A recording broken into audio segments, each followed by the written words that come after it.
is resumed. Prior to the suspension for lunch, this honorable chamber was debating the budgetary proposal and financial statements for 2026. We return to those. Honorable members for St. Philip South. Thank you, Mr. Speaker.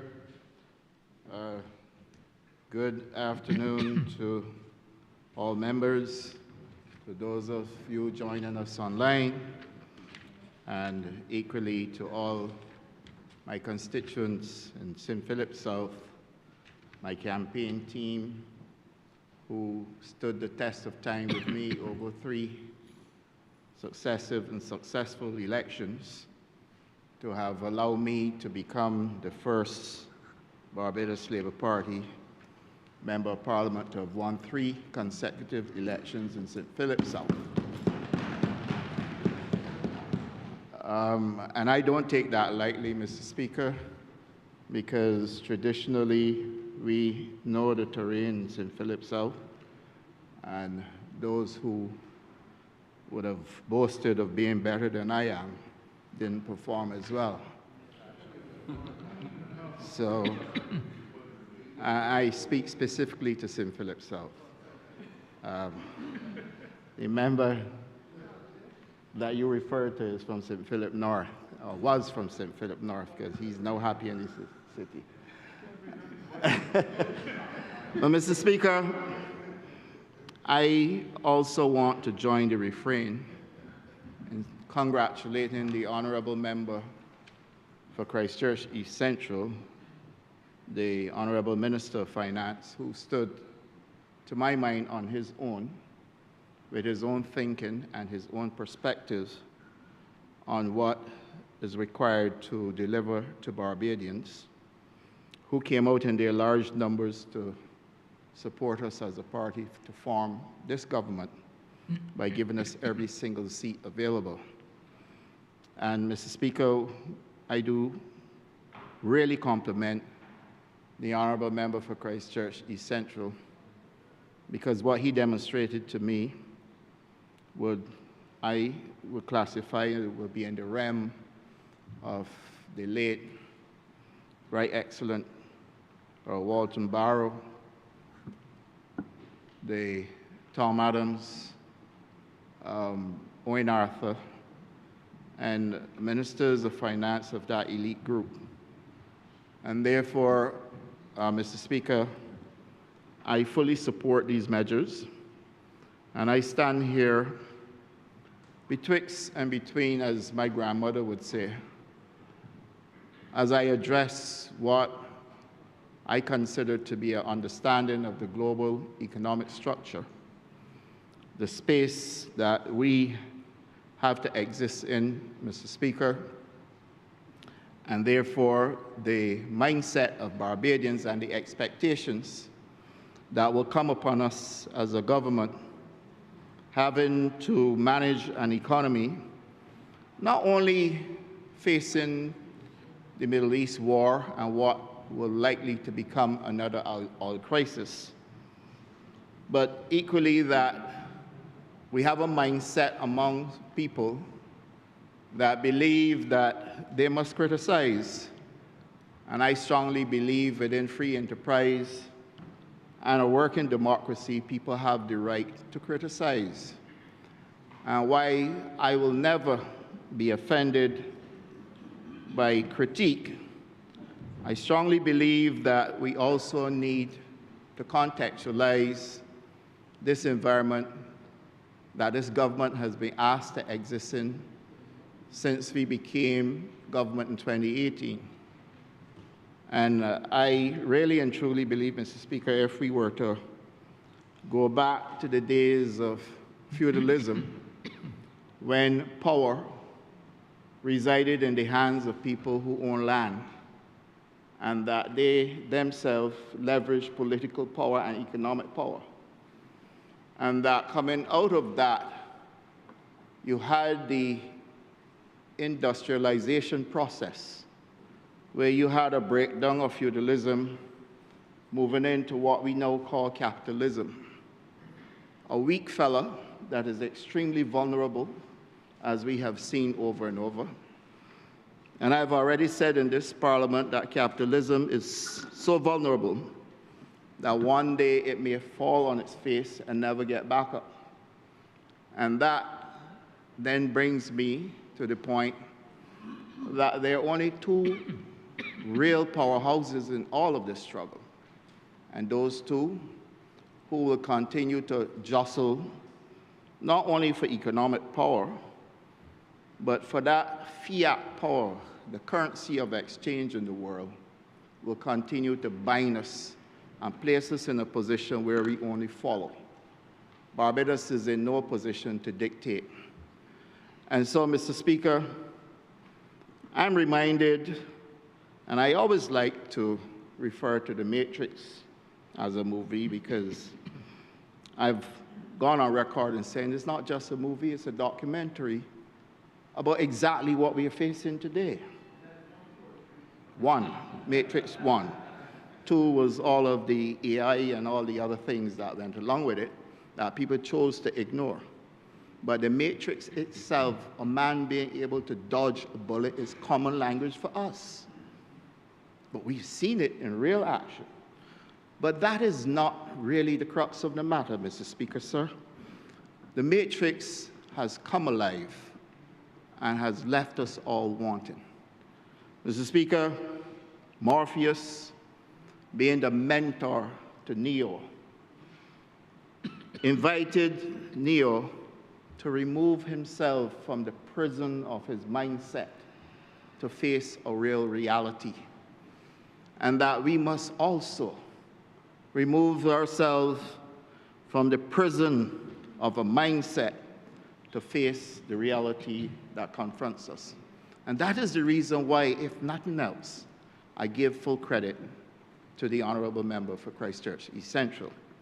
Well, Mr. Speaker, it goes beyond that, because Morpheus himself invited Neo to see reality as a desert, a place where you look out and see no hope, and that in so doing, he invited him to examine what is reality. And that reality for him was between a choice of blue and red. Can you imagine that? That the science behind all of this was that if you choose blue, you continue in the illusion that occupies your mind. But that if you were to choose red, you open yourself to a reasoning and a philosophy that allows you to see reality. It is there, Mr. Speaker, in Matrix. Mr. Speaker, I think that the country itself perhaps followed Morpheus' advice to Neo, and that is why there are 30 of us in here to be able to invite people to see what reality really looks like. But if I were to describe, Mr. Speaker, what Morpheus considered reality to be, he said is merely an electrical signal interrupted by your brain. Let's think about that for a moment. It is merely an electrical signal that is interrupted by your brain. I can't do it for you, you can't do it for me. And that your reality becomes what you interpret, whatever your situation to be. And that we as a party have been given a clear mandate by the people of this country to be able to unpack life's reality, given all that is taking place, to be able to produce for them the solutions that are needed for this environment.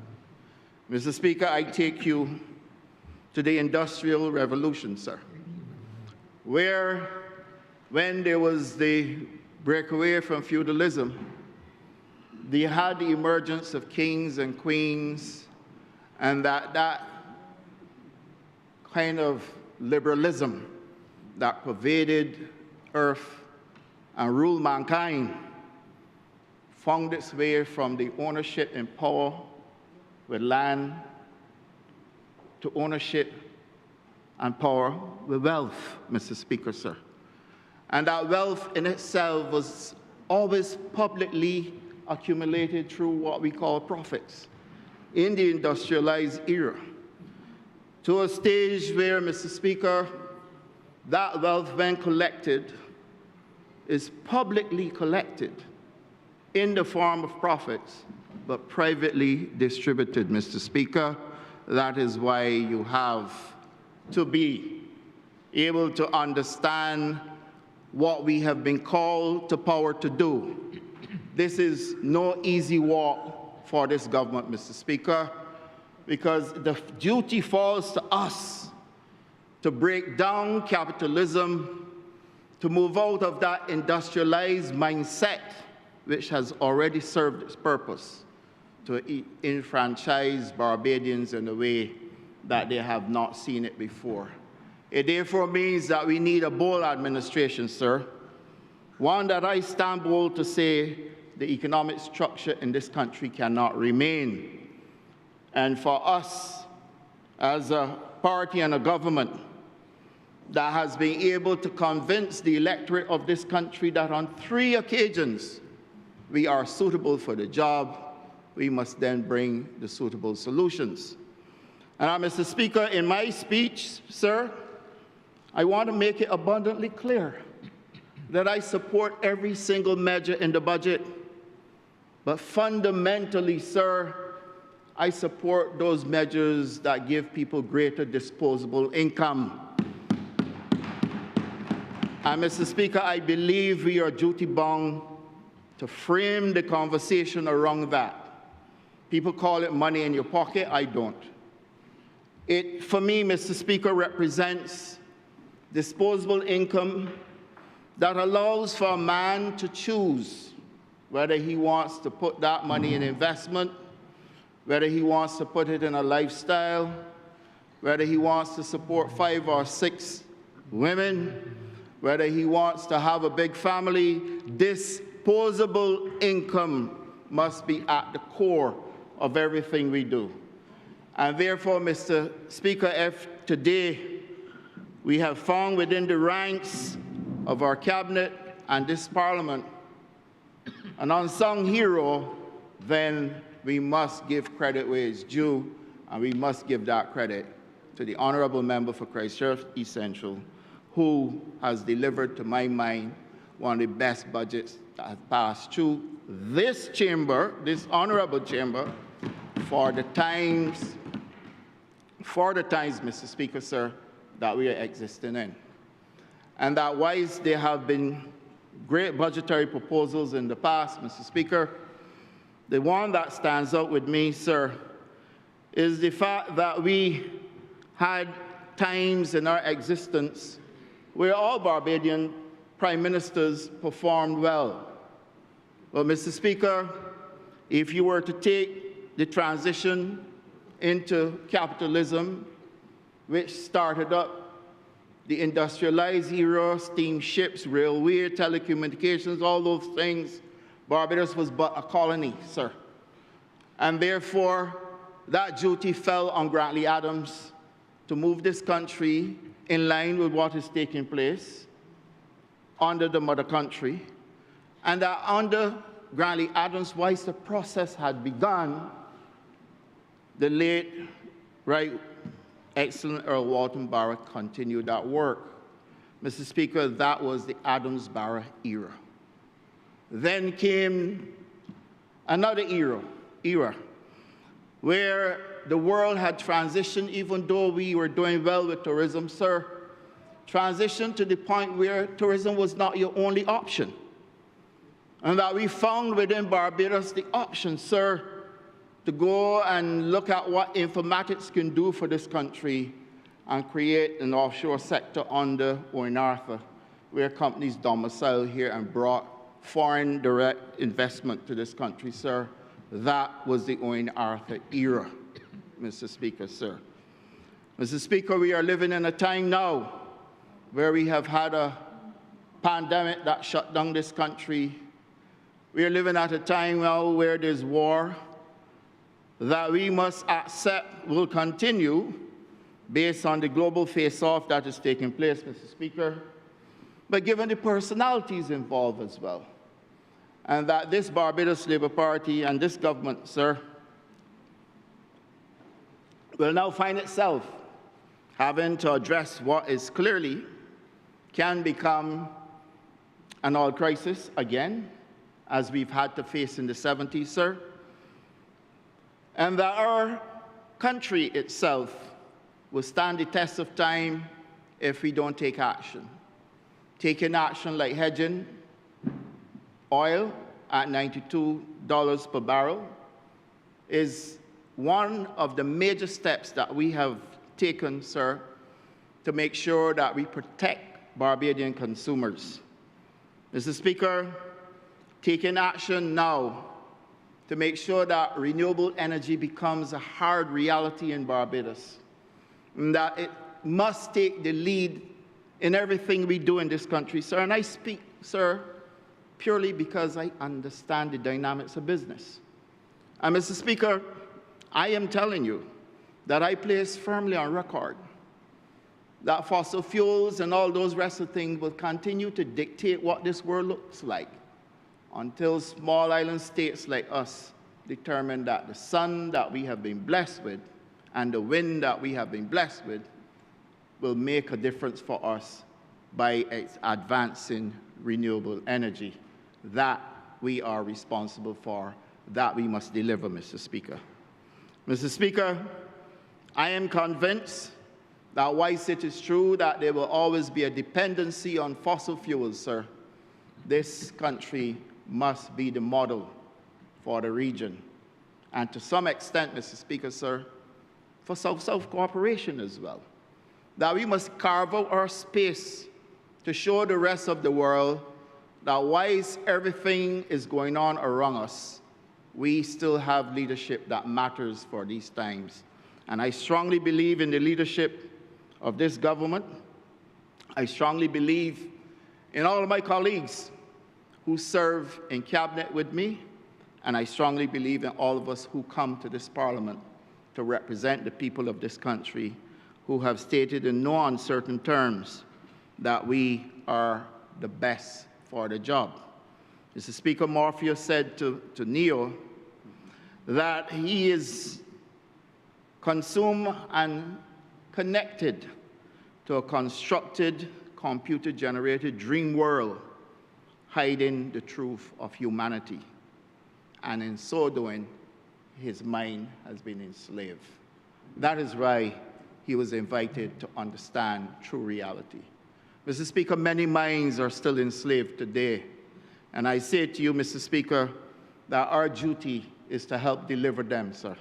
Mr. Speaker, I know, and you know, and all of us in this chamber would understand what it is like to be able to attract investment to this country, just like the late Owen Arthur did in the Arthur's era.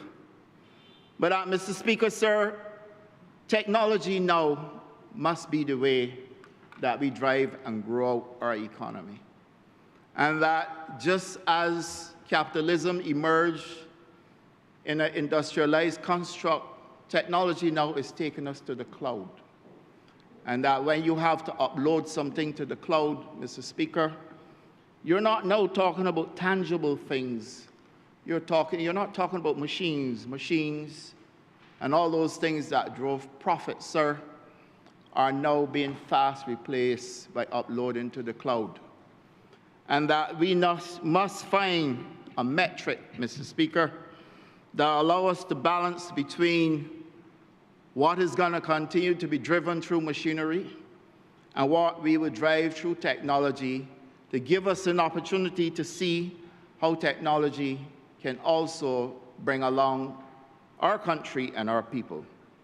And our conversation, Mr. Speaker, in agriculture, that continues to be an old, worn-out, beaten conversation about growth in agriculture without recognizing the reality of growth in agriculture resides in the use of technology, is a conversation to say let's continue to use steamships and rails and all those things rather than modernize the structure under which we want to get that growth.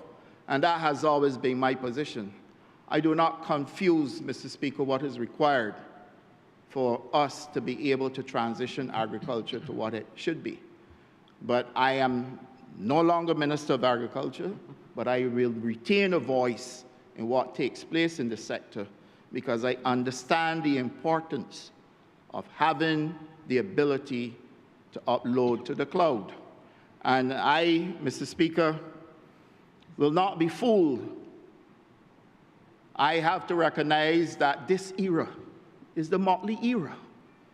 Let us not fool ourselves that we are existing in a time where the current leader of this party and the current leader of this government has been asked to be able to deliver a country through an exact crisis period.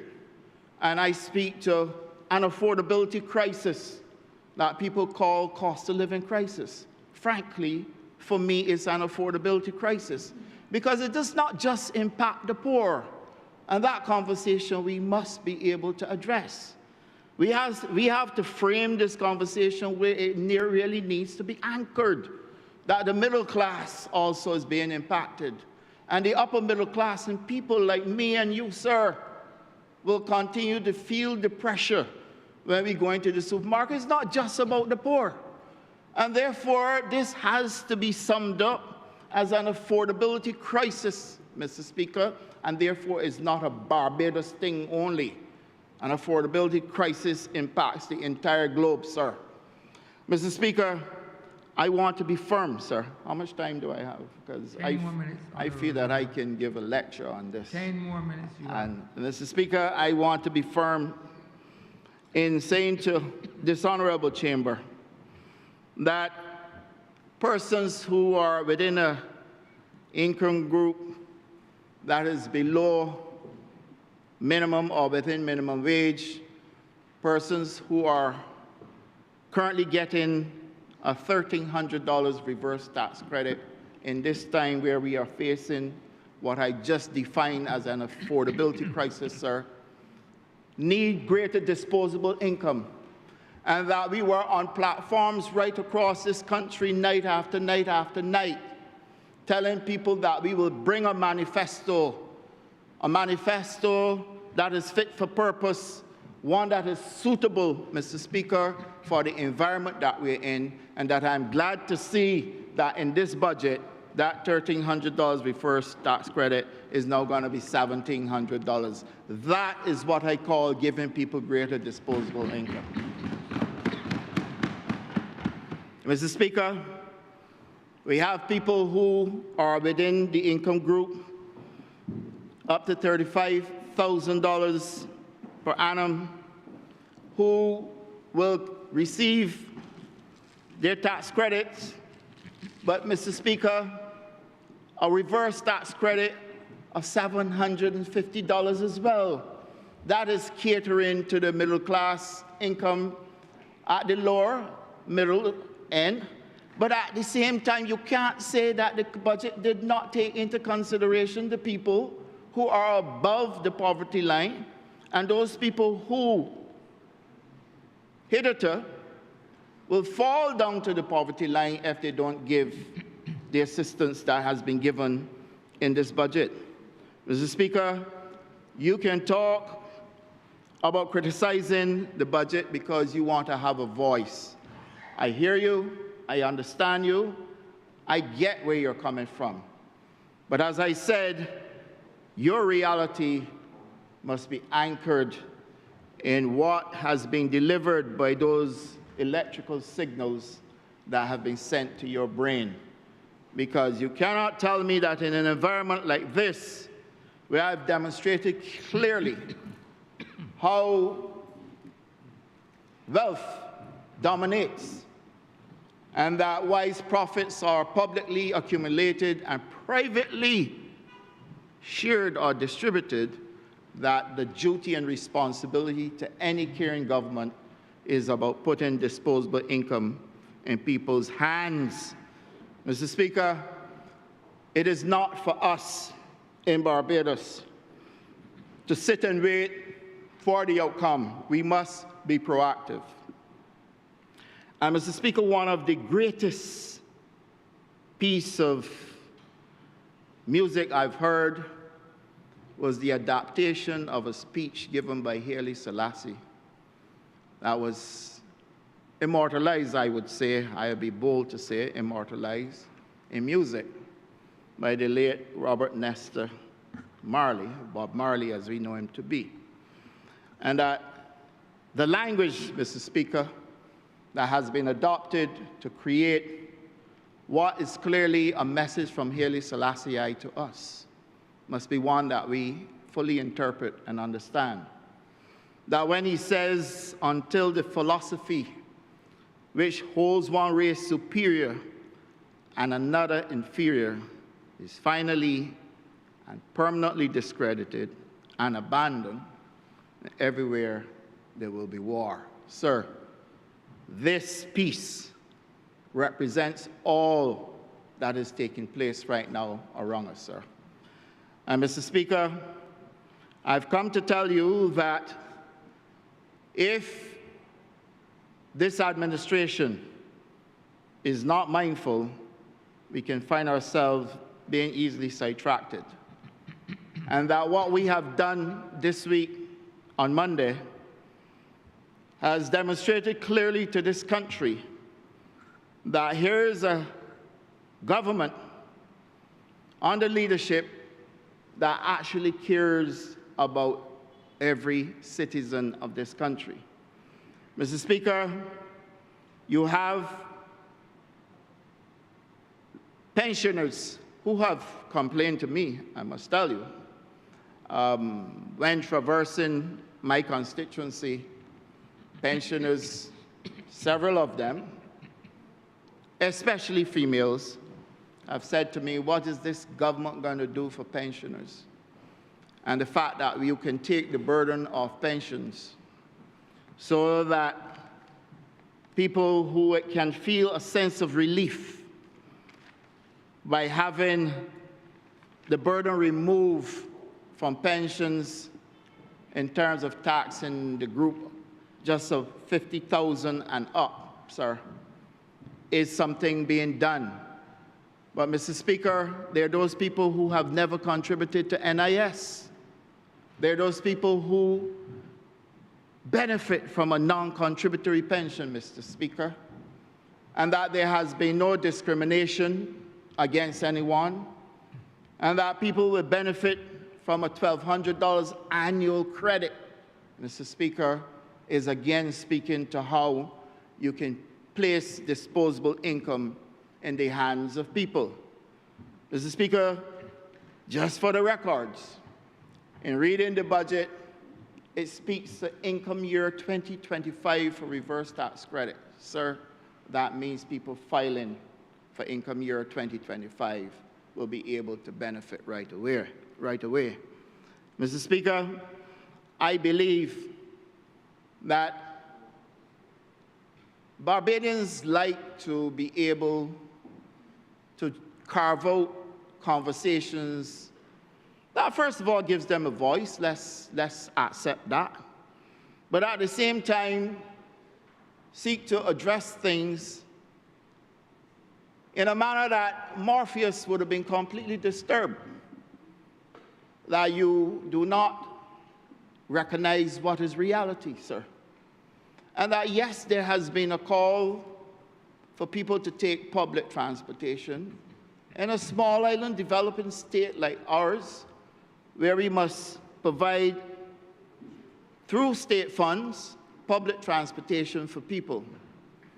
But that we know there are individuals in this country, as I speak, who are very happy to take their last dollar and purchase a vehicle rather than take public transportation. Not that the transportation provided through the state is that bad. I don't remember, you have 2 more minutes. Thank you, Mr. Speaker. But the individualism in all of us, that instant gratification, the feeling of I belong, and I must be seen. Here am I, driving my own car, I own my wheels. Here's the key, is the culture of a country that we must accept. And therefore, I fully support the capping of gasoline at 47 cents, which means that the government forgoes 53 cents, and that the capping of diesel at 37 cents, Mr. Speaker, means that the government forgoes 63 cents, are all initiatives that I support fully, because I am never going to be one to drive a car but tell you don't drive one. And that your decision has to be built around how you feel and how you are able to adjust your life to suit. Mr. Speaker, before I give way, I just want to say there are 3 outstanding matters in my constituency. Honourable member, if you can get them done within 1 minute. They will be done, sir, and I'm obliged to you. The playing field at Jenswick, which I raised in the when the minister was in the well of Parliament, was promised to the people of Jenswick during the 2018 election. I want it delivered this year. The pavilion at Victoria Club, I want that delivered this year.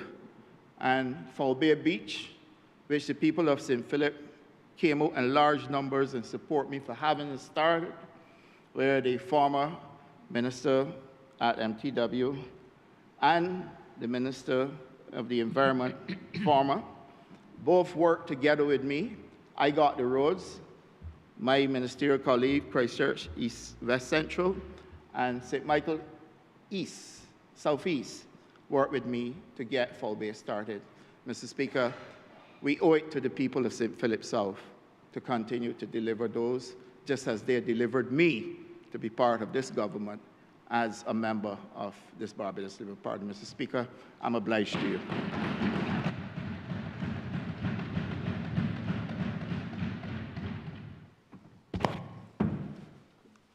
Honourable member for Christchurch West Central.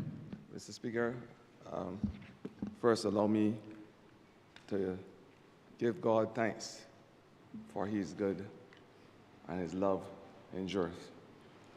I also want, with equal gusto, to thank the leader of the Christchurch team for doing that which he has done on 3 occasions consecutively, and that is to deliver all 5 seats for Christchurch. I heard him made a statement earlier that he has another 2 elections, and I'm saying to him, don't cave in by any stretch of imagination. And equally, I want to thank the good people, those who are geographically placed in the epicenter of Christchurch, the people from Christchurch West Central, who have admitted to me and themselves that the medicine is indeed working. And you don't throw away gold for glitter. And that is something that the old folk will tell you. Mr. Speaker, equally, and I am saying so with every senior of my being, I want to especially thank my colleague, the Member of Parliament for Christchurch East Central, who is a brother to me in terms of constituency boundaries, for delivering what I will call a homogeneous budget, one that was able to balance fiscal and social responsibility as a government while ensuring at the same time that there's equal emphasis on growth, innovation, development, albeit that we are faced with the uncertainty as it relates to our geopolitical external situation, of course, with the threat of an ensuing war. Mr. Speaker, if I was to describe my friend from Christchurch East Central, I would say on Monday, he became a political funambulist.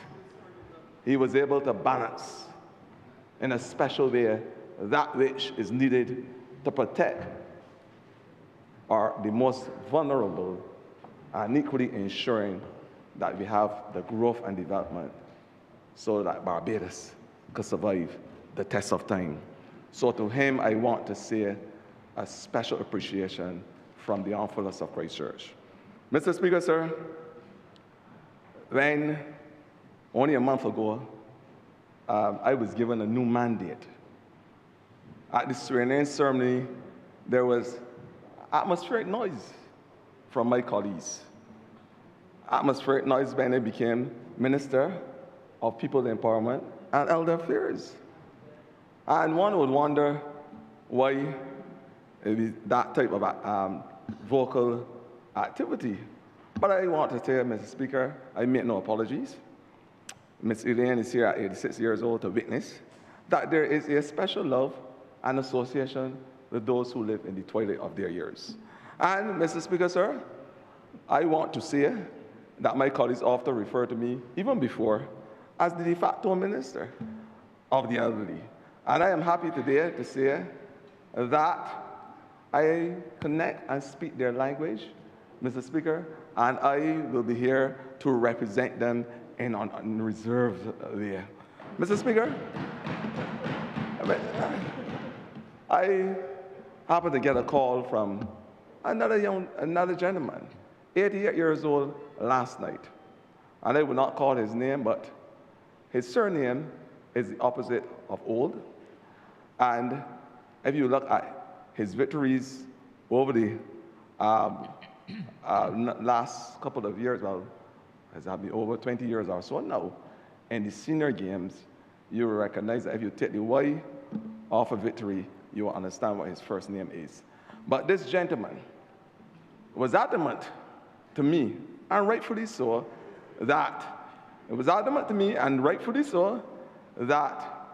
my colleagues must not refer to the senior or the elderly in this country as old men and old women.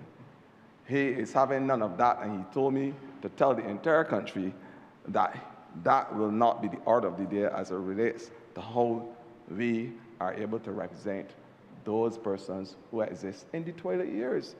And I'm saying to you, Mr. Speaker, I want to give him the calm and rested assurance today that the senior games under my watch, and I want to now, with the same voice, equally thank the former Minister of People Affairs, of People Empowerment, Elder Affairs, my good friend from St. Michael South, who did a tremendous job in ensuring that these people have a voice and a space in Barbados. And I want to personally thank him for the excellent job that he did thus far.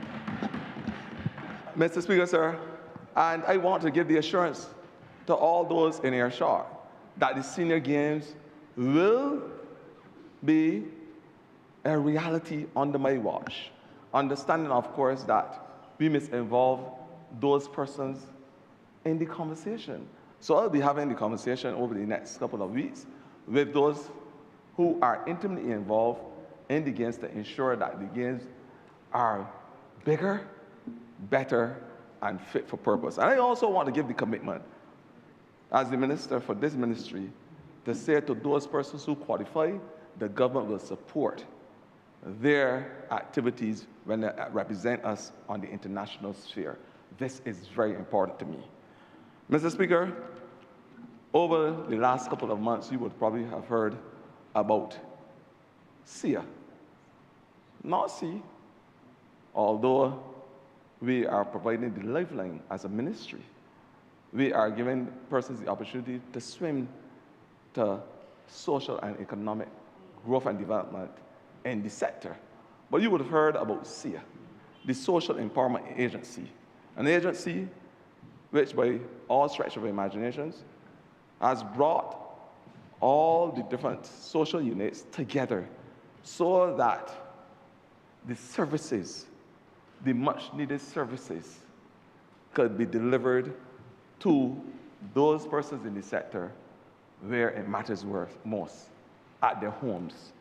So we have basically decentralized and allow the agencies to have the satellite offices so that the services could be delivered to persons in their geographical spaces.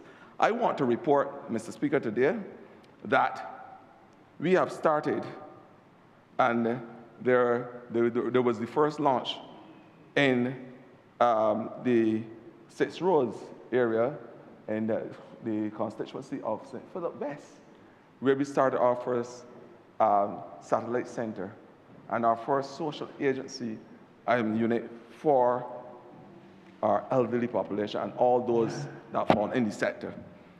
The second one, Mr. Speaker, is going to be open over the next couple of weeks in Southern Plaza in the constituency of Christchurch South, and the third one in Benton, St. Lucie. Mr. Speaker, these agencies, these units, are supposed to be able to deliver for all the categories of persons who reach out to us for their services. And we are saying that this amalgamation is the perfect realization for those persons who operate in the sector and allowing them to finally have an outlet so that their concerns could be heard. Mr. Speaker, we have the One Family, and you would have heard about that. The One Family unit, which is supposed to be responsible to ensure that 1,000 persons within the family structure, 1,000 families who are in dire need, are able to be looked after. And we have said that we started with 1,000. The numbers will definitely go up. I want to report today, so far, that this unit and agency has so far seen and helped 948 persons. 948 persons in terms of giving them the training, the wherewithal to be able to improve their life, because one of the most important aspects of this project is to allow persons to move from dependency to a sense of empowerment. And that is what we have done so far. I want to report to the country as well that since the project started, we have put 246 persons to work. We have employed, whether it's by direct employment through the various government agencies and private sector, or by recommendations using different outlets, we have engaged over 240 persons thus far in terms of employment, giving them the wants and lifetime opportunity to earn their own living and have that sense of independence. Mr. Speaker, sir, I also want to say that the HIV and the HIV Commission, we have now improved and opened up the mandate to include health and wellness, because we understand that nutrition, health, and wellness must be an important part of the conversation as it relates to persons suffering with HIV illness. Mr. Speaker, and another department that is doing tremendous work in the ministry is the Department for Gender Affairs, where we recognize that internationally there's this big word, and this big phrase called just transitioning, but it means absolutely nothing if women continue to be subject to domestic violence, if they continue to be only in a shot, but not in the lived reality of getting jobs and opportunities like every other person, if they continue, over 42 or 43% of them continue to be single parents in the household, we are saying that the word means absolutely nothing. Just transitioning can only mean something to the women in Barbados if they are given equal opportunity to be part of any development, whether it is moving from linear to circular economy or any other that would improve their lives and allow them to put money in their pockets to support themselves and their family. So the conversation, Mr. Speaker, in the gender affairs in that department is to allow women to have equal space. And the Member of Parliament for St. Michael South worked tremendously in terms of ensuring that at the United Nations, that the women in this country have a voice, an equal voice as it relates to them having a tangible stake in what is rightfully theirs. I am saying, Mr. Speaker, the work in the ministry speaks volume, but it can only happen if it is buttressed with the finances. And that is what the budget gave life to on Monday. It allowed us to be able to create the good Barbados and the good society that we know we have as a country once every single person work together. And Mr. Speaker, I must be the first to tell you before I go in to my other category, which is elder affairs. I must be the first to tell you that I say an abhorrent no to any abuse, verbal, physical, emotional, towards our elderly population. Mr. Speaker, it has been an albatross around every single government in this country. The granny dumping that we hear about, the abuse on a daily basis, Mr. Speaker, must become a thing of the past. I want to submit today to you and to all those in listening scope of my voice that over the next couple of weeks we will bring the older care and protection legislation to bear in this August chamber. Legislation that will ensure that we are able to protect our elderly, that there are facilities with the right mandate to care for them, and that any abuse will be met with penalties of up to $100,000 or 5 years imprisonment or both. That is how serious we are in terms of protecting our elderly population. We are moving apace to ensure that the elderly has the protection that they deserve. We are moving. And I want to say to you, Mr. Speaker, that it brings tears to my eyes when only recently I saw a video with an elderly man being abused. The wanton display from persons in society who should be looking for our elderly, for guidance, for mentorship. This is not the Barbados that we know should exist. I am saying that if we can't speak to our young people and have the conversations and ensure that they do the right thing, then the legislation will work. It's unfortunate that we have come to this as a country. But the moral compass is shifting, Mr. Speaker. And this is where the conversation must happen within the family. Because it's not only the abuse that we are looking at and that we have our microscope soundly attached to, but, Mr. Speaker, unfortunately, it's abandonment. It's abandonment. And oftentimes we can't understand how persons would abandon their family members, their parents, their mother and their father. Sometimes it's hard for us to digest, but it is a real threat and a real reality faced with our elderly.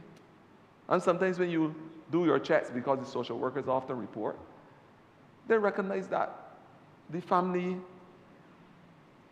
and most of the time the families have the wherewithal to take care of the elderly population. They have the wherewithal. It's an unfortunate situation that we are faced with, Mr. Speaker, but I'm saying equally, we are prepared to legislate, because if you harm one elderly person in this country, to me, you have destroyed the social fabric, that which has built Barbados and has given us the reputation as being one of the best countries in the Western Hemisphere. So, Mr. Speaker, I'll be on the front foot with it. I am saying now to Barbadians, take notice, because there's not only going to be a lot of long talk, there's going to be action that will ensure that the elderly is protected in this country. And more so, Mr. Speaker, the budget spoke to the fact that the pensionable, the taxable allowance for the pensioners will be raised to $75,000. It spoke to the fact that once a person has reached the age of 65, whether they had national contributions or not, that once they turn up at the NISS with an ID card, they will be able to get the cost allowance, the living cost credit of $100 per month for a period of 12 months. That is what it spoke to. We have already said that we will be having the built out of residential facilities across Barbados for elderly population. I want to submit to you, Mr. Speaker, today that we already started our work at the Sterling facility in St. Philip.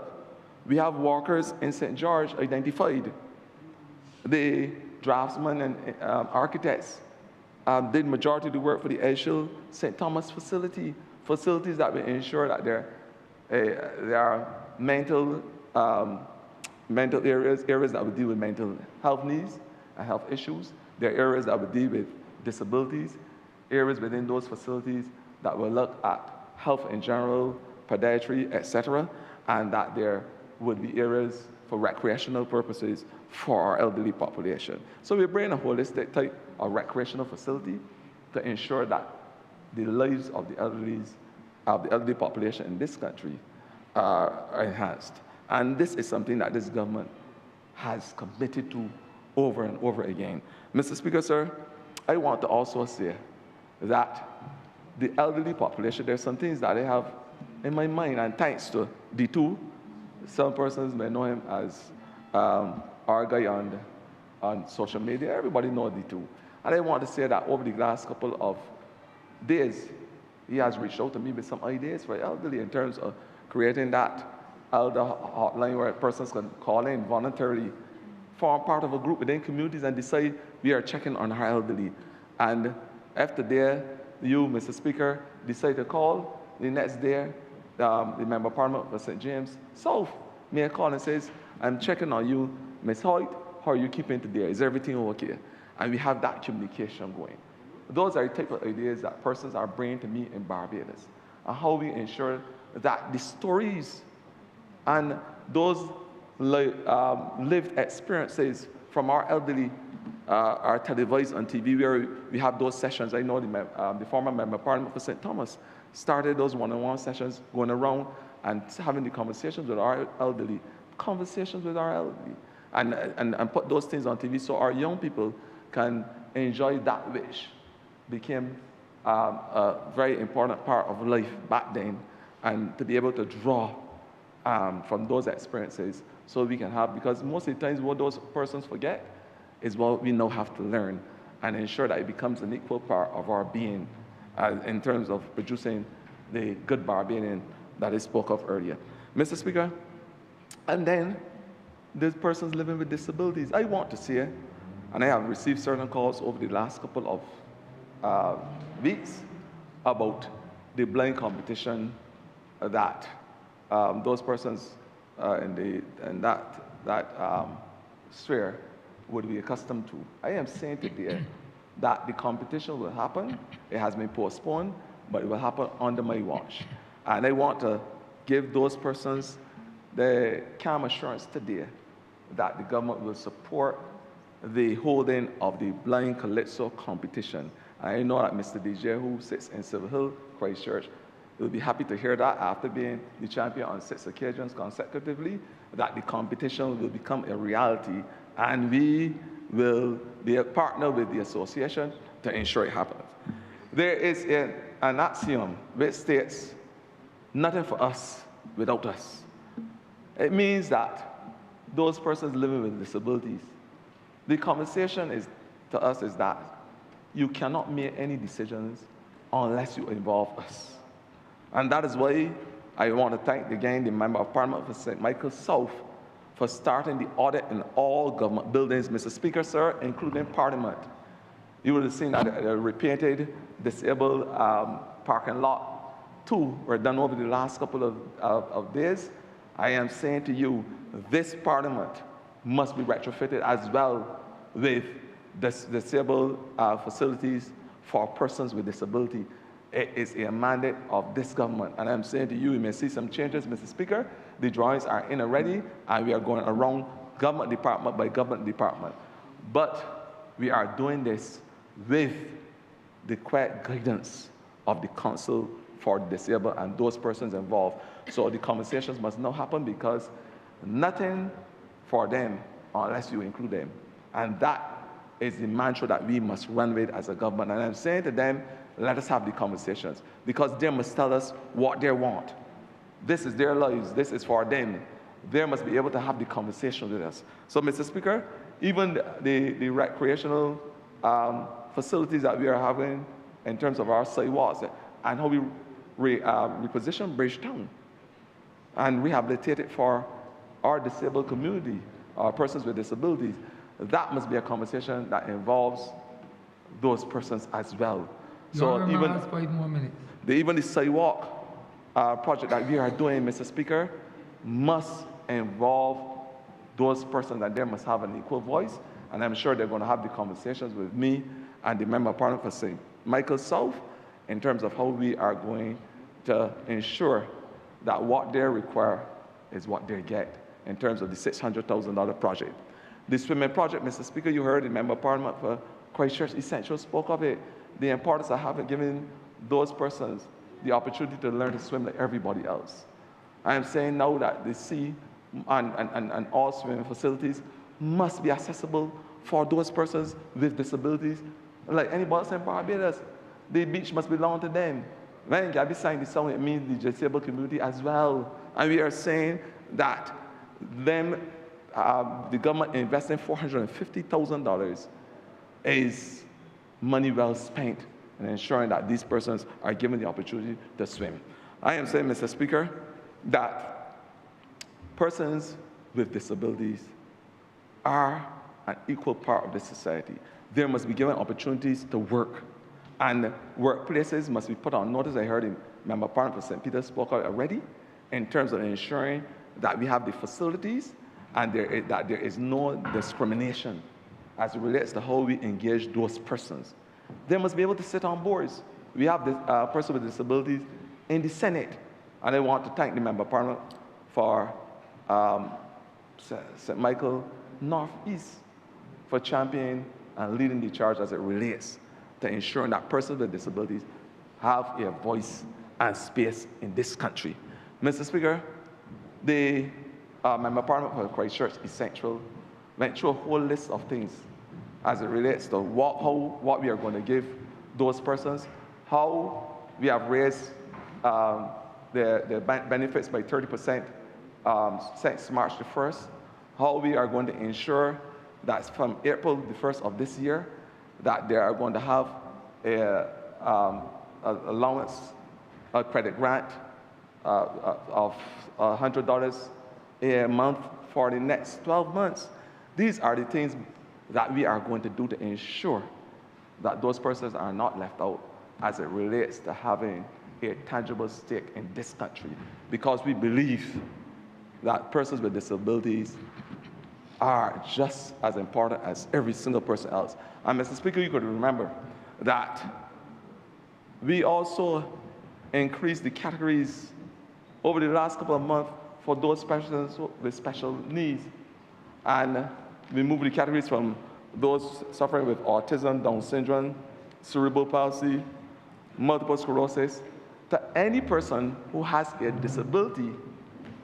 Any person who has a disability, once it debilitates them, once it prevents them from doing their physical chores in a way that other persons would. So anything that prevents them from carrying out their normal activities because of physical challenge, we are saying that there must be part of the special grants as well. Mr. Speaker, sir, for the first time, probably in the world, we have allowed children, not only adults, to be allowed this special payment through the NISSS. Mr. Speaker, these are the things that we are doing to show we are a government that care.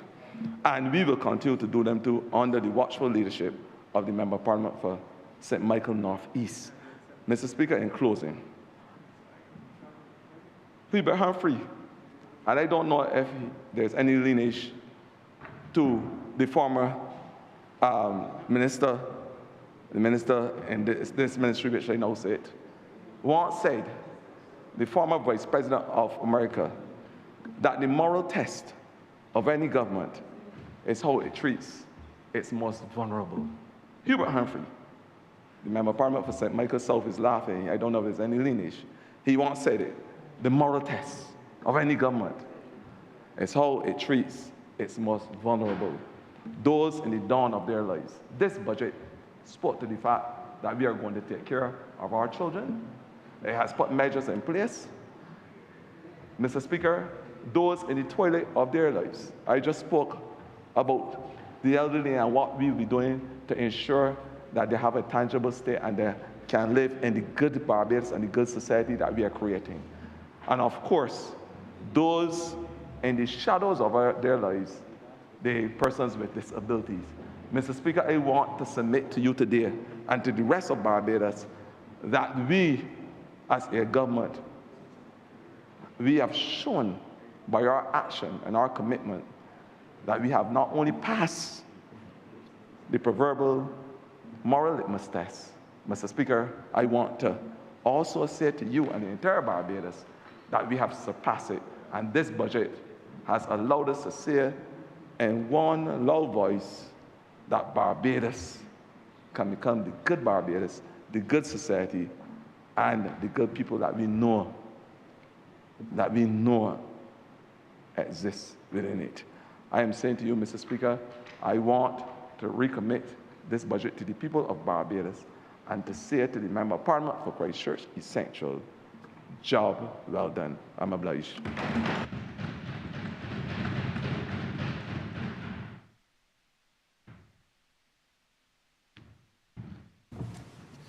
Honourable Member for Christchurch East. Mr. Speaker, it is my distinct pleasure to actually contribute to this budget debate. I want to join everybody who's spoken by commending the Honourable Member for Christchurch East Central for his erudite, thoughtful, and simple presentation of the budget. I think, sir, that this is probably going to go down as one of the most critical budgets that we've ever had presented, and probably one of the most challenging budgets to prepare. Why do I say that, sir?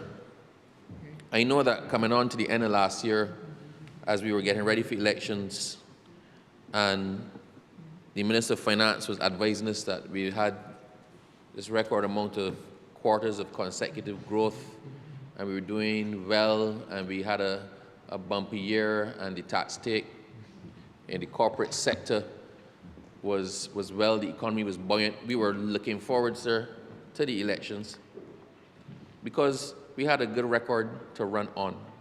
Ours was not a record that we had to run from. And we were looking forward to being able to make promises that we could keep.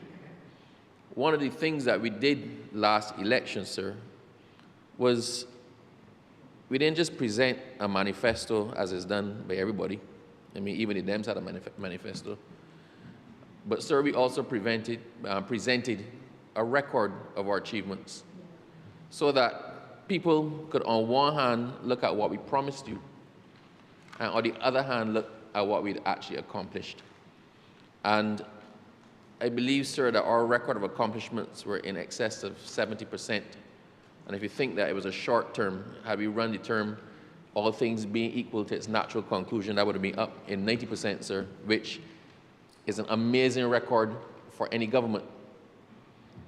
Nobody expected on the 3rd of January to get the news that we got. That there was an incursion into the country, there was regime change, oil supply was being threatened, and the world paused because nobody was expecting this. In one fell swoop, sir, in one fell swoop, the plank on which we had proposed to campaign and the ability to deliver on the promises that we had planned to campaign had to be paused, reflected on, re-reflected on, some of the promises adjusted, and us midstream having to come up with a realistic plan that we can put to the people of Barbados, still comfortable in the fact that we can fulfill our record of being honest and delivering on our promises. Everybody knows what happened in the elections, sir. We went through the elections, we made our promises, we pointed to the uncertainty caused by the situation in Venezuela, that we were coming out of that things were looking good, things were stabilizing, and we were on a good path. And my good friend, the new Minister of Finance set about crafting his budget. We set about thinking, what can we do to make life easier for the people of Barbados? We know we had the election promises, sir, where we promised to take care of the most vulnerable and let them feel the fact that, as the Prime Minister said, you're sharing in the burden, you're sharing the bounty. Let them have a share in the bounty. The Prime Minister, as well, sir, indicated that she does not recklessly make promises. Every promise that we made in the election campaign had been costed. We knew where the money was coming from. We knew exactly what it was we were prepared to spend to achieve the aims that we were putting out there in the election campaign. And she promised at that point in time that there was a plan for the middle class. Because, sir, in the lower economic bracket, nobody can complain that their concerns were addressed in the election run-up. We put out there earlier clock. The budget was dribbled out in pieces, sir, in the election campaign, so that those persons who were among the most vulnerable knew what to expect and what was in it for them. What could they look forward to come immediate and the new financial year? And the Prime Minister at the time made the promise, and she put it on the shoulders of the Honourable Member for Christchurch East Central, that come the budget, he will tell the middle class what was in store for them. We would have costed it.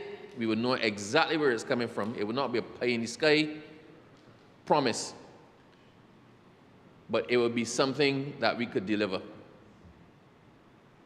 And as I said, sir, we were now getting to grips and coming to grips with the situation in Venezuela and planning around that. And then what happened, sir? Then what happened? Before the announcement of the budget, 3 weeks ago, sir, came the news that the world was plunged into a new war. And this war, I've watched this thing, sir, every single day. I used to be the minister responsible for information, and I guess it's hard something to take off one jacket and put on another one. So I find myself still watching all the news, all the blogs. I find myself at least 10 times a day Googling Iran to see what new has happened, what developments have come about. And it's against this backdrop that the Honourable Member, the Minister of Finance, had to deliver this budget. Understand, sir, he had already made promises. Promises were made to the most vulnerable that we had to deliver on. And a promise was made to the middle class that we had not forgotten you and we will take care of you. It was against that backdrop that he had to come here on Monday and tell Barbados what does the next year look like. Sir, I have heard the accounting firms, the big accounting firms, weigh in on the budget. I must commend them, sir, because quite frankly, their ability to deliver the structured analysis that they did by the next morning following the budget, sir, every year amazes me. But almost to affirm, they pretty much said this was the best that can be done in the circumstances. You gave, but you held back some. You had to be responsible, but you gave hope. Some question exactly where the funds were coming from to deliver on the promises, but nobody said it was not an imaginative budget. It was not a budget that tried the best in the circumstances, and they all acknowledge, sir, that we are heading into perilously uncertain times.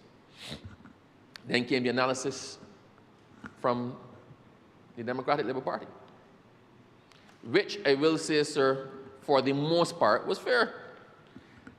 They found themselves in the unenviable position of having to admit that we had done well, having to admit that there was something in there for everybody, but they had to try to put an objection up. But the bottom line is, sir, it is unanimous that the Minister of Finance delivered in the circumstances the best budget that could possibly be done for Barbados. I chose to not use my own words, sir. I'll read the intro for the executive budget summary as prepared by Deloitte. I can make it a document in your house, sir. There are a number of other ones. I'm just using this one. Barbados's 2026 budget is built around a fairly simple reality. The economy is stronger than it was, but it is not insulated. Growth has continued. Reserves remain solid. Unemployment is low, and the fiscal position is more stable than in the crisis years. Yet, Barbados is still a small, open, import-dependent economy, which means oil prices, freight costs, geopolitical instability, and climate shocks remain capable of pushing through the domestic economy rather quickly. The budget, therefore, tries to do two things at once. It seeks to cushion the immediate effect of eternal cost pressures, while also pushing forward a broader agenda around productivity, diversification, security, and inclusion. But if that is not a compliment, sir, to start the rest of the analysis, I don't know what is. I did not envy my friend. Actually, sir, when the news of the war in Iran broke, I thought to myself, well, there goes everything. I'm not an economist, but I quite frankly could not see the way that he was going to pull a rabbit out the hat again for it. But what he did, sir, was took the year in stages. No wild promises to cover the whole year. The things that we could cost that were within our control, the promises we could make, were made to cover a whole year. The ones that were dependent on outside influences, sir, we limited those to 3 months. In 3 months, we'll relook them again. But instead of, sir, of playing completely safe and not even attempting to give something, he said, we know we can manage it for 3 months. Let us think positive. Let us give it for the 3 months. Let us give, sir, the adjustments on fuel. Let us give the cap on VAT, again, in respect to fuel and other things. Let us give those things for 3 months, and let us see what the world is doing. Sir, the thing that has struck me, across the rest of the world, you are having developed countries now limiting people to a working week. I think somebody has now said people don't go to work on Wednesdays. Universities have been closed to cut transportation costs. The embargoes have been lifted on Russia in relation to their oil. And no, sir, if we didn't think we were juggling enough, no statements have been made in respect of possible incursions into Cuba. So we are nowhere near where we were, sir, even at the beginning of this year. We were not. The world, sir, as we know it, is different from it was this time last week. And this time last week, it was different from it was 2 weeks ago. And 2 weeks ago, it was different from it was on the 3rd of January. When we went into elections, when we closed out 2025, when my friend, sir, started probably to do his budget, when we were closing out our estimates, the world was completely different. Maduro was the president of Venezuela. Cuba had electricity. They were struggling, but they still had electricity. Ayatollah was alive. The head of sir, a completely different world. The European Union and NATO were talking to the US. It's a different world. This budget, sir, has to be considered in light of all of that. Equally, sir, those who did not get the benefits that they got, that they expected to get, have also to manage their expectations. We're a government that does not just seek short-term plasters, but we have to manage and run a country in what are uncertain times. This budget, I tried to reduce things into It's a short word, sir. I mean, as a lawyer, when you're doing your argument, you try to give words that would sell your case. You say, use words like dishonest or honest, catastrophic, beneficial. For this budget, sir, stability, balance, responsible, and resilient are the ones that come to mind. This has something for everybody, sir. For those in the lower socioeconomic brackets, we have the improvements in welfare, the grants for welfare. We have the disability grants. We have reduced taxes on pensions. We have grants for pensioners or for persons of a certain age. For the middle class, sir, we reduce the taxes. We've expanded the threshold for property tax, so effectively you're paying less property tax. And we've put a cap on VAT at the pump. When I hear people say, this government has done nothing for the middle class, and I face that a lot in the elections, sir. This government has done nothing for the middle class. This government has done nothing for the people. If gas or the price of gas is reduced or capped, then that's a savings to you. So do you want your savings at the pump, or do you want your savings with a reduced income tax? Quite frankly, sir, if you save $100, you determine what you do with it. Whether I save it at the pump, whether I save it in income tax, whether it comes back to me as a grant, the fact is it's $100 that I would not have had otherwise. It is for me to decide how to apply that berry.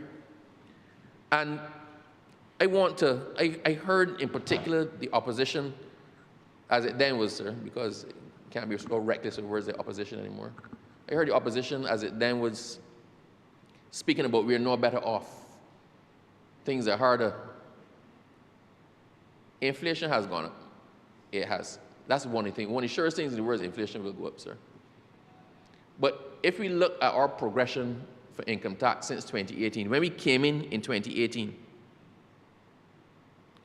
I think at the basic rate, income tax was 16.5%. So that's on the first $50,000, income tax was 16.5%. And at the higher rate, sir, at the top, past the $50,000, it was 33.5%. We reduced that, sir, on coming in from 16.5 basic rate to 12.5 basic rate. And from 33.5 at the top to 28.5 at the top. We reduced that again. No, sir, in these uncertain times with what is going on in the world, with us not knowing and being an oil-dependent, energy-dependent country, we reduced that again to 11.5% basic and 27.5% for the higher rate. So our reduction as a government over 7 years has actually been from 16.5% to 11.5% at the basic rate. And, sir, at the top, from 33.5% to 27.5%. So while people may complain you got a reduction of 1% here, you got a reduction of 1% on income tax. But you picked up a lot of benefits at the pump. You picked up the benefits, sir, in the imports that you're doing, which are no tax-free, up to $200, I believe. There are a lot of other concessions, and a lot of little things were done that add up to savings, as opposed to risking it all and trying to pull it from one section. Because we are better able to manage small reductions across the entirety of the economy than we are trying to just say we reduce income taxes to people. I think that is responsible and well thought of. We're talking about hedging on oil. We hedged on the benefits that we gave to the people of Barbados. Sir, the other thing that I wish to talk, I want to talk about things, sir, that are actually affecting people as well. I noted in there that we're giving duty-free and VAT-free on surveillance equipment for farmers to protect their crops. Now, I'm going to raise this because this was raised with me today. I got a very, very long email that I sent on to the Prime Minister, I sent on to the Minister of Agriculture, I sent on to the Minister for Justice. A very long email that was sent to me by a farmer who keeps passing by busser every single morning. He's a cane farmer. And every single morning by busser, you see persons with trays piled high with cane neatly packaged. They have it in season, they have it out of season. They got a lot now. Sir, and I actually caught myself, I was about to stop and get some. I thought to myself, nah, I can't do that. I can't do that. We talk about petty larceny, and we like to talk about the poor black man, and I firmly back the poor black man. I'll come to the benefits of the poor black man a little bit further down. But when you preach the ethos and the gospel of the poor black man, think about if one poor black man robs somebody else systematically, day in, day out, every single day of the year, and profits from it, and that person closes down their business so that 100 poor black people don't have a job, who is one? I think we need to get serious, sir, in relation to petty larceny. Petty larceny, it sounds pretty, it sounds good, it sounds philosophical, it sounds honorable. Petty larceny is thieving. It is thieving. There is a difference, sir, between breaking a piece of cane. We all did it. I will actually exclude the ladies from this. But all of us fellas, sir, we used to set mongoose traps. We used to set traps for doves. We used to go and break cane. You go and you break a piece of cane or two, and when you're in the cane field, sir, you're frightened. You're frightened. You break the cane, you come out and you're peeping. And you run off with the one piece of cane you can carry. You don't go and rape acres of somebody's cane field. Because it doesn't stop there. It is an emboldening thing that says we don't respect the laws of Barbados. We don't respect other people's property. If you can thief canes, or you can thief mangoes, you can go and thief potatoes, you can go and thief everything. And then when we are now in a situation where we're trying to get people to grow our crops, become food secure, because we do not want the over-dependence on things coming from outside, especially in this global climate, we cannot be disincentivizing farmers by not prosecuting people for petty larceny. So, sir, I applaud what may seem like a simple measure in providing, in taking off the taxes off of surveillance equipment for persons, I think in households, sir, and also for farmers. Let's go, sir, to another one. In there was an incentive for persons, the government is trying to encourage persons to put dash cams in their cars. Encourage, not require, encourage. Because it's going to help solve accidents. You know what? The dash cam may pick up criminal activity. Is a resource for everybody. I however think, sir, we need to go a step further. I think dash cams and GPS should be mandatory for PSVs. Mandatory.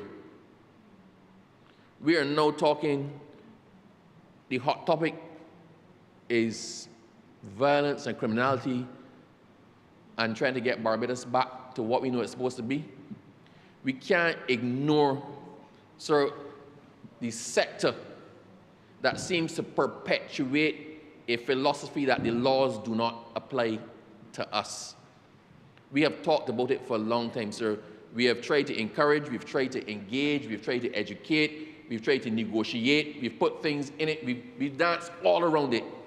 Nobody can now say that the government has not bent over backwards to meet the PSV sector where it is. So I think we need now to take one further step. We need to take a further step and mandate, require. So I'm not laying blame. I am saying that up to this point in time, we have tried. You don't try to get by force, sir, what you can get by agreement. We have tried to work with them. It is now at the point where it should be a requirement that they have the dash cams in facing forward, facing back. You want to see what's going on in PSV as well, sir. And that they are GPS. They have routes to run. They must be accountable for the persons they have in that van from the time they leave on their route to the time that they come back. I will say a lot more on that, but I wish to congratulate the Minister of Finance for actually putting that, sir, in. Sir, to me, one of the things that struck me the most, and I remember I was sitting next to my friend, sir, the member for St. Michael's South, when the announcement was actually made. And I said to him, you see, this is one of the things that's going to mean the most. The raising the threshold for the trust loans, sir, from $10,000 to $20,000. We are now saying to people, the world has changed. You grew up hearing, I want a government job. You grew up hearing, I want working school meals. You grew up hearing everything that pointed you towards government. Government was safety, government was security. We want to go and work in government because we can never get far. Sir, before I became a servant of the people I employed, I was self-employed as a lawyer, as most of us are. And there is a certain freedom in being able to see the direct results of what you put into a project. If I work for somebody else, sir, and I work at 150%, or I work at 20%, I can pull the paycheck until somebody realizes that you're working at 20% and fire you, at which point you're going to try to find another job.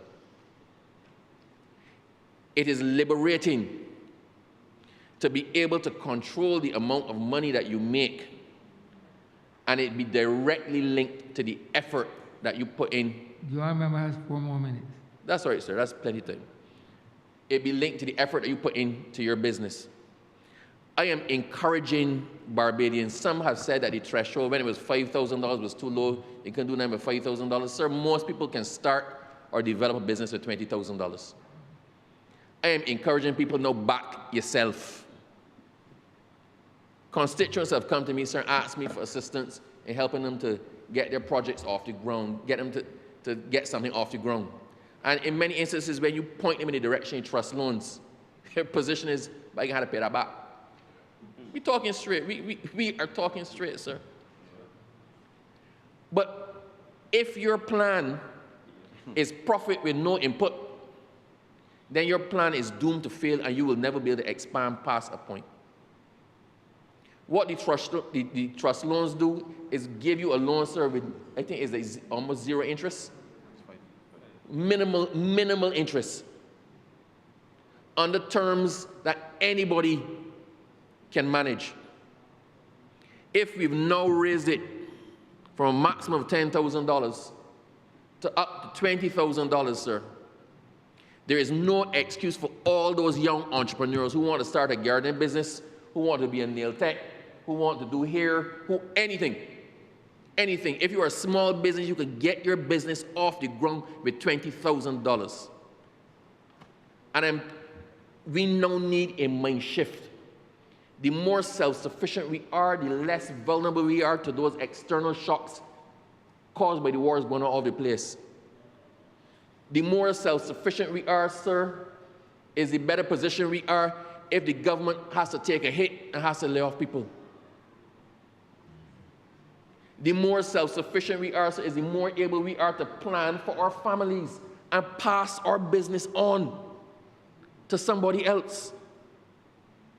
So I wish to commend the Minister of Finance and his team for taking that leap of faith to back Barbadians and to encourage Barbadians to back themselves in what is going to be a very difficult time coming up. Sir, I'm going to close here now. I want us in here and us in the rest of Barbados to be honest with ourselves. Difficult times are coming. Very difficult times are coming. What is happening in the Middle East is going to directly impact us. The cost of gas and the cost of oil has already gone up. Everybody's watching that number to see when it gets to $120. Because at $120 per barrel, sir, all bets are off. It will likely get there. This government and the Minister of Finance has done what he could to shield us for now.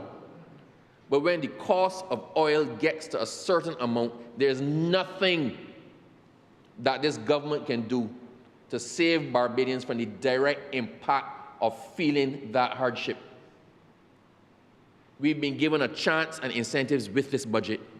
We've been given opportunities to grow with this budget. We've been given avenues for advancement with this budget, avenues for saving with this budget, stability with this budget, balance with this budget, resilience with this budget. He has done the Minister of Finance has done his job, and he's done it well. What we do with this budget is now up to us. But I, for one, can say I firmly believe this is a good budget, and I wish to commend it to the people of Barbados. I thank you, sir. Honourable Member for St. Michael South Central. Thank you, Mr. Speaker. Sir, sitting in this place when the member for Christchurch East Central, the Honourable Minister of Finance, delivered the budgetary proposals and financial statement, I started to reflect that it seems like the best economist once worked in a supermarket. Because I discovered, and I thought that I may have been one of the only ones whose first job was in a supermarket. I talk often about the fact that I worked as a cashier at Carlton Supermarket when I was still at school. And in fact,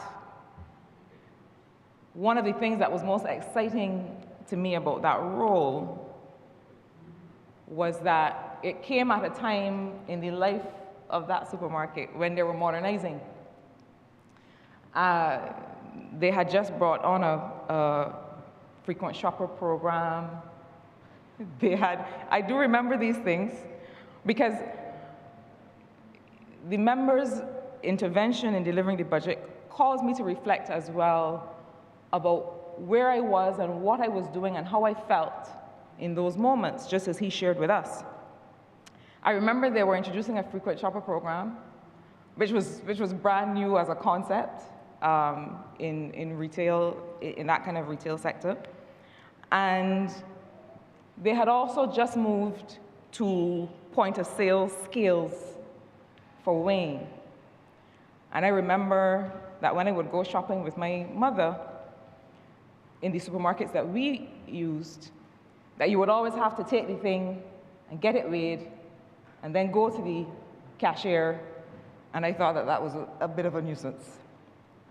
But I'm reflecting on these things because I think that me being in that position at the age of 16 or 17 and feeling excited about the fact that I was a part of this modernization of this supermarket, and that when we would do personal shopping for some of the older people in the community, that I took that very personally.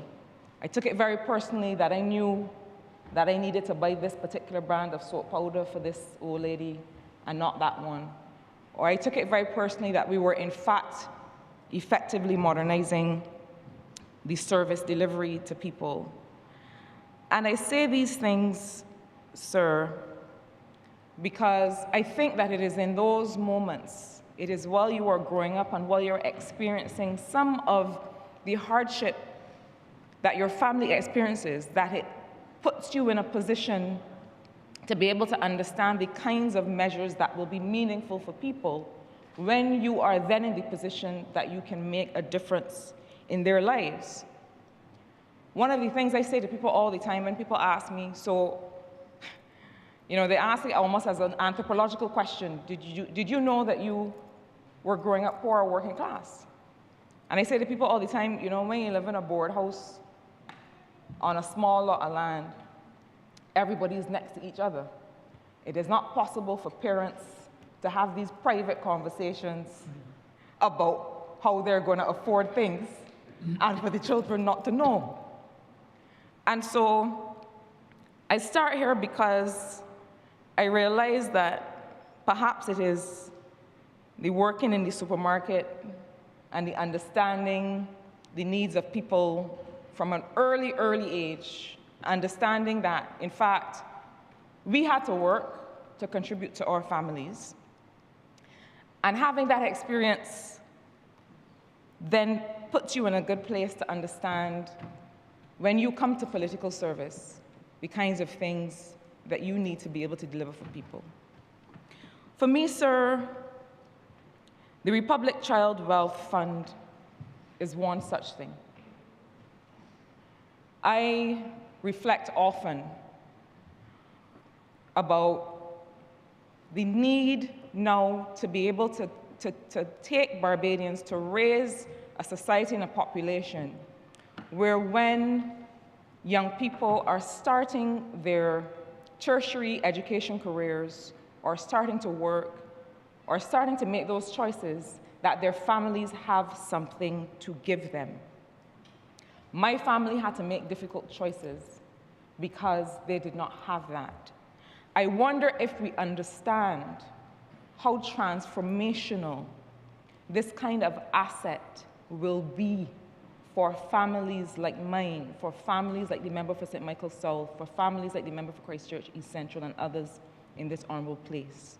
That if we had that, not that we may not have worked at supermarkets, but perhaps we might have been able to take those resources and start to invest at a time when we did not have then to take those earnings home and put it in our mother's or our grandmother's hand to say, Mommy, take that, I know that you need that to help. This is a transformational measure, and the fact is that, you know, I think sometimes that in all of the drama of elections, there is this notion that manifesto promises are election PR. We talked about this measure on the platform. It is in the manifesto. And because we are a serious party and government, it is here being announced as one of the measures in this first budget of this parliamentary term. What we say to people when we are asking for their support and their vote and for us to enter a covenant together is real, and we do not take it for granted. But, sir, I also want, as a point of departure, to reflect on the fact that every area of this budget, I dare say any area of any budget of this government, comes together on purpose to achieve development and transformation. I know that we call these a series of budgetary proposals, but what this is in itself is a strategy. No, it is not. It is an annual exercise, and I will come to some of the commentary that we've been hearing. It is not meant to be a medium-term or long-term strategy. There will be some elements of it whose implementation and execution are medium-term. But there seem to be some of us who believe that an annual budget should tick every box for a growth strategy or a transformation strategy. That is not what a budget is. However, this budget is transformational in that the 6 areas of proposals align for a particular purpose. We have cost of living measures, citizen security and resilience measures, growth enhancement, business, measures for people living with special needs, and investment in the future. And I talked about one of those investment in the future measures just now, the Republic Child Wealth Fund. But someone asked me of that fund, and I say this by way of illustration that this is about policy alignment in every regard. This is not just a menu of things that people can choose from and say, well, I'm going to hold this one or I don't like this one. They are meant to operate together. Somebody asked me about the Republic Child Wealth Fund. And I mean, an honest and fair question, whether I thought that families could not use the help earlier. And my response to them was, in this budget, families are getting the help earlier, because it is not just a single policy. Yeah. Across the cost of living measures, whether it is the transfer for multiple births, whether it is the reverse tax credit increase, whether it is the income tax increases in the thresholds, whether it is some of the energy subsidies whose ultimate outcome will be helping families to retain more cash, to be able to then reinvest in their households and their children's health and education and transportation. These measures all hang together. But it is important, and that is why I do not agree with those who say that these are short-term measures. The Republic Child Wealth Fund is not a short-term measure. No. The Republic Child Wealth Fund, and if I sound like I'm staying on this one a long time, see the member of Christchurch Central looking at me as if I don't have other things to say. But if it seems as if I'm staying on this a long time, it is because for at least 8 years, it's almost 8 years now, in this honorable place, I have spoken about the need to really address intergenerational poverty and associated with that intergenerational wealth. We have, in working class communities in Barbados, come to a place where we are not able, because of structural issues and because we had not yet by this time developed some of the tools, able to make the full use of certain kinds of assets, able to bring investment to people's real lives. And this Child Wealth Fund allows us to do that. It starts to address the fact that many families live a subsistence kind of life. And that when people are struggling on the day-to-day, it is very difficult. This is an economic principle and a social principle that we know. It is very difficult to look 18 years down the road and to start to dream about what you would like to put away for your 18-year-old. This instrument allows you to do that. It is perhaps, and I would like to think that it is, a precursor to some of the things that we will have to do with respect to estate planning and even land management and other management of assets. We know that there are too many properties across Barbados, and especially in St. Michael, that have fallen to ruin and fallen into disrepair because while they belong to somebody, the work was not done within that family to make sure that that asset was secured by the family and then could therefore be used. This budget starts to take us to that place of economic enfranchisement at the level of the household, starts to take us to that place of ensuring that we can address the intergenerational nature of deprivation that we have spoken about in this country for so long. Sir, I also, though, have to come to the notion that I've heard in the last 48 hours or so, that this budget does not deliver a growth strategy or does not speak to structural transformation. And while I don't agree that that is the case, I believe that there are measures here, as I've just outlined, that do speak to these things, and I'll come to one or two of them. But I also want to say something very clearly. This government started in 2018 with a Barbados Economic Recovery and Transformation Plan that was heavy on the recovery. And we called it recovery and transformation because we knew that at that time it would be heavy on the recovery, and that later we would be able to get to a place where we could focus more on the transformation. But we have consistently brought a BERT, first BERT, a second BERT, and now a third, that does go further with a medium-term plan, further than an annual budget is intended to go, with a medium-term plan for growth and transformation. And so this framework, along with Mission Barbados, the 6 missions that we've identified, along with the investment strategy that BERT, the third installment, makes reference to, and along with the energy policy that will also drive our investments, and including the reindustrialization plan that the budget does speak to. A budget is not intended to be an implementation strategy for the next 5 years, but it is meant to signal what are the priorities that begin in the current financial year for the government. It is not to say that those priorities begin and end in that financial year.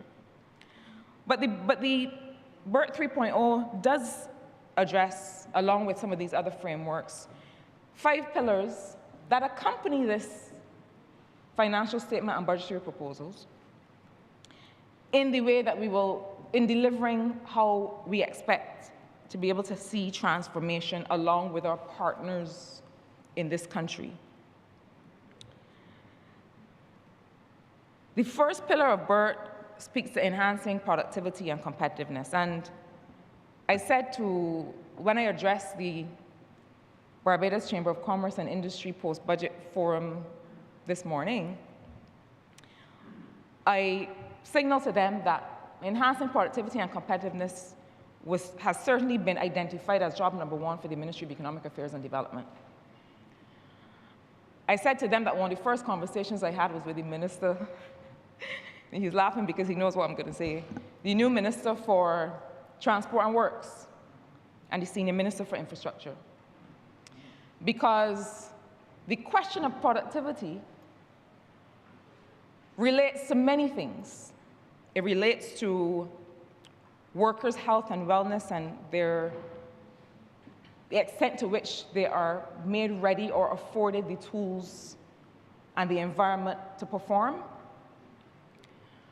It relates to the extent to which we can use technology and digitalization to just make people's lives easier and give people the technology that they need to work. But it importantly also relates to how we are setting ourselves up for success, how we are using infrastructure and assets to be productive and to make the country productive. And so when we talk about moving people around efficiently, when we talk about coming up with a road network that is able to deliver for people that live in Barbados, but also signal to the investment community here and abroad that we are serious about doing business in Barbados and having the economy grow. I mean, it may perhaps be a coincidence that some of the most used roads on the way to Bridgetown and to other areas of commerce are in St. Michael South Central. That might be a coincidence. So when I, as the minister that has responsibility for productivity, make the argument on that basis, perhaps the minister will understand that it might just be a coincidence that the whole of Barbados drives through Roberts Gavin Hall's Road to get to Bridgetown. But that's a conversation for another day. And I know that he understands the productivity argument in that regard. But I make these points because the budget also speaks about the establishment of a competitiveness commission, and competitiveness commission is the language that is used in the budget.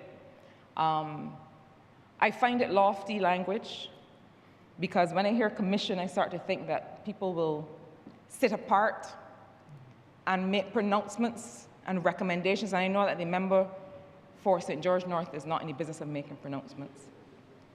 So I know that that word commission maybe doesn't fit her. But I think that this is perhaps one of the most important measures. It may not be as sexy as some of the others, but it is critical to how we're able to develop. The fact is that a small economy like Barbados, in some of the established sectors, and you heard the member for St. Michael, West Central, speak at length about the accomplishments to date, but also these plans for the sector that this budget is able to facilitate. But the truth is that an economy like ours always comes to a point where there is not much more scale that can be achieved. And where you will get your growth is in productivity, making all of the factors in your economy more productive. There is a lot of scope in this Barbados for us to be more productive. One of the things I mentioned to the Chamber this morning was that I would like to see us come to the place, and we talk about some of these indicators, and we talk about debt to GDP, and we talk about the fact that it is at just around 93%, which is a tremendous achievement for given where we had come from. But the fact is that there are other indicators that we should be measuring daily. I would not say no to a productivity ticker that is placed in some conspicuous location in the country that everybody will pass. And let me tell you why. Because productivity is not just a function of what government does. It is, in fact, a function of what each of us does every day. My idea was to put it like Kensington Oval, because I tend to look there all the time when I pass, but not everybody might be concerned as I am with the fates of the West Indies cricket team and pass there and look longingly to the Oval and hope that it will long be a symbol of West Indies cricket dominance. But I believe that if we can bring these conversations more squarely into the public discourse, as the Competitiveness Committee, I call it, is a simple word, seeks to do, then this would be important for us. And I want to say that when I was first Minister with responsibility for economic affairs, we started this work. This is not something that is new, and it is in fact something for which we know there is an appetite among all our social partners. In fact, the two individuals who have been named to begin and to co-chair and to start to roll out the committee with us were at the time also instrumental in a lot of the reform discussions that we needed to have. And the approach of that committee, we called it a doing business subcommittee of cabinet, and then there were smaller committees. And those committees were about sitting and looking at each issue, whether it was KIPO at the time and registering a business, whether it was town planning and getting an approval, whatever the issue was. And I use the example of town planning, now planning and development, because I was also minister responsible at the time.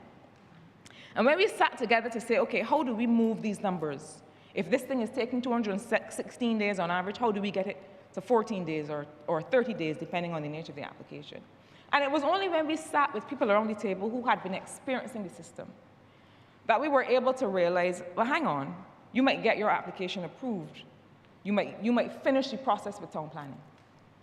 But then you might need, before you could do anything, to have an approval from the Environmental Protection Department. And that is not actually within the scope of what town planning does. And so we had to bring them to the table. And then somebody said, well, hang on, I can't start anything because all now I'm waiting for a connection from the Barbados Water Authority. And so we had to bring them to the table. And what I'm saying here on the floor of this Parliament, the member who spoke before me made reference to it. This is an extremely robust set of measures. How we execute is what matters. A competitiveness committee has to be about having subcommittees that work together, roll up our sleeves around the table, and figure out where are the nuisances and where are the bottlenecks, and have a method to do the fine work of getting these things unstuck. That is also one of the reasons that we, in this budget and in BERT 3.0, talk about having a delivery unit. Your Honourable member has 5 more minutes. A delivery unit is also not a new concept. Thank you, Your Honor. It's also not a new concept. But I think that we are finally beginning to see that political will alone does not get things done. I always say to colleagues that, and I have worked with governments before coming to governments all over the world. This government, since 2018, has had one of the highest levels of political will for transformation that I have ever seen. Unmatched. I'm not saying that just because I'm a part of it, but if I were to step back objectively and look at governments that I've worked with and for, as somebody who's worked in development finance, as somebody who's worked in the UN system, one of the highest levels of political will for reform and for transformation that I have ever seen. And yet, we are facing the reality that we have to do better with execution. The Honourable Member for Christchurch East Central talked about some of the ways that we've done better with execution. He talked about the fact that capital expenditure has actually seen some better execution and some of the execution that means that it will start to contribute to productivity. But I believe that this budget and BERT 3.0 and the discussions that we've been having confront the fact that we are going nowhere without addressing competitiveness and productivity as the channel for growth in this country. All of these things hang together. We are investing more in trust loans. Well, when we invest more in trust loans and when people get more access to trust loans, then we have another challenge that has to do with how these policies hang together and our own competitiveness. Because I remember being a consultant who was certainly making a little bit more than I'm making now. But because I was a consultant, the commercial banking system did not think that I was a worthwhile client. This is a reality of small business. And so who in the banking sector is going to sit with us, is going to sit with the member for St. George North and the former chair of the Barbados Private Sector Association and the rest of the Competitiveness Committee and talk to us about how we can make sure that there's financial stability and predictability for small business people. This is a real thing. Sir, the final point that I want to make with respect to the measures before us, and also with respect to the road before us, has to do with how we consider some of these social investments here. I heard a lot about the budget is giving a lot, is giving this and is giving that. And I hope that we change our register in this regard. This is a series of investments. To my knowledge, we are a little ways away from an election. We are a little ways away from an election. And as the member for Christchurch West suggested in his comments, when an election is over, when the pageantry is finished, we have to govern. And so I would like us to not frame this as, well, you're giving here, you're giving there. These are investments in people at all stages in their life cycle, at all stages in their lives, at all livelihoods that people choose, with all the choices that people make, with all the circumstances that people may not choose but have to live with. These are investments in people. I had occasion in my final 30 seconds, sir, to explain to a colleague this morning who took exception to the breakfast program that is being rolled out in the Ministry of Education. And that individual suggested that this might be a wasteful exercise and that there are children that do not need breakfast.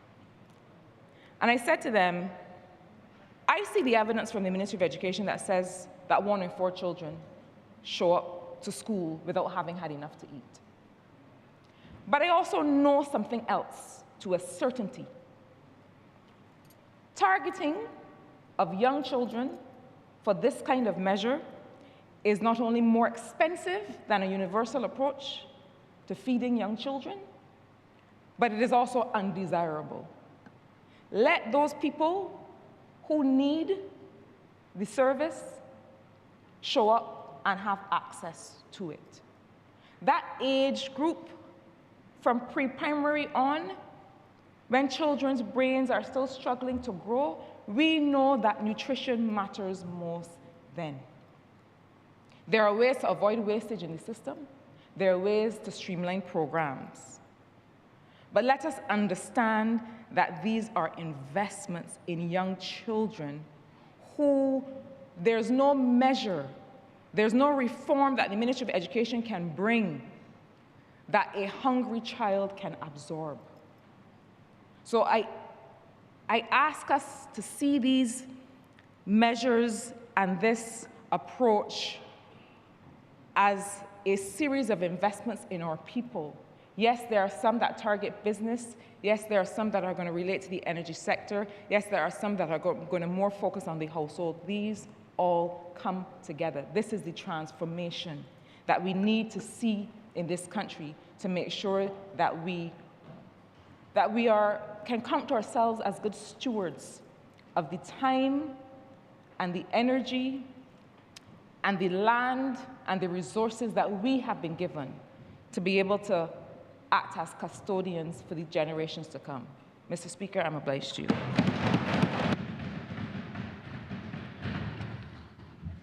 Honourable Member for St. George North.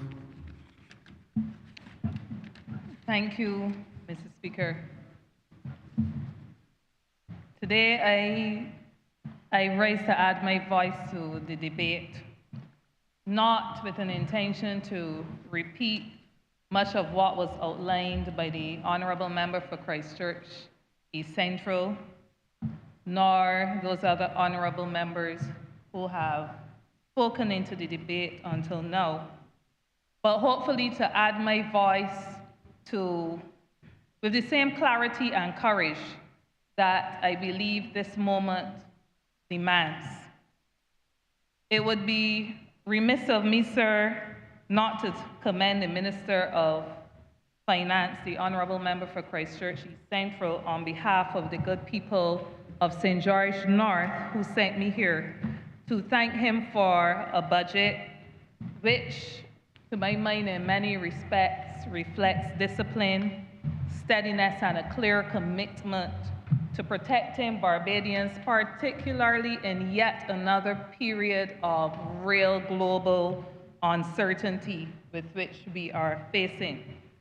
I also wish to express my immense appreciation to this party in government under the leadership of our political leader and Prime Minister, the Honourable Mia Moore-Motley, for determining that we should enter covenant with the people of Barbados during an election, not to write a manifesto, but to enter covenant with our people. I'm happy, sir, that in less than 5 weeks after a general election, which resoundingly voted in favor of this party in government, that we are able to see many of the vows that were made under that covenant being delivered in the budget. But permit me, sir, also to share that as I sat and listened to the Honourable Member for Christchurch East Central a couple days ago on Monday, I could not help, sir, but to reflect and beam with pride that when I sat with that Honourable Member in a corner classroom at the University of Waterford, sir, which was next door to the classroom. Honourable Member, people getting vexed already.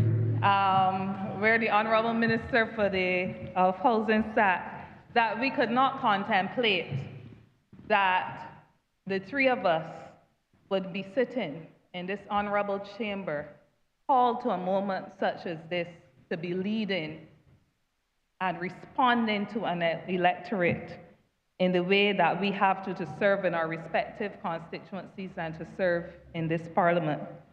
So, sir, I won't go any further for the benefit of those people who are getting upset, but in the same spirit of up and on and upward and onward, perhaps more adequately, sir, I speak under the theme, Greater Will Our Nation Grow.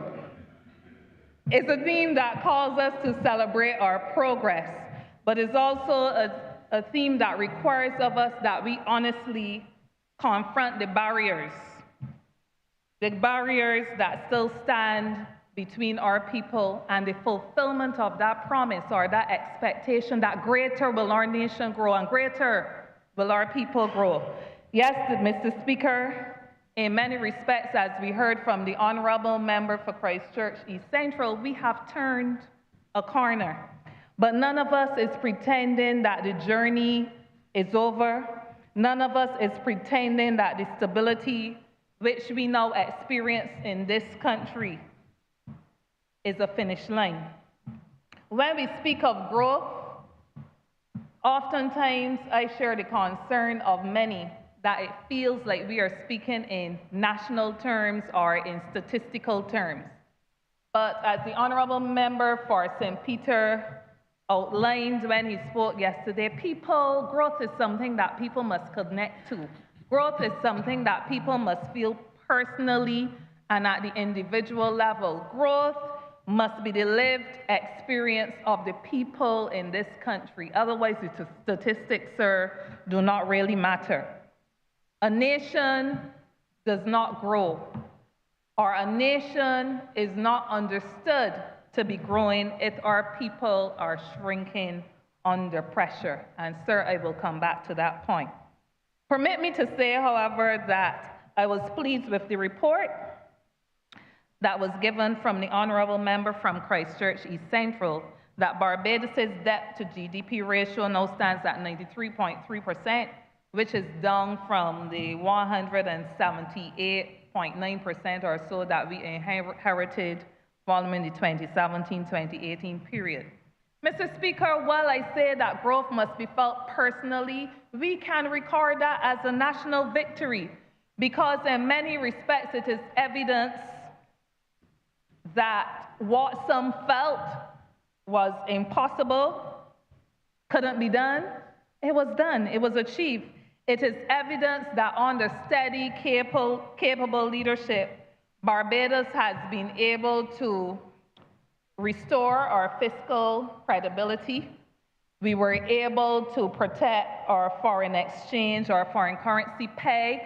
We were able to bring back up our foreign reserves.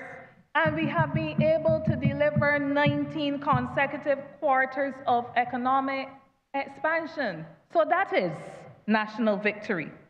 But sir, while this should be celebrated, and it should be, because we recognize that it provides a foundation upon which the growth that we speak about and under which the budget is themed, greater will our nation grow. It provides the foundation under which greater growth is possible. So I want to commend the very targeted budgetary measures that were outlined specifically, and I just mentioned them, the electricity fuel charges adjustment subsidy, which will contain the increase that otherwise would have accrued to monthly bills that consumers would have felt given the rising oil fuel prices. I also wish to commend the fuel VAT caps, the excise reductions on gasoline, the freight caps, the expanded tax credits, and the support for pensioners and vulnerable households.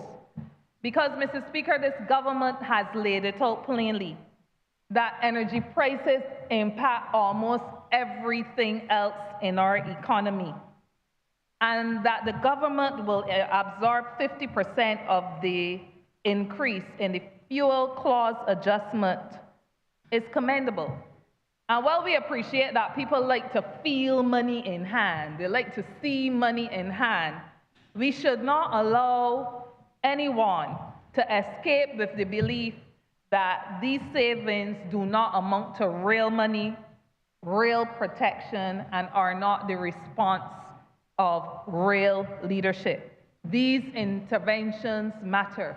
Mr. Speaker, I believe that they will help, they all will help, and I believe, as many others, that they are necessary at this juncture.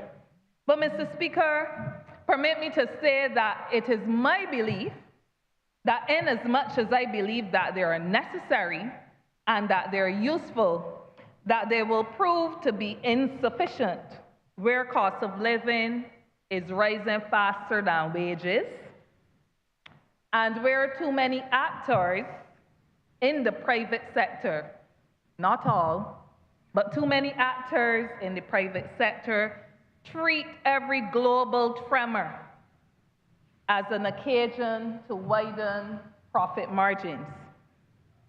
If as workers we are to carry a share of the burden, we will. If government is to carry the share of the burden and to make sacrifice, it will, as has been demonstrated. But, Mr. Speaker, the time has long passed for those in the private sector who are not easing the squeeze also to carry their share. And I take this opportunity to thank those employers who actually are carrying their share. Because, Mr. Speaker, I'm often criticized for lumping everybody and classifying everybody or painting everybody by the same brush. But regrettably, enough are not keeping faith. And the fact that Barbadians are living in reality, we are not living in theory, we are living in reality. And Mr. Speaker, I'm also aware that we are living in a world where reality is often perceived as well. And in Barbados, the reality and the perceived reality are that even when government had committed similar measures in the past, the cost of living in this country was still going up. Our people were still feeling the squeeze, and as much as we capped VAT on fuel and we did all of these things, control freight costs, people were still feeling it. And they weren't feeling it because government failed to act. They weren't feeling it because they weren't willing to carry the share of the burden, and so they were being ungrateful. But they were feeling it because too many businesses operate only to pass on every single increase, to protect every margin, to suck every ounce of profit out of every situation, no matter what.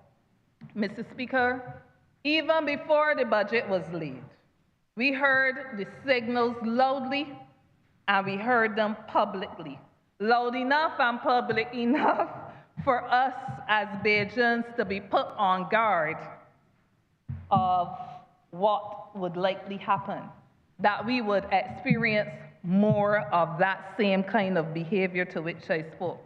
So it wasn't surprising to read in the Sunday Sun on last Sunday, even before the budget, that they were getting ready perhaps to extend profit margins and create Honourable Member for Christchurch East Central the environment and the argument around inevitability. So we were told to buckle down because it's going to be a rough couple of months. We heard sightings of freight costs, increases to $200 and $500 and $583 and $600, all purportedly amounting to approximate increases of 10 to 15%, 15 to 20%, sorry. But Mr. Speaker, what that article did, outside of outlining these things, was reminded us as Bajans of what is the characteristic behavior of too many businesses. That when global costs fall, local prices don't fall. When global costs rise, local costs rise. And that local prices, therefore, will only move in one direction in this country, and that direction is up. So, Mr. Speaker, they might couch it as inflation, but the rest of us who feel the squeeze know it to be opportunism. And it is the working people in this country, working people at the lower levels and the middle class levels, that often carry the brunt of the burden. Mr. Speaker, a nation cannot grow greater when our people are being squeezed smaller. So yes, from a fiscal perspective, I accept and I agree that we have turned a very important corner. But we will not grow and become the best versions of ourselves if all hands are not on deck. To say that government cannot do it alone is perhaps the understatement of the decade. Government has executed capital works at 96%. Government has modernized its procurement process. Government has increased and rebuilt this country's credibility. Government has shown that it is prepared to take risks. But too many in the private sector are still waiting. They're waiting for more certainty. They're waiting for more guarantees. They're waiting for government to clear every path and cushion every blow and carry every burden. Mr. Speaker, it's my considered opinion that the waiting must end, because we cannot call for growth while waiting only for government to shoulder the risks and to carry every risk. One well-known local economist said that he would have rated the budget presented by the Honourable Member for Christchurch East Central as a 6 out of 10. He perhaps would have given it an 8 or 9 out of 10, except for the uncertainty with the war in Iran and the possibility of a worsening situation. And I don't mention it as a criticism, I'm just making a reference. But Mr. Speaker, if it were any of the other parties that contested in the last general election presenting this kind of budget, I must admit that I would have been a lot more worried. But for a government that has navigated through several crises since first coming into leadership in 2018, that has brought this country through them safely, I think that this country can move forward with a certain amount of confidence, not simply because we started by saying, give me the vote and watch me, but because the evidence since then has borne out that with God's help, we will be able to get through even these ones again. Mr. Speaker, many of the businesses to which I referred that are not easing the squeeze and are waiting for government to take more risks, Mr. Speaker, you know they will not be waiting to freeze wages. They will not be waiting to freeze wages and justify it by global volatility. They will not be waiting to delay increments and reduce hours without consultation. They will not be waiting to institute layoffs and disguise them perhaps as energy savings. Mr. Speaker, I heard the recommendation of the Barbados private sector for the reintroduction of incentives that would encourage long-term savings, and particular interest was given to registered retirement savings plans. And while that recommendation may appear reasonable, the fact is, Mr. Speaker, people cannot save what they do not earn. People cannot save what they do not earn. No amount of incentive can overcome stagnant wages or low wages or precarious short-term contracts or unpredictable hours, and that's a fact. It is time that we in this country stop speaking, therefore, to the symptoms and really examine what is the root cause. So, Mr. Speaker, let us discuss pairing that long-standing discussion, which they said has been a long-standing recommendation, with living wages, the introduction of living wages, not just a minimum wage, but wages that the average household can live on comfortably. Let us pair it with reduced short-term contracts. Let us pair it with predictable income streams. Let us pair it with portable Social Security benefits. Let us make savings possible in this country, because greater will our nation grow if all hands are on deck. Mr. Speaker, as I speak, I wish to urge government, as it contemplates another compact on prices for a basket of goods, to demand landed cost data for these goods. Landed cost data for these goods and all goods, so as to be able to distinguish between what is genuine cost pressure and what is opportunistic inflation.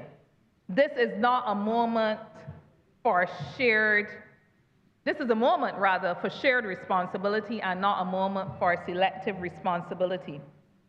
I'm therefore pleased that the Honourable Member for St. James Central, in his intervention last evening, committed that under his ministry, he intends again to bring the labor movement in to join the consultations with the private sector towards a renewed social compact on food prices. And even as I accept the invitation to be a part of those discussions, I just wish to give him the heads up that this landed cost data might be a truer reflection of where we're coming from and where markups are being applied.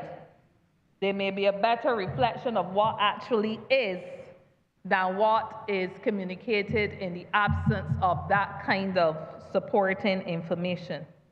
But Mr. Speaker, even as I accept that invitation whenever it comes, I also urge Barbadians to bet who bet you.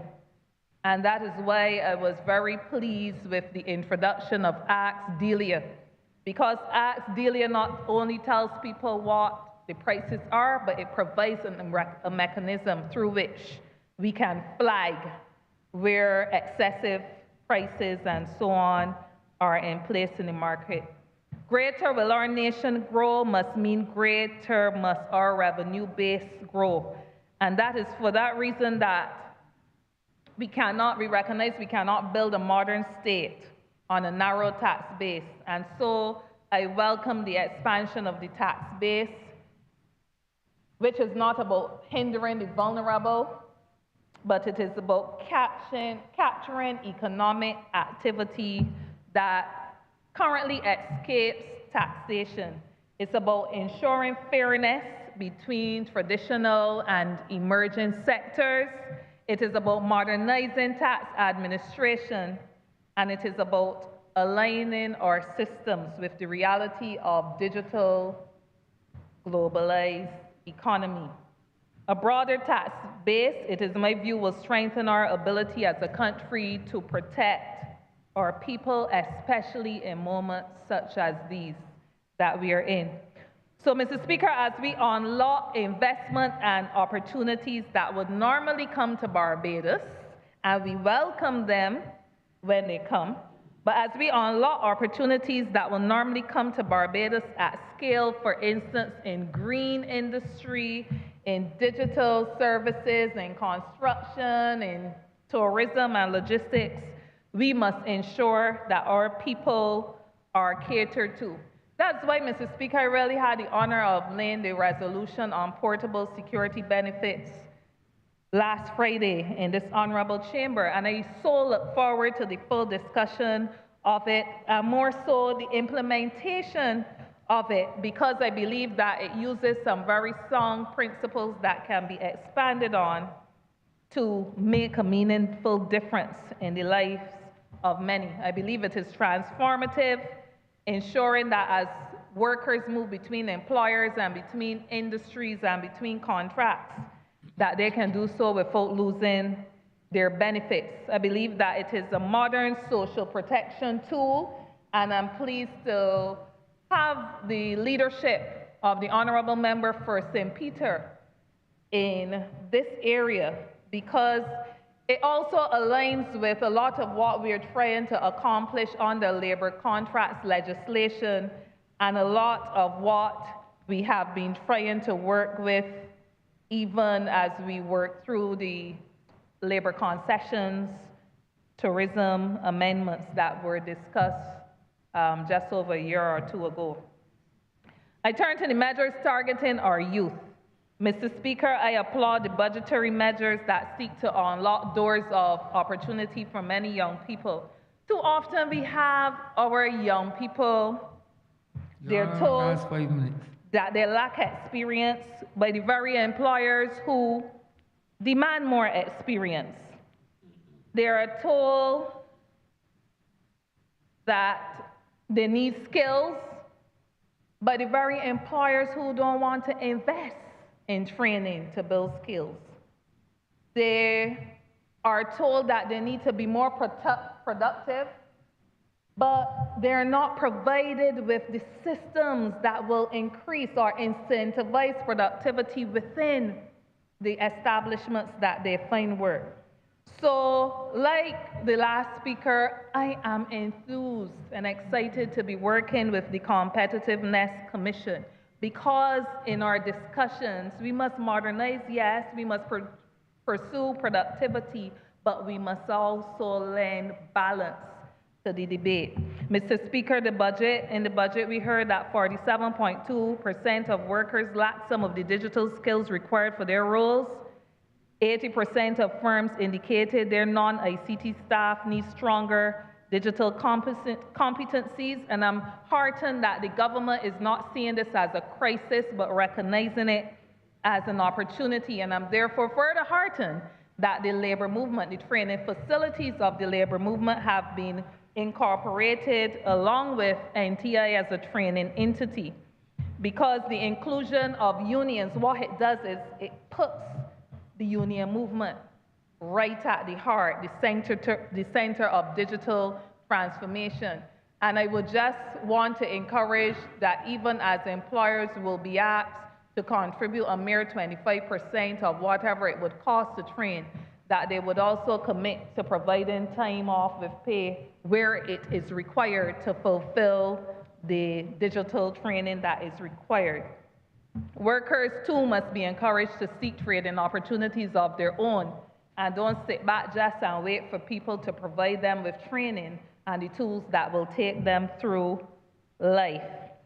Mr. Speaker, I want to applaud the government's ambition to make Barbados the green industrial gateway of the Atlantic. I think that it is very bold, but equally, as I'm sure my voice will lend into discussions on this, I want to urge that local hiring requirements and legitimate apprenticeships and occupational safety and health standards and minimum wages will be enforced. And in the same way that, as I mentioned, the tourism concessions, that these have to be enforced as well, because wherever people benefit from the public purse, we believe that they have more obligation to honor basic floor of conditions within those sectors. So in closing, Mr. Speaker, it is my view that the budget reflects that government is doing its part to protect the people of this country, to steady the economy, and to cushion households against the most adverse shocks. And we urge business to act responsibly as well. This is the time to insist that every sector, every responsible citizen shares the burden.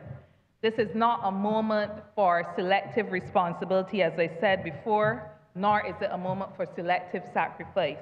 Barbados belongs to all of us, and therefore the responsibility to protect Barbados must belong to all of us, because, Mr. Speaker, when the rain falls, it doesn't decide who is going to wet, but what we need to ensure is that none of us drowns as a result of it. So I want that we can move forward with the conviction that greater will our nation grow can be fulfilled. It can be fulfilled when fairness is greater. It can be fulfilled when opportunity is greater. It can be fulfilled when protection is greater, when every Barbadian can stand taller because this government, this parliament, and those who influence the economy and the society of Barbados commit to leaving no one behind. And just as a final note, because I see the signal of the next speaker that he's ready. So as I prepare to sit, Mr. Speaker, I urge him to satisfy the good people of Sweet Vale and the good people of Lower Estate that the failure to start the roads there in the time frame that were indicated coincidentally during the campaign towards a new election was not election PR, member for St. Michael South Central. Because, sir, anyone who knows me and who truly knows me would know that I would not be a part of that. So I'm looking forward to his intervention, and I hope he will get a minute to speak through you, sir, to the good people of St. George North living in Sweet Vale. And I'm hearing from the Honourable Member for Christchurch East that put in a piece for him too. So we want some responses to those. Mr. Speaker, I thank you. I'm obliged. Honourable Member for St. Michael South. Thank you very much, Mr. Speaker, sir. I could not begin, Mr. Speaker, sir, and in this place and come in immediately after the Honourable Member disappoint a lady that I have so much affection for, and therefore I will try to respond to her issues as well, and the issues of the member of Christchurch East, and hopefully the other members as well. Mr. Speaker, sir, I am very happy to be here today to lend my voice to what I thought was perhaps one of the best laid budget presentations in this Parliament.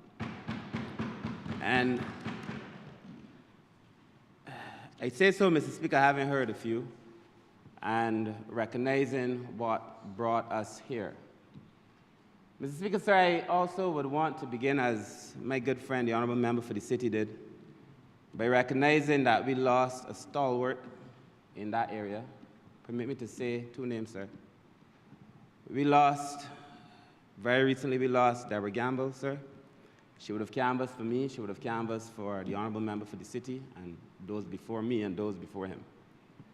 And we will miss her terribly, sir. I offer my condolences to her family. She started the campaign with us, and as life goes, she did not get to end it with us. But in my visits to the hospital, I am confident and comfortable that she heard the words that I shared with her, showing how much I cared for her.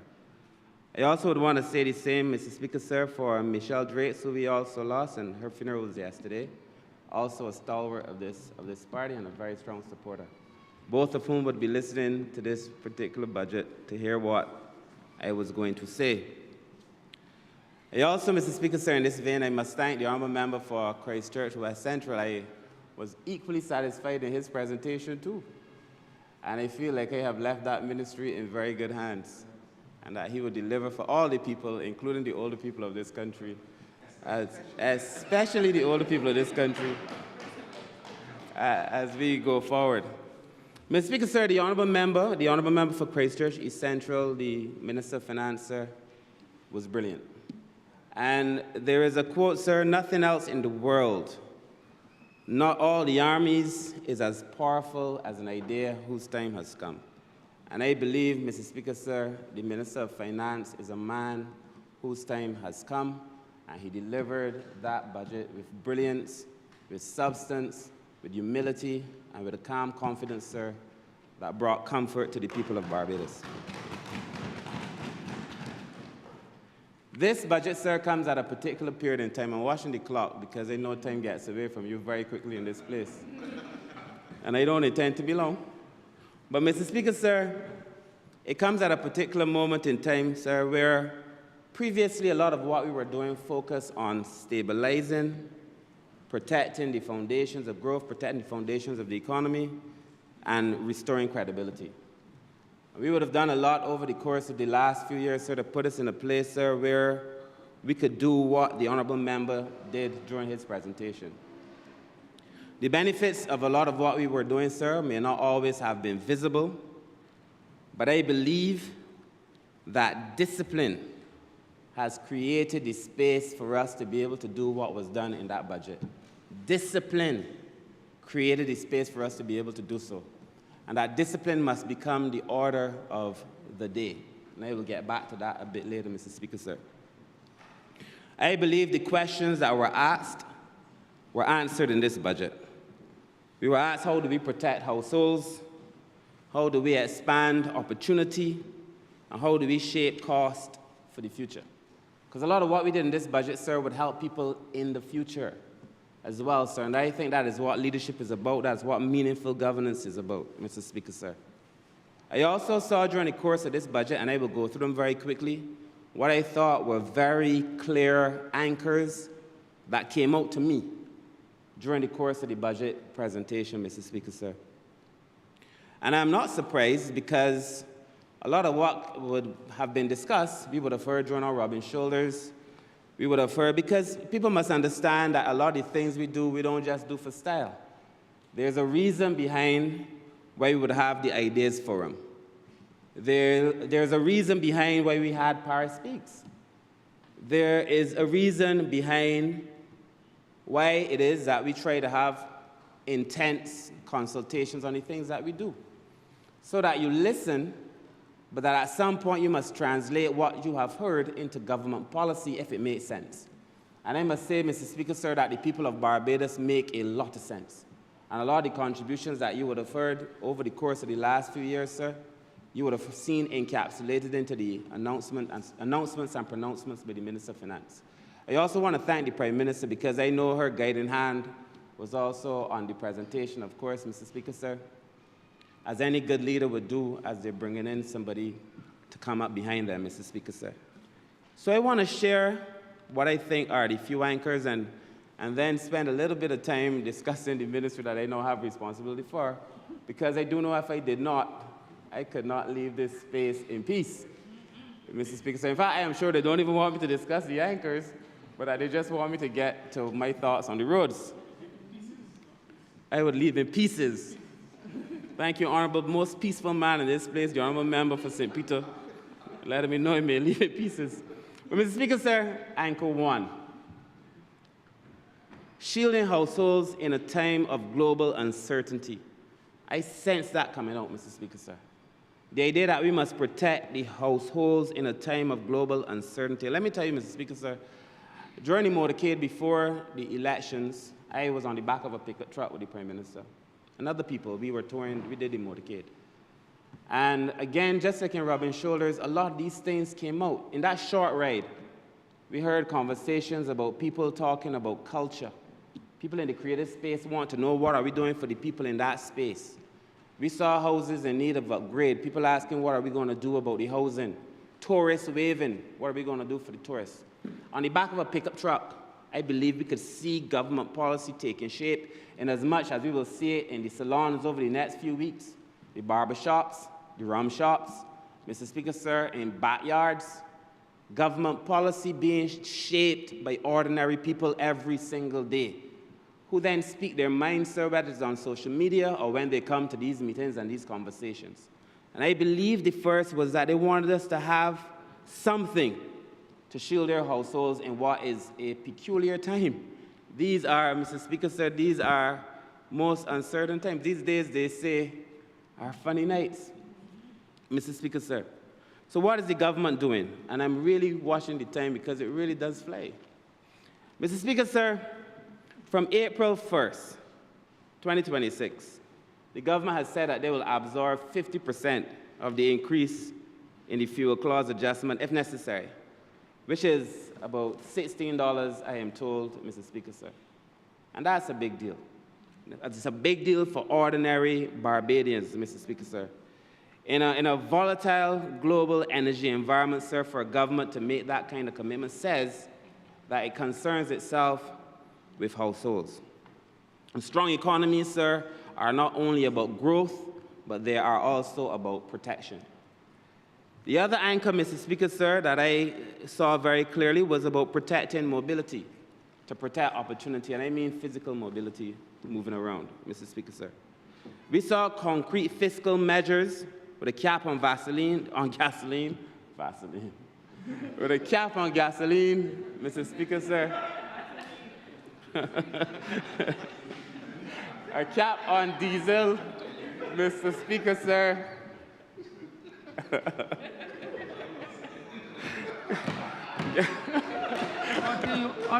Gasoline. Continue. Thank you, Mr. Speaker. Gasoline saved me from the Honourable Member for Christchurch by Central and the Minister of Finance, sir. Gasoline excise reduced from 99 cents, sir, to 89.29 cents, Mr. Speaker, sir. We saw a reduction in diesel, Mr. Speaker, sir, because in a small economy like ours, the cost of movement is really the cost of living. It costs you to move from point A to point B, and the moment that we can adjust that and address that, Mr. Speaker, sir, we are affecting the cost of living, Mr. Speaker, sir. The third that I saw was modernization that touches everyday life, Mr. Speaker, sir. And a lot of the things I'm touching on relate also to the ministry, but there were many other things. Mr. Speaker, sir, I shared a video in the parliamentary chat on a person who used a dash cam. Well, they were using it to do ordinary driving, but that dash cam was able to record a crime, and then to use the evidence on the dash cam to help solve that crime, Mr. Speaker, sir. I believe that ordinary Barbadians, all of us, Mr. Speaker, sir, are involved in this crime fight. Of course, it helps you with your insurance. It helps you if you have an issue. But it is also important, Mr. Speaker, sir, that we start seeing ourselves as part of the solution, Mr. Speaker, sir. And I believe that the dash cam, sir, what we've done, Mr. Speaker, sir, to allow the VAT removal on these dash cams, Mr. Speaker, sir, for a year is important. And like the Minister did, the Honourable Minister of Finance, I want to encourage Barbadians, I myself plan to get one, to get a dash cam, Mr. Speaker, sir. It makes sense, especially in these perilous and uncertain times. And then the de minimis threshold being raised from $60 to $150. I was receiving messages. In fact, that's perhaps one of the most popular pronouncements and announcements in this whole budget. The amount of people that message me asking me, if they could start importing little dresses and shirts and pants and what date. I actually had to ask the Honourable Minister a question. I said, if you, and I want the public to hear because people ask me, if you order today, but the goods arrive on April 2nd, do you benefit? And the Minister of Finance has given me the assurance that as long as the goods arrive after April 1st, that the persons will benefit from the VAT-free. So order on, Barbadian people, order on. Mr. Speaker, sir, anchor 4, preparing the economy for the cost structure of tomorrow. Mr. Speaker, sir, I saw it with the extension in the electric vehicle, sir, the VAT holiday, and I think this is brilliant, Mr. Speaker, sir, because this is really about tomorrow and being able to plan ahead in a way that makes sense, Mr. Speaker, sir, as we go forward to encourage the fleet, the Barbadian fleet, whether it is in the public service, the private sector, or individuals, to modernize their vehicles, sir, and move away from this long-term fuel dependence. We've already seen what that is going to cost us. I do believe that a lot of our electricity must really come from the sun or from the ocean. We must be able to use what we have, sir, to get ourselves off of the dependence on these fossil fuels, Mr. Speaker, sir. Fifthly, I also believe, sir, that we're revitalizing the capital to reignite national confidence. And I went through, Mr. Speaker, sir, with the Honourable Member for the City, the amount of things that are in here for the city. And I must also say, regeneration initiatives for Chapman Lane, Tudor Street, Gemmetts Lane, and the Bay Land. And I'm not saying the Bay Land because that's mine, but I think that whole stretch up there, Mr. Speaker, sir, should be able to benefit from things that are going to be able to benefit the city. Mr. Speaker, sir, this is real transformation.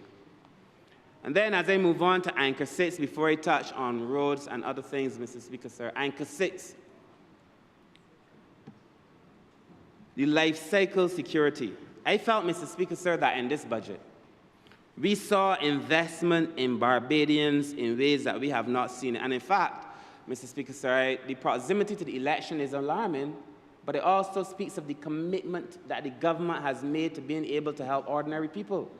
That a month ago or 2 months ago, we were on a platform arguing we are going to do this. Mr. Speaker, sir, there were people on the other side who were saying that the things that we announced in this budget could not possibly be done. But these were the same people that said we could not take the children of Barbados back to university for free. Mr. Speaker, sir, these were the same people that said we could not raise public servants' pay because the country couldn't afford it. And I'm saying, people, sir, this country cannot be held prisoner by the limits in the imagination of people who are trying to steal the government, Mr. Speaker, sir, by all means, except by coming up with productive enterprise to help people, Mr. Speaker, sir. I am thankful that we said it. It was a promise made, and it is a promise kept, Mr. Speaker, sir. We went on to do a number of things for persons with disabilities, and I won't get into all of them. I only want to say one, Mr. Speaker, sir. The roads that we're going to be fixing, the safe sidewalks from the bottom of town to the top of town. Let me describe it that way, Mr. Speaker, sir. And let me tell you how this came up. And I'm very happy that the Honourable Minister of Finance, one thing about him I know is that he's a listening man. And I also know that when it comes to persons with disabilities, and you raised it with him and it made sense, Mr. Speaker, sir, you are likely to have it. And he asked me when I discussed it with him, he told me to share it. And Mr. Speaker, sir, I want to thank him and the Prime Minister for putting it into this particular budget. When I had the conversation with the Ministry of Transport and Works, they knew that I had come from the Ministry of People Empowerment and Elder Affairs. They heard me say that we were responsible for doing an audit. The Honourable Member for Christchurch West Central now must do it, of all the buildings in town to make sure that they're disabled, they have disabled access. They heard me, Mr. Speaker, sir, and I left. I said I would like to think that this government and this country and this ministry can do something for the people. I left. And by the next day, I did not come up with this, Honourable Minister. The next day, the ministry, the staff in the ministry said, Minister, I know this matters to you. I know this matters to the country. And they designed for us the ability to have proper sidewalks and access for persons with disabilities from the bottom of town to the top of town. Not me, Mr. Speaker, sir. This was their work. And I think it is important. I want to give them the credit for it, Mr. Speaker, sir, because I believe that that is how we're going to change this country. By allowing the public servants, the ordinary people in this country, any person who has a good idea must know that once you say it and it makes sense, that this administration will make it happen. I want to thank the Minister of Finance, Mr. Speaker, sir. Well, Mr. Speaker, sir, I want to get back to that conversation on the pickup truck. So the Prime Minister and I drove from, and different people, it was a motorcade. So on the back of this pickup truck, we were having conversations about the economy and about culture and different. Well, of course, you can't be on the back of a pickup truck in Barbados and not have conversations about the road. And before, Mr. Speaker, sir, I get into these conversations, let me first thank the Honourable Member for St. Michael South East. I now know how difficult a task you had in trying to lead a ministry, sir, where everybody is able to see the problems that are before them, but they do not see the efforts that you make to be able to resolve them. And during the course of the election, the Deputy Prime Minister said time and time again about the number of roads that were fixed, Mr. Speaker, sir, the length of those roads, the amount of money that was spent. And Mr. Speaker, sir, I want to thank her for her efforts. I suspect now, I hope, in a few years somebody will thank me for mine, even if they have not seen the fruits of my labor, though I do hope that they do see the fruits of my labor. I'm coming to you now, Honourable Member for St. George North. I hear you. So, Mr. Speaker, sir, I want to begin there, Mr. Speaker, sir. And I also want to start by saying to Barbadians that I have heard them, we have heard them. I would be a man, sir, completely tone deaf if I said I did not hear the hurt, the frustration, and the anger of Barbadians about some of the things on the road. I would also not be true to myself if I did not say, Mr. Speaker, sir, like any other Barbadian, I am frustrated with the traffic that we encounter every day. I happen to live now in the north, Honourable Member Honourable Mr. Speaker, sir, and Honourable Member for St. Peter. I happen to live now in the north for the last 13 years. And in the last year, I mean, it's always been tough, but in the last year, The traffic up that side is extremely tough, and a lot of it is because they're doing road works, Mr. Speaker, sir. And a number of other people have moved up that side. But, sir, people are not imagining the challenges with the roads. The frustration is not an artificial frustration. People are living it. And I understand that they feel it, Mr. Speaker, sir. And I feel it too. I want to say to the people of Barbados that I have heard them, Mr. Speaker, sir, and that I believe the first thing I want to say publicly is that I acknowledge the hurt, the frustration, and the anger of Barbadians, but that I know it is my responsibility to do more than to just acknowledge the frustrations. I've also seen, sir, people who are popular on social media, sir, who are making regular posts about the roads, sir, and I don't mind because it keeps us accountable. It keeps us accountable. I would encourage other people, sir, but we have to be able to respond when persons make the claims that they make sometimes, sir, on social media. And permit me, sir, just to say, Dunksman, who messages me every day. And he doesn't frustrate me at all, but I do think, Mr. Speaker, sir, that we have to be accountable. And I also think that we have to be responsive. And so, as opposed to stopping him, I welcome him, Mr. Speaker, sir, because I believe if we all work together, we will be able to address these problems, sir. But my role is to do more than to report on it. I must be involved in solving these issues, Mr. Speaker, sir. And so, Mr. Speaker, sir, it is at this point, sir, that I want to talk about the shift that I believe must come to the ministry. And I believe, sir, that we have now, and you heard me in the well, having an exchange with the Honourable Member who has, well, the Minister, sorry, responsible for innovation and information, and who is responsible for making us more digital and digitizing a lot of what we do, Mr. Speaker, sir. I believe that we need to have a data-led decision enterprise approach to being able to do this work. We need to have more data, Mr. Speaker. So I am always going to be a researcher. That's what I do. I want to see the data, Mr. Speaker, sir. We have to shift toward visible execution. I heard the Honourable Member for Christchurch East. He told me we need to communicate better, Mr. Speaker, sir, because, you know, one day a road is open and the next day the road is closed, and sometimes you don't even know. Or you might be the MP for an area and the road starts, you don't even know when the road starts. So we have to be able to communicate better, Mr. Speaker, sir, and I intend to be able to do so. So here are a few things, Mr. Speaker, sir, as I speak about the ministry. First and foremost, Mr. Speaker, sir, I want to spend some time with the workers. I've already heard from the workers, sir, that there have been allowances that they have been denied, or in some cases, sir, allowances that have not changed in 30 years. I've spoken to the Prime Minister, sir. I've also raised it with the Minister of Finance, Mr. Speaker, sir, and I believe you're on the way to solving some of those issues. I want to visit the depots, Mr. Speaker, sir, and let me tell you, I'm going to visit every depot, some announced and some unannounced, because I've been an MP long enough to know that sometimes I call on the depot and I do not get a response, Mr. Speaker, sir. So we're going to visit some announced and some unannounced. But the reason that I'm visiting, Mr. Speaker, sir, is to be able to improve the conditions for the men as well, Mr. Speaker, sir.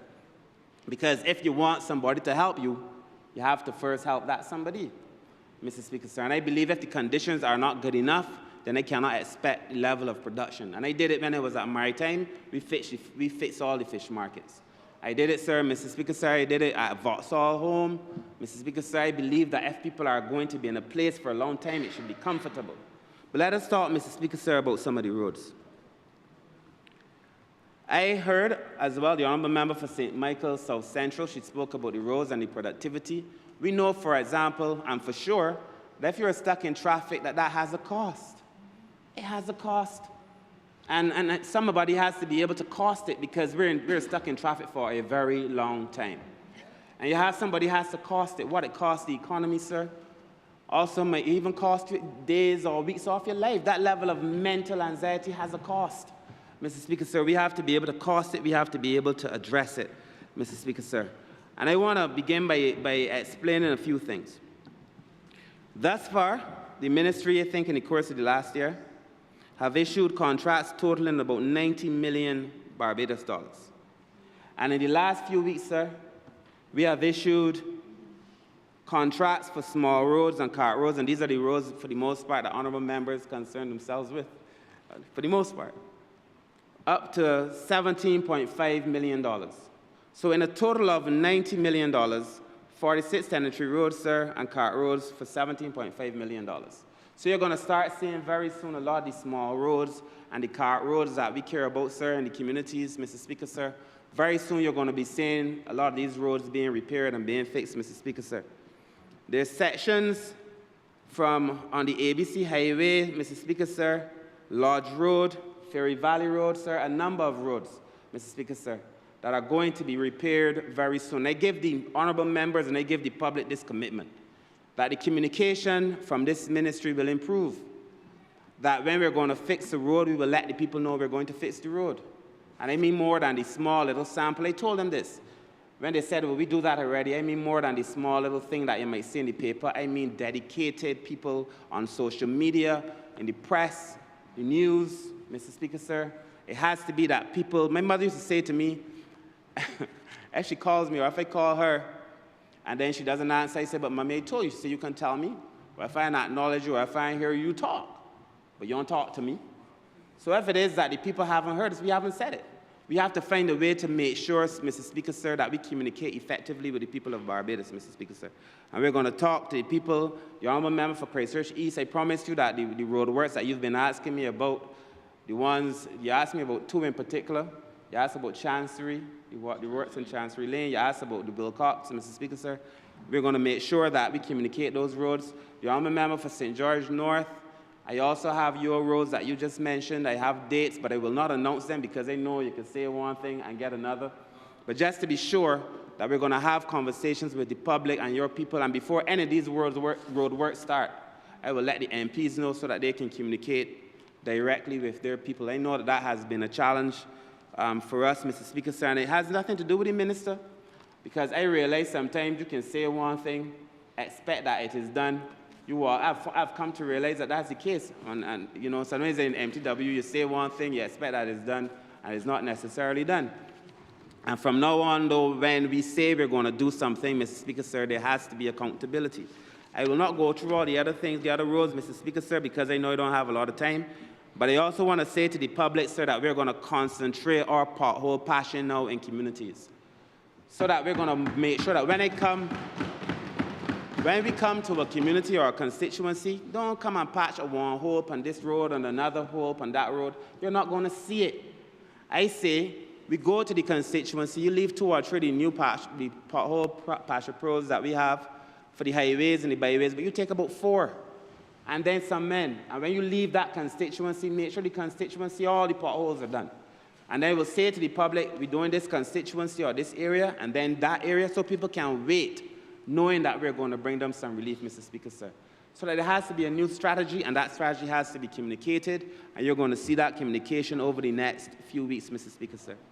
We're also going to make sure that we do better signage. I know that we started the work with signs. Mr. Speaker, sir, I've been talking to other people. We need to make sure we have signs, even in my constituency, and I'm sure in yours. A number of the roads just don't have signs. And I know the honourable member for St. Michael Southeast also started this. We need to expand it. Again, nothing makes sense unless it is mass. People don't feel it. And I know that the contract was issued. I also know that people said they would do the work, and they didn't do the work. So, Mr. Speaker, sir, these are the things that we have to be able to do. On traffic, Mr. Speaker, sir, traffic has become a major problem in Barbados. I want to begin by saying that we're having a traffic consultation that begins next week. The honourable member for Christchurch East Central already gave the dates, but allow me to say, on March 23rd, we're going to start at Dighton Griffith. On March 25th, we're going to Princess Margaret Secondary School. On March 30th, we're going to be at St. Michael's School. And on April 1st, we're going to be at Alexandra School. And, sir, these conversations are to do just what the conversations did for the budget, to hear the people and then use that to shape government policy, Mr. Speaker, sir. So we're going to have those consultations, but I believe that the starting point is data. We have to have, for example, Mr. Speaker, sir, a conversation about how many people are actually in a car on mornings, where these cars are going.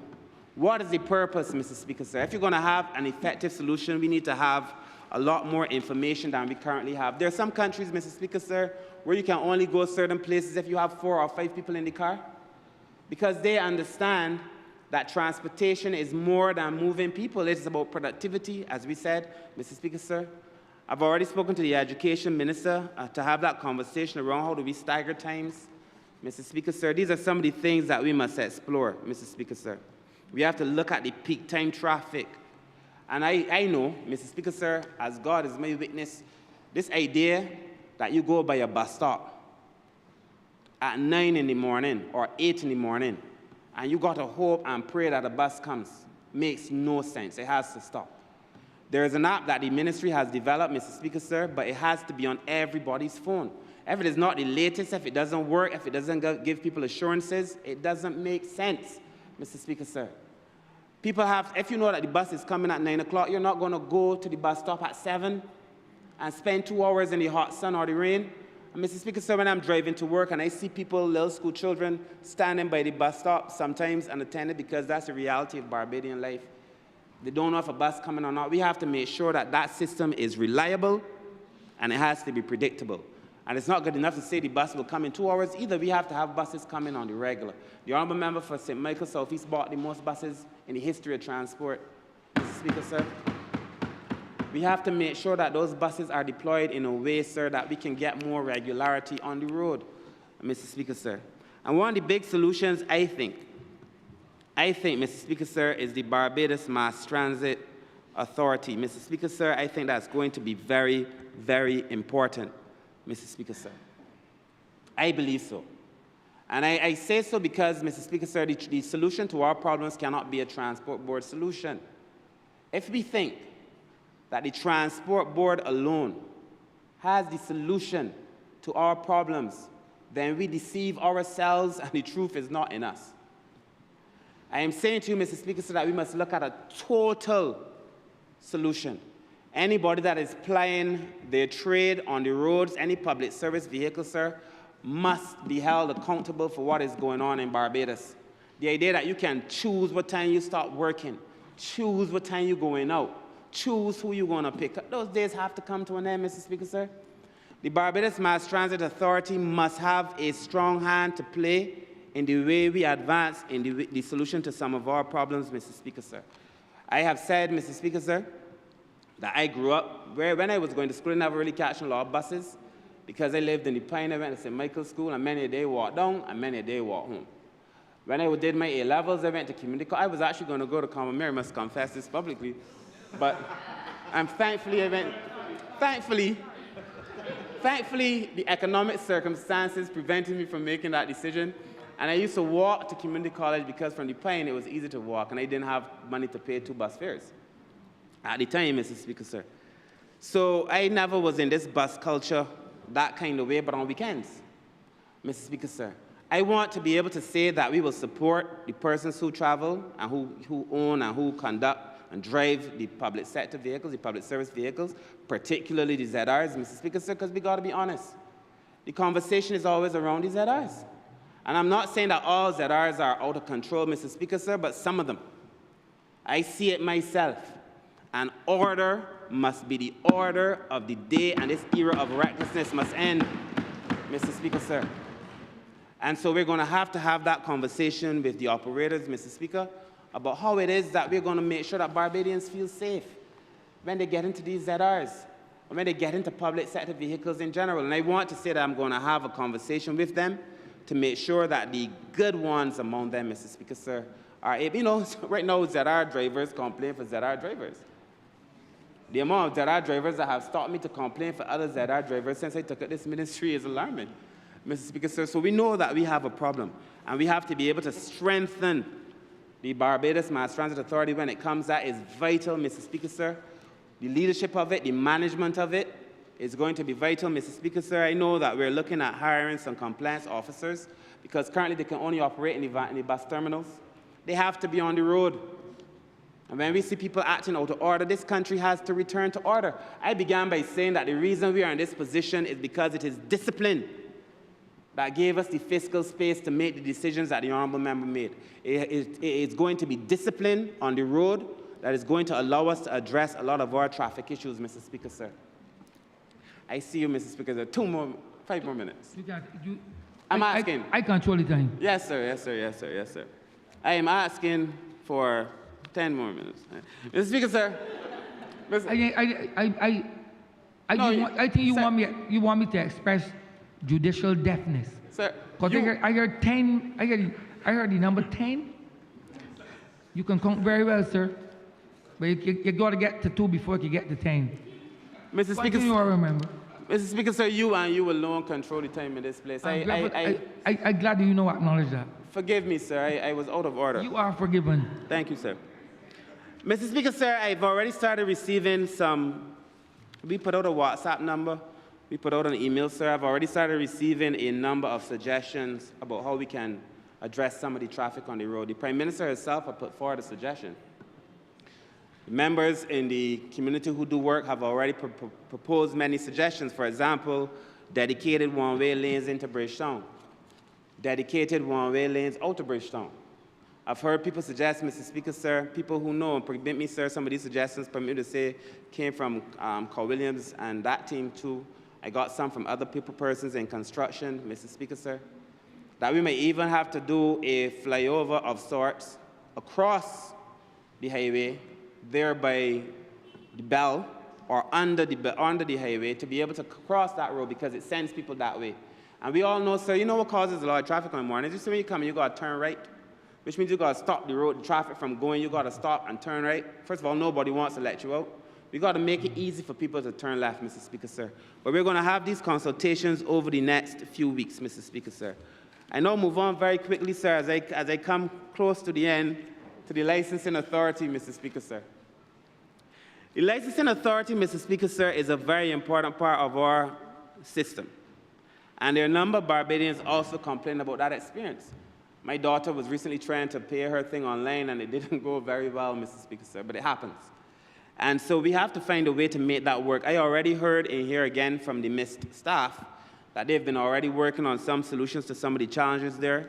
And in drainage, I want to say to the team that we're going to start with a massive drainage program over the course of the next 2 weeks, Mr. Speaker, sir, as we prepare for the upcoming hurricane season. I understand that there's a staff there that's large enough. We may have to bring on 1 or 2 more other people, sir. But we have to make sure that we clear all of the drains across Barbados before the hurricane season starts. I also want to encourage Barbadians to come out and help us clear some of these drains too, Mr. Speaker, sir, especially ones right in front of their houses, Mr. Speaker, sir. And that there's already $8 million for flood mitigation written into these estimates, Mr. Speaker, sir. We talked about retention ponds, and we talked about effective storm water management, Mr. Speaker. Sir, there are many other things that I would like to be able to discuss. I know that I am bordering closely to the end of my time. So I want to bring it home, Mr. Speaker, sir. There is a lot of work that has been done in the Ministry of Transport and Works. But like the work that was done for the budget, a lot of it is not going to be visible for a while the problems are visible.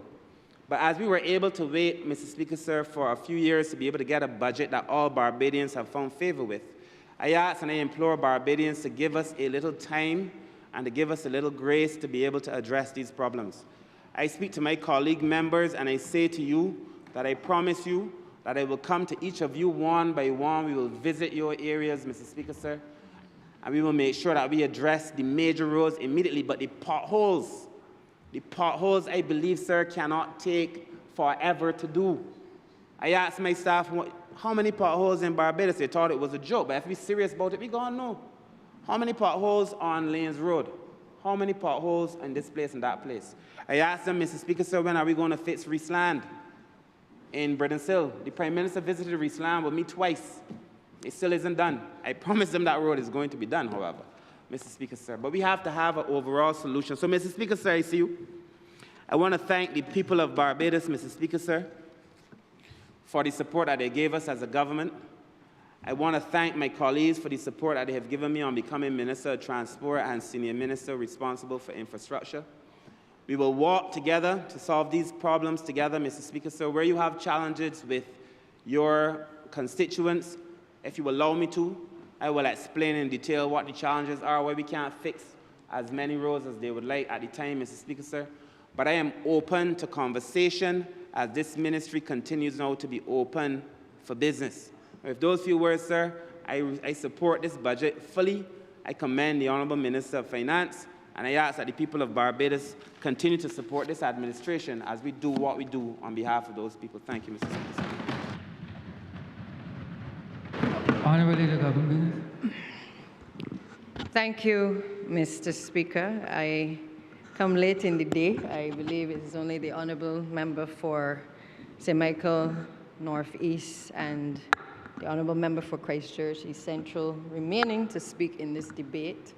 It has been a long 3 days, and I come at the end perhaps when most other honourable members have perhaps pulled apart the entire budget, and I would perhaps want to say at the outset that what remains therefore for me is really to pull out a number of, I believe, the key areas that certainly impact on a number of the households, not only in my constituency, but certainly the areas where I believe have resonated with the people of this country over the course of the last few days.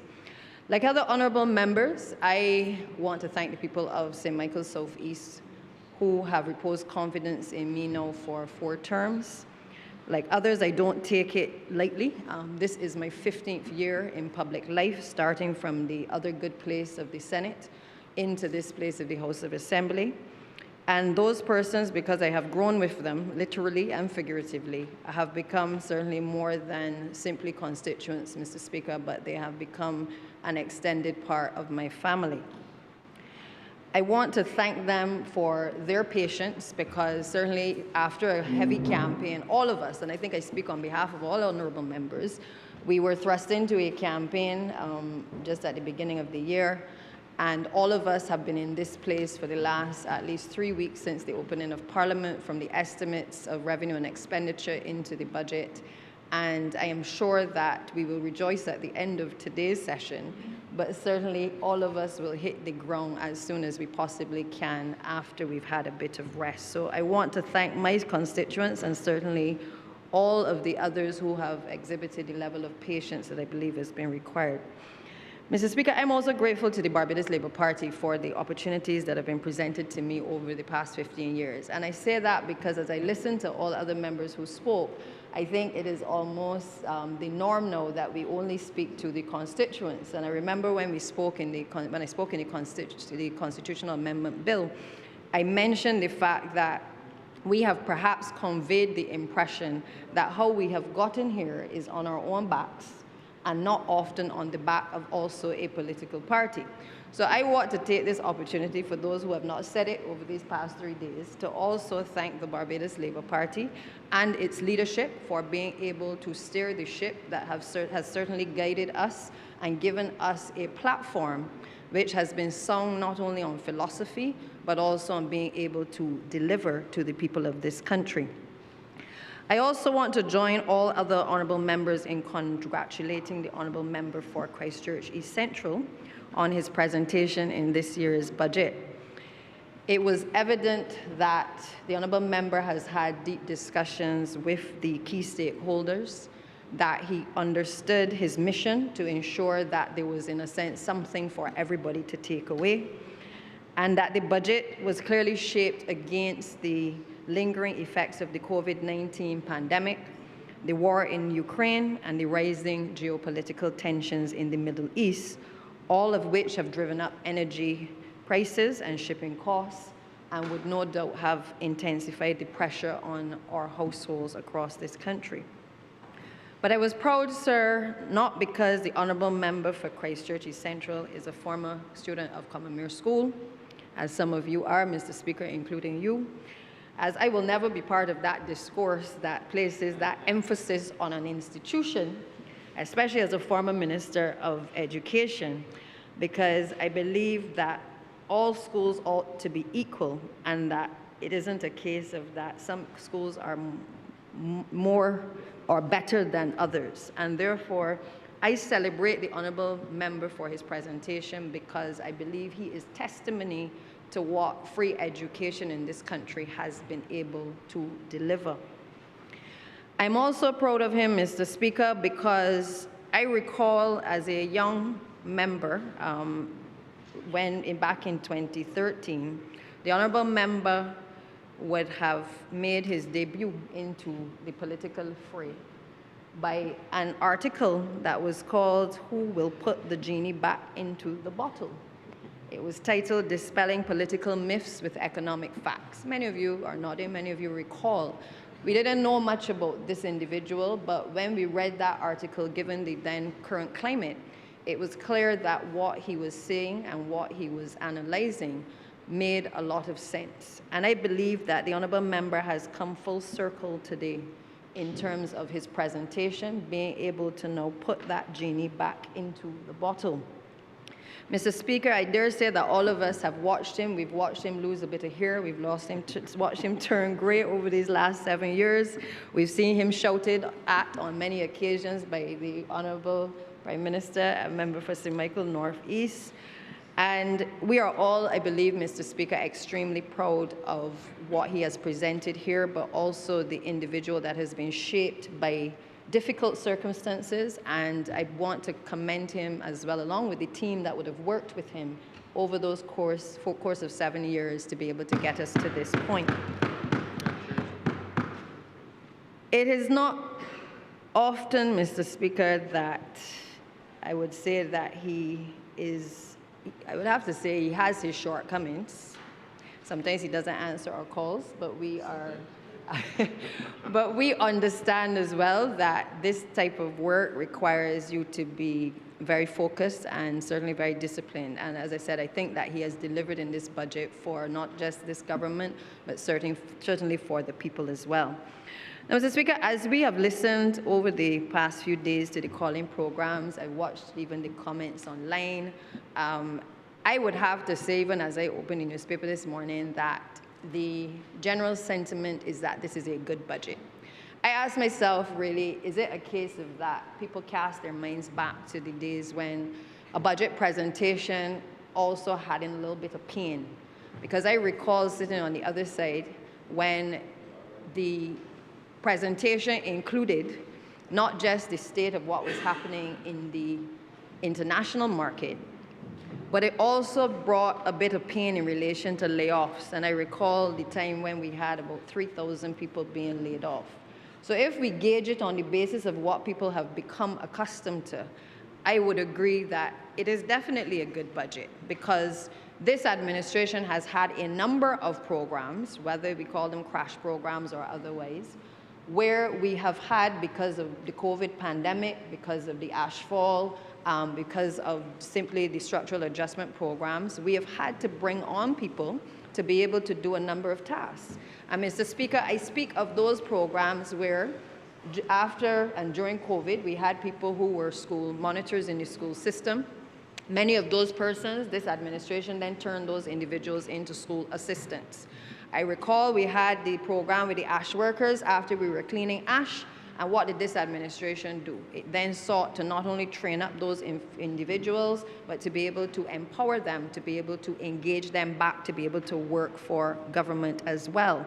And we have seen program after program where even in the first couple of years, this administration, and certainly this now Minister of Finance, has, instead of trying to take a position where we have to cut, has found a way to integrate, because of the work that they have been doing, to integrate those individuals into the entire economy, and those persons are now working and are productive within the economy.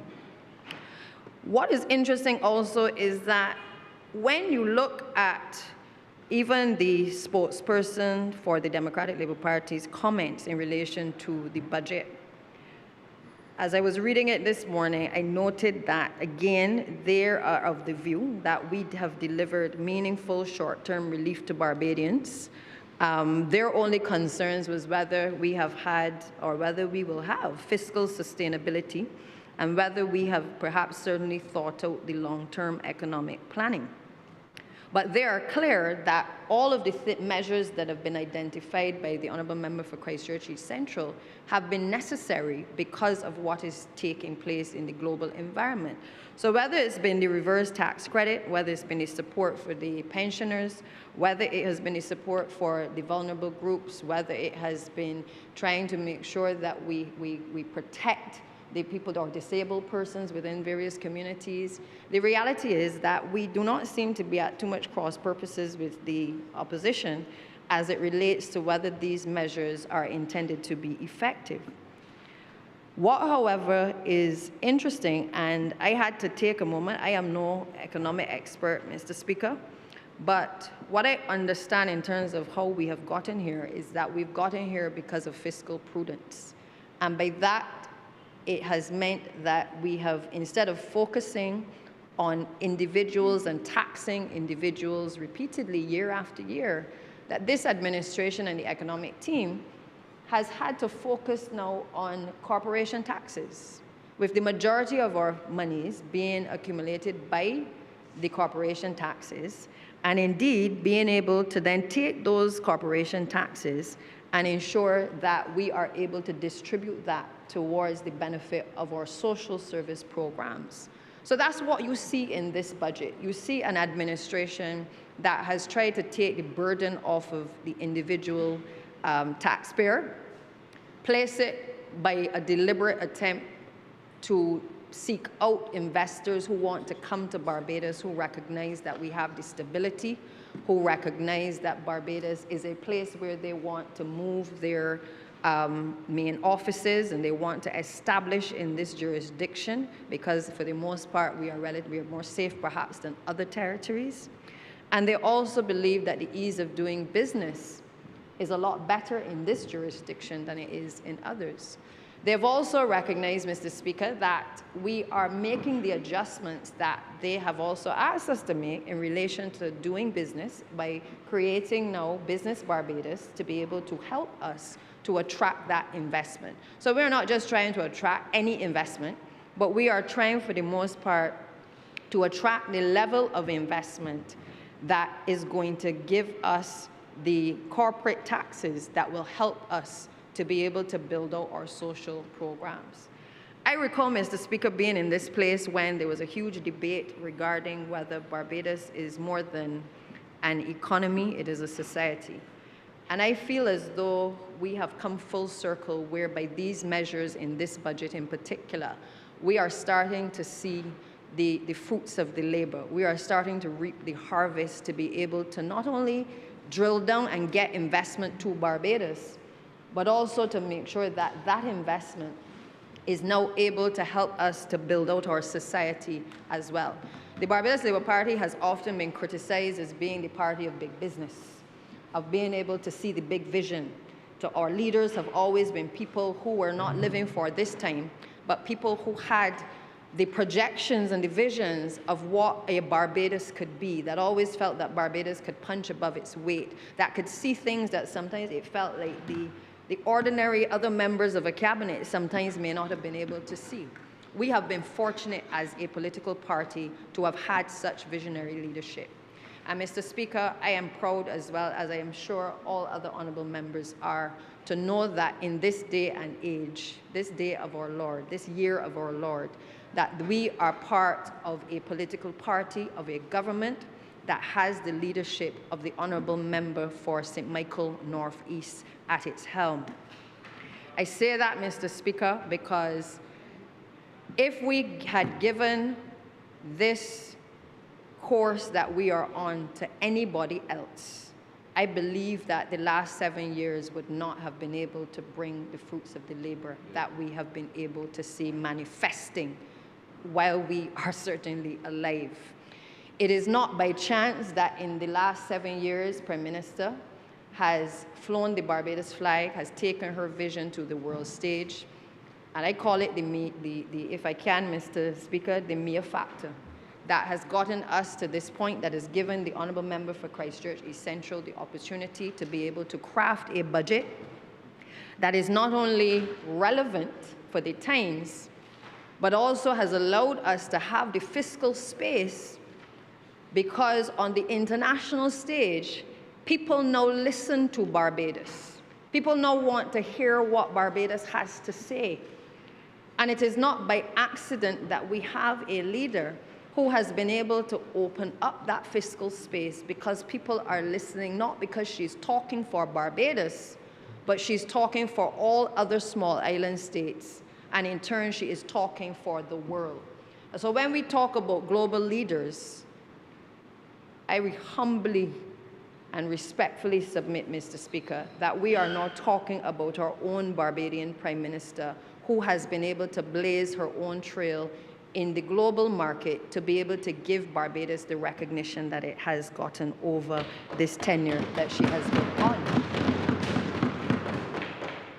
I say that, Mr. Speaker, too, because I have been fortunate now to not only hold two main ministries, education and public works, also at one point water, and now Ministry of the Environment. And certainly in the last few weeks, I have had the opportunity to see another dynamic of the leadership that we have been blessed with in this country.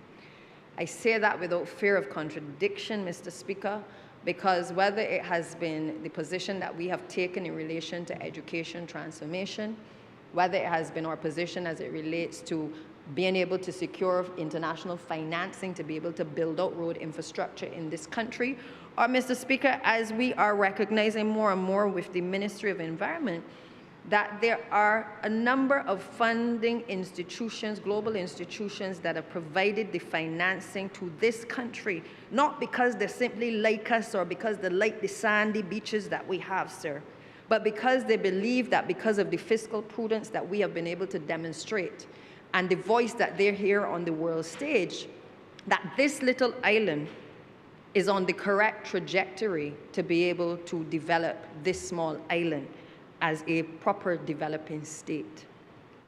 I speak, Mr. Speaker, of some projects that I have been working on in the Ministry of Environment that has been also as a result of the work done by the Honourable Prime Minister on the world stage. When we talk about the US $52.9 million Climate Resilient and Sustainable Integrated Coastal Zone Management Project, which is funded by the ADB, we're talking about a project, Mr. Speaker, that is designed to be able to strengthen our climate resilience of the Barbados' coastal zone while supporting climate resilient economic development. This has not happened by accident, Mr. Speaker. In this budget, we talk about ensuring that all the work that has gone into play by the Ministry of Tourism to be able to get people here, as he said yesterday, to be able to get an additional flight from the UK to Barbados, that we have a coastline that we can put infrastructure in now to be able to develop, to make sure that when the people come here and they not only enjoy their vacation, but that they are seeking to invest, that we are able to deliver a coastline that has been upgraded, that is more resilient than it ever has been. That is not by accident, Mr. Speaker. That is not by accident that we are talking about the revitalization of a bridge town, or that we've been able to access a Saudi loan to be able to upgrade the urban corridor. It is not by accident, Mr. Speaker, that when we talk about the budget, we can't talk about the budget in isolation, because all of these other funding agencies have been providing the assistance to allow Barbados to be able to build out while we have been able to create the fiscal space to do the things that are necessary on the home front. So when I speak about the engineering and coastal infrastructure works, $48 million US, Mr. Speaker, for areas which we have identified from Clinkits in St. Lucie, to Mullins in St. Peter, to Sand Street in St. Peter, to Oystons in Christchurch, all the way up to St. Lawrence Gap to Rockley. We are talking about upgrades to coastal infrastructure that allows the people who are getting on those planes to come here, the people who want to invest, to be able to have something that they can be proud of if they want to invest. It also means that the people who are already on island, who have invested heavy sums of money because of the work that we've done to stabilize this country, that those persons can feel a comfort by knowing that the work that our Prime Minister and our leader has been able to do on the international stage and her economic team, that we are now in a position to make sure that we protect our coastline, coastal areas. Because for people like me who grew up in Brandon's and who grew up at a time when the water used to come down Brandon's Gap from the ocean, and who was young enough to see the build-out of a Spring Garden Highway, is looking forward to the fact that we are at a position now where we have to expand that entire area that we consider the Bridgetown Harbor, the Bridgetown Port, to make sure that we protect our fishermen, that we protect the investment that we are making to be able to upgrade the fishing harbor, that we are able to protect the investment that will make us more relevant when it comes to shipping and when it comes to people who want to bring their luxury liners into our shores, but also to make sure that we protect the people who live down in Brandon's Gap and Deacons Road and in the farm, to ensure that their properties are also protected. So this budget can't be seen in isolation, Mr. Speaker. This budget has to be seen against a background of things that the Honourable Prime Minister, a member for St. Michael Northeast, has been doing on the world stage that has given the Honourable member for Christchurch East Central an opportunity to speak to diversification and to speak to growth in this economy as well. This budget has also tapped into a very important sector for me, the film industry. Most of you know that my background has been in the creative industries as an attorney, but also in the entertainment business as well. And Mr. Speaker, I applaud the efforts of this administration to ensure that we seek to diversify the creative industries. And we do so by creating the incentives that are necessary now to be able to get persons to invest in Barbados who are interested in being able to develop the film industry. Now, granted, this proposal was announced 2 years ago, but we have spent considerable time consulting with the various stakeholders to get to the point where we are now in a position to look at the tax regime and to perhaps move to the point where we can have a legislative framework to be able to allow not just people who want to come in to be able to shoot films on this island, Mr. Speaker, but to ensure that the people who are locally either creating films or want to participate in film production, whether that be music, whether that be behind the camera as a director, a producer, a stagehand, or any other skill set that is necessary in this sector, that we are now seeking to be able to empower them. So I applaud the Honourable Minister for being able to include this, and I know the Honourable Prime Minister, this is near and dear to her heart.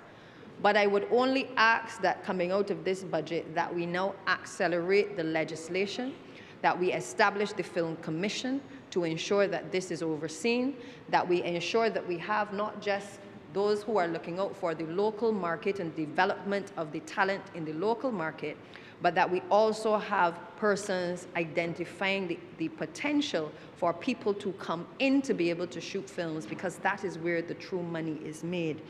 And I say that, Mr. Speaker, because I recall a number of members in here had the opportunity to view the premiere of a local musical, a Caribbean musical that was produced by a Barbadian producer, with Barbadian music involved, with Barbadian dancers, with music modified that we all know as the hardcore soca, but slowed down to be able to be more familiar to persons living outside of Barbados. The investment in that film, Mr. Speaker, was $4 million Barbados dollars. Because we do not have currently the legislative framework to be able to allow for persons who are interested in spending that type of money to develop a film in this country, what has happened is that they were able to have the film co-produced with a UK entity. And because of the UK legislation, they have been able to get back 25% of the investment made in the UK market from the UK government. Meanwhile, in Barbados, having made a significant investment and having hired the people to work in the film, to provide the content, to be able to arrange the songs, to be able to hire the dancers, to be able to engage the various locations, to be able to show that in a film that depicts Barbados and will make us all proud, because we did not have this framework in place, they cannot get a return of a red cent from the Barbados government or from a Barbados film industry body. And that is what this initiative, Mr. Speaker, will allow us to catapult now in terms of the creative industries. My only caution, Mr. Speaker, is that while we seek to bring people in, We must also tap into the number of facilities that we have now created, from the Carifesta village to the one up Newton that is being built out, that was used during Carifesta, to ensure that we attract people who can train individuals in this sector as well. Because oftentimes we see the 5%, when we see it on stage, of the work that goes into these types of productions, whether it is a singer, whether it is a dancer, whether it's an actor, we see that 5% work on the stage. We don't see the other 95% of the work that they have to put in to be able to develop their talent. And we can no longer simply just create these opportunities for a handful of people, but we have to get serious about development of our people and development of creatives within the sector as well. And I would hope that while we work on the legislation, that there is an equal platform that is developed to ensure that we equally develop the talent within the sector that is of interest in this area. Mr. Speaker, the framework must be twofold. There must also be certainty in relation to access to financing, because there were funds, I believe, created, for instance, under Arts and Sports. There was also funding created under the Creative Industries Development Act. And we need to make sure that our creatives are clear in terms of the incentives and access to financing to be able to enter this sector. It cannot be simply a sector or an initiative that we develop for a one or two person to come in to take advantage of. This budget, apart from addressing the issues of film, has also taken the opportunity to address some, what I call the growth, or the budget refers to as the growth enhancing measures. One of those, I believe the Honourable Member for Christchurch East Central referred to as our focus on bees, because we are bees and therefore we understand what that investment is that is needed to be able to look after bees. But this budget recognizes the apiculture sector as an emerging sector. And I recall, I think it was probably maybe back in 2018, touring the areas around Valerie with the Honourable Member for St. Michael Northeast, and discovering, as we were walking through, I think at the time either rubbing shoulders, canvassing, we discovered an apiary, young people who were involved in beekeeping.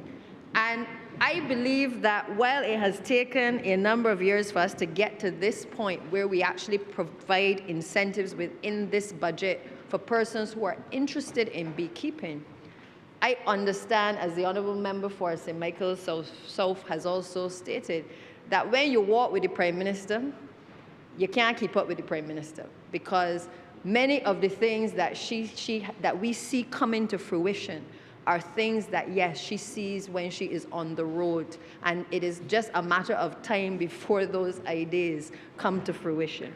And so I am happy that many of the people that I met at AgriFest that were involved in making honey, many of the people who were using honey to be able to make the soaps and perfumes and all of these other byproducts, that they now have an opportunity by virtue of this particular budget to be recognized for the work that they have been putting in. Because I remember coming away from there and saying to someone, you know, I used to shadow small business when we were in opposition. I used to go to the BMEX and all of the expos. And it was wonderful to see all of these various entities there, all these pop-up shops, all of these different things being done with indigenous Barbadian products. But then after, you ask yourself, where are these people gone? If you don't take the business card, if you don't know where they are, if they're not within your community, you don't know how to find them after. And I believe that incentives like this, where we are proposing to give a rebate of 50% up to a maximum of $5,000 for the apiary inputs, such as the full hives, the frames, the foundation, the smokers, and the hive tools, will give many of these people who have been operating under the radar an opportunity to capitalize their businesses. And this, I believe, will help them, as I saw many young people also at AgriFest this year involved in helping to be involved in this sector. I believe it will also This budget will also be relevant to them, not just that provision, but the fact that we have now taken the trust loans from the 10,000 to 20,000, because some of those people already have established businesses. They already have established clientele. But what they are looking for is greater capitalization to be able to allow them now to either invest more in the product or be able to start to have the conversations with BIDC to start looking at export. I cannot wait for the day where I can go to a hotel overseas on one of the trips and be able to see honey made in Barbados in a small package, because we took the time not only to invest in this sector, but to invest in our people. That is what I would like to see coming out of this type of initiative. I will just mention also that NCC has been not only offering a full range of products for sale for beekeepers for the last 20 years, but certainly when I did my initial tour before we got into the fray of estimates, I would have noticed that there is the potential opportunity to develop this even more at the National Conservation Commission. And they have been accustomed to offering programs to be able to train people in how to be able to get into this area. And I feel very strongly that these incentives now give us an even greater springboard to be able to make a call for more people to get involved in this area and perhaps to be able to ramp up some of the programs that NCC has already been doing. As it relates to the micro and small business, the fact that you can not only move from the 10 to the 20,000, but now that you have an opportunity to be able to do the factoring facility, which it is stated here that there will be a capitalization of $3 million, again, gives some hope, I believe, to the small business sector. All of us come across people with great ideas, but many of them do not know how to take their business to market. And I think that this administration has not only listened to the electorate, but we have put into play some of the very low-hanging fruit that a number of people have been asking us to be able to take a look at. As it relates to crime and our investment in our youth, while we invest in gun courts, while we amend legislation and we strengthen legislation, I believe that we must always try to save the lives that we can. And this budget, while it makes provision for all of those things, both the gun courts, the strengthening of legislation, and we have invested heavily in the police to be able to allow them to get better intelligence to be able to do their job, I also recognize that there are a number of programs which support our youth. One of those being increasing the number of young people in the Barbados Youth Advanced Corps to 1,000 students per year. I wholeheartedly support that. We have seen from the time we came to office the transition that has been made by many of these young people that people have at times discarded. And we've been able to not just put them in a program, but we have also been able to give them the necessary skills that can allow them to be productive citizens. And I fully support that this program will be increased in terms of its numbers. I would support us trying to recruit individuals even earlier, and certainly making as much PR out of the fact that we have been able to transform lives, because it is only when people see that other lives like theirs have been able to be transformed. People who didn't think that they could get a skill, who didn't think that they could go into anything productive, that is the things that inspire people, and I think we need to communicate even better to the public on that. The Ministry of Education Transformations announcement that we will make it mandatory from September of this year for students to participate in either a uniform activity, service club, or a sporting group is also mentioned by the Honourable Member for Christchurch East Central. And why is this important? Mr. Speaker, it is important because sometimes the only place that you will have that father figure, because you don't have it in your home, is going to be in one of these organizations. And we all know the challenges that we see in our households. Prime Minister knows that when I was Minister of Education, we had these conversations, and it revolved around the fact that sometimes people had to choose. I've seen parents choose which child to send to an extracurricular activity, which child to send to brownies, which child to send to guides, because you can't send all 6 children because you don't have the money for the uniform. You don't have the extra money to be able to do the things that you would like.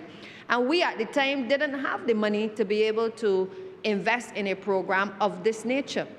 But I believe that being certainly responsible for a constituency where I see the fallouts in the households and I see the shortcomings, that something like this must be welcomed and encouraged to be able to ensure that our children have the opportunity, not 1 out of 5 or 1 out of 10, but that every child has the opportunity to be part of a sporting group, to be able to make sure that the boots can be paid for, because you don't just want them to be a part of it by signing up.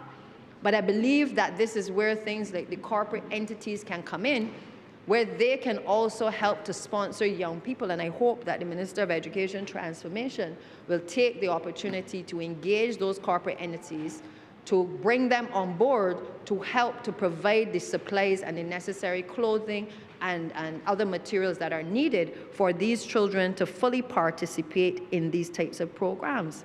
The other thing that we have done is that we have sought to engage the church and the faith-based organizations by way of a $5 million fund, which will be established to allow them to participate in community-based programs. Again, when people talk about, well, where are the programs for the young people, if we're always talking about the locking up people, well, here are the programs. Here's another program to be able to allow our society, the wider society, to be able to get involved. And I recall that when we were having the spikes in gun violence, there was a consultation held with where the minister at the then time, the Honourable Member for St. Michael South, had the opportunity to present to the private sector, and all of us were part of a consultation. And I recall that that presentation disclosed the types of communities that the private sector needed to be aware of that were vulnerable communities, where we were seeing the spikes in violence. And I believe that while we speak to churches and faith-based organizations, that this opportunity ought to be extended as well to the corporate entities to be able to get on board as well. There are also existing programs in communities that also require the support. People do not have to reinvent the wheel. There are people already in communities sacrificing their time, their energy, and whatever little bit of money they have to make sure that they provide stability for our young people in communities. I therefore encourage the churches, the faith-based organizations, and hopefully the corporate community to seek out those persons and don't seek to try to do things that only are new, because you have people already doing it. Same thing with the breakfast programs. While, again, I support the breakfast program, which will be instituted later this year, you also have in communities from St. Philip to St. Lucie, people who, whether at churches or whether within communities, that are already doing it.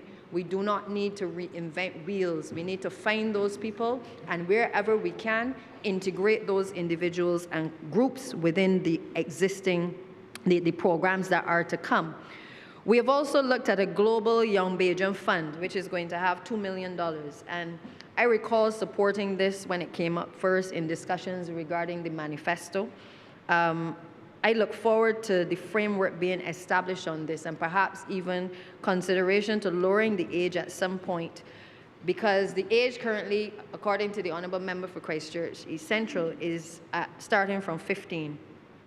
And while 15 is that very delicate age where I suspect the view is that they will take in a lot. They're getting ready to go off perhaps to college or to university, and perhaps their view at that point is a little different from a younger child.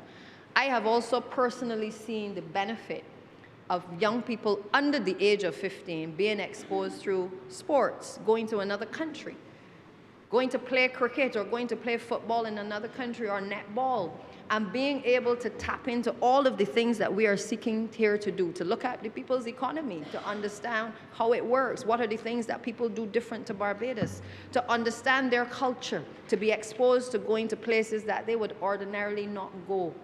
And therefore, I feel that perhaps even not if it's not in this budget, Mr. Speaker, through you to the Honourable Member for Christchurch East Central, I believe that we have to provide the necessary resources to be able to allow more sporting groups and more community groups to be able to travel. Let us not fool ourselves that parents always are going to be the ones who are going to take children on these types of trips to give them exposure. Sometimes within the bosom of communities, it is people who stand up to be counted that are the persons who are the ones that organize it. You may get a parent or two.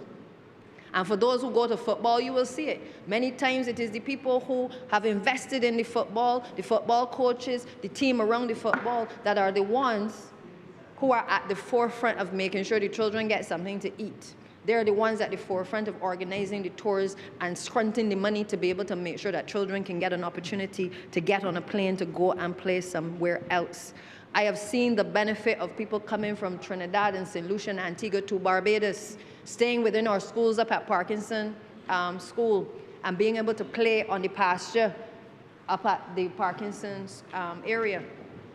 There is a transfer of knowledge, a transfer of skills, but there is also a transfer of culture and habit that is a great and significant benefit by us as a people being able to encourage those things. So I support it, the Global Youth Beijing Fund, but I would just add the additional that perhaps when the time permits and the finances permit, that we look at making sure, whether through this fund or making sure that the Ministry of Sports and Community Development has the necessary resources to encourage those types of activities for groups, dance, sports, and other cultural groups to be able to take children overseas. The other area, Mr. Speaker, that I believe will help with a number of our young people is this Chapman Challenge, the $500,000 to cover the Secretariat costs. I believe that this has the ability to be replicated across all communities. We name it, I believe the Honourable President, His Honour has called it the Chapman Challenge because of his close connection to that particular area. But I believe that we have an opportunity to be able to replicate it, because I have no doubt that once his hand is over it, that it will be something extremely phenomenal. So, Mr. Speaker, I fully support this budget. I believe that it has touched on the areas that are certainly near and dear to Barbadians. I look forward certainly to us being able to do the implementation. The budget also speaks about the modernization of the public sector, because many of these programs and policies often fall down where we do not have the necessary resources to be able to make sure that we can implement. But I believe that we have some good policies that have gone before, and I have no doubt that with the Honourable Minister and Member for Christchurch East Central at the helm, along with the visionary leadership of the Honourable Member for St. Michael North East, that we will do right by the people of this country. With those few words, Mr. Speaker, I'm obliged.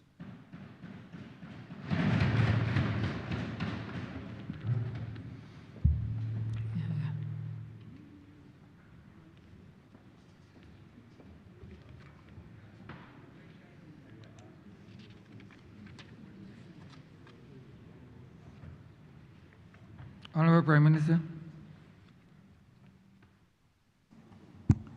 Thank you very much, Mr.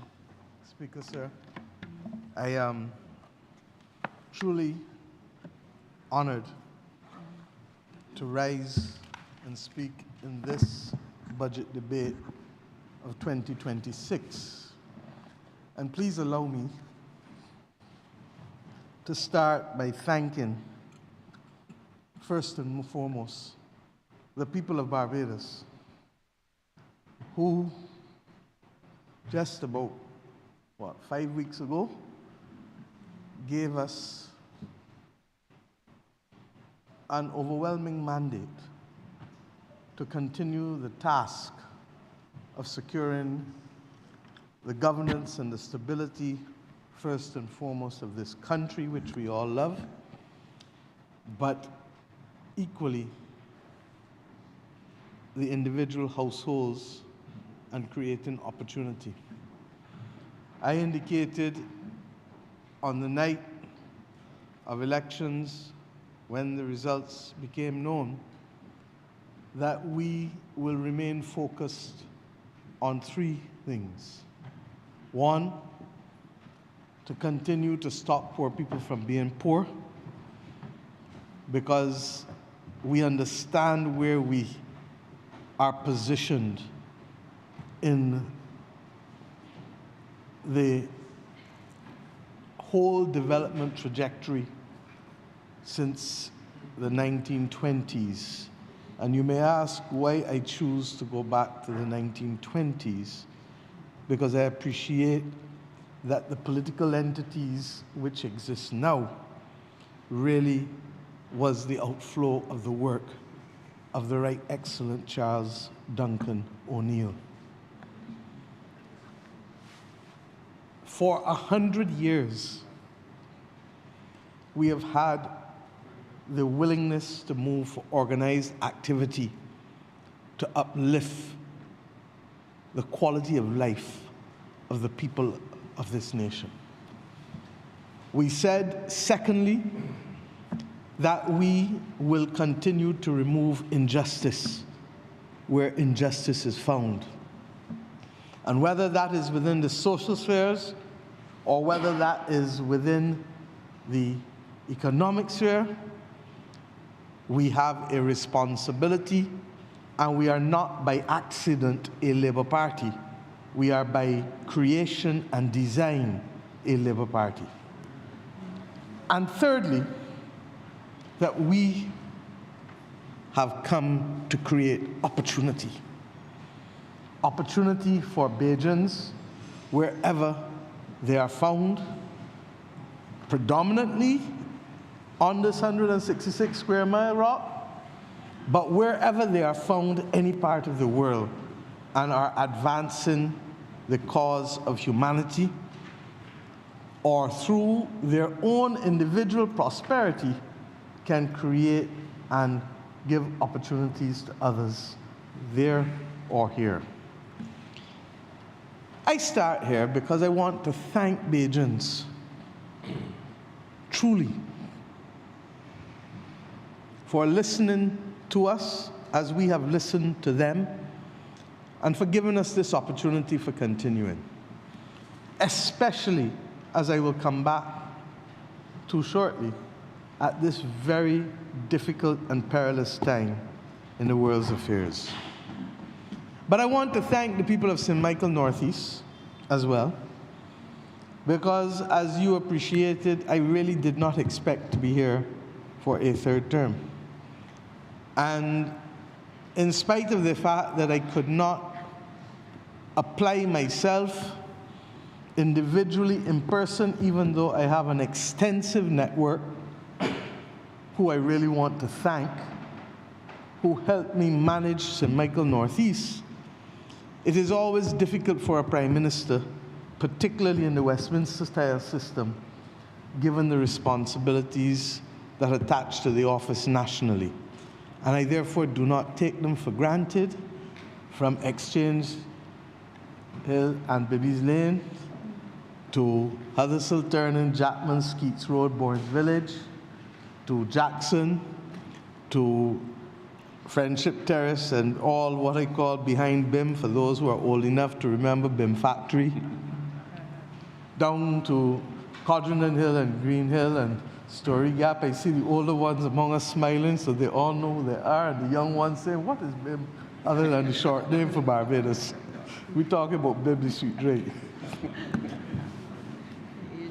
But to those across Grisettes and Long Gap and Whitehall, and to those in Bush Hall, of course, which is the most populous part of the constituency.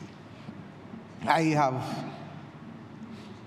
been with you, and you have been with me, even if not always here, because I remind the younger ones of us that in my first encounter, I did not make it. But on the very next day, I was there with the people. In fact, on the same day, because the result came through after midnight, and by midday, I was back on the ground. And that, however, is not what I measure my relationship with. I measure my relationship with the first time I came to interact with the constituency in 1989, which would mean that July this year would be some 37 years, a figure that sounds older than most people, and one that I do not normally like to remember, because it really says to me that 4 decades of representation is around the corner. But I give thanks for that. So I want to thank the people of St. Michael Northeast. And I want to thank the members of Parliament, because this has never been a one-person show. This has always been about the collective effort of those of us who have come together to represent the people of this country, and that you have been able to command and enjoy the confidence of those whom you represent, not once, not twice, but in most instances 3 times. Other than for those who have now joined us, and I'll come to them shortly, I want to say a tremendous thank you, because this term will promise to be, at one and the same time, the most exciting and yet the most challenging that we will have to face. There are some among us who are new and here for the first time, and there are some among us who are renewed in their existence in this Parliament, who reminded us that their maiden speech can come twice.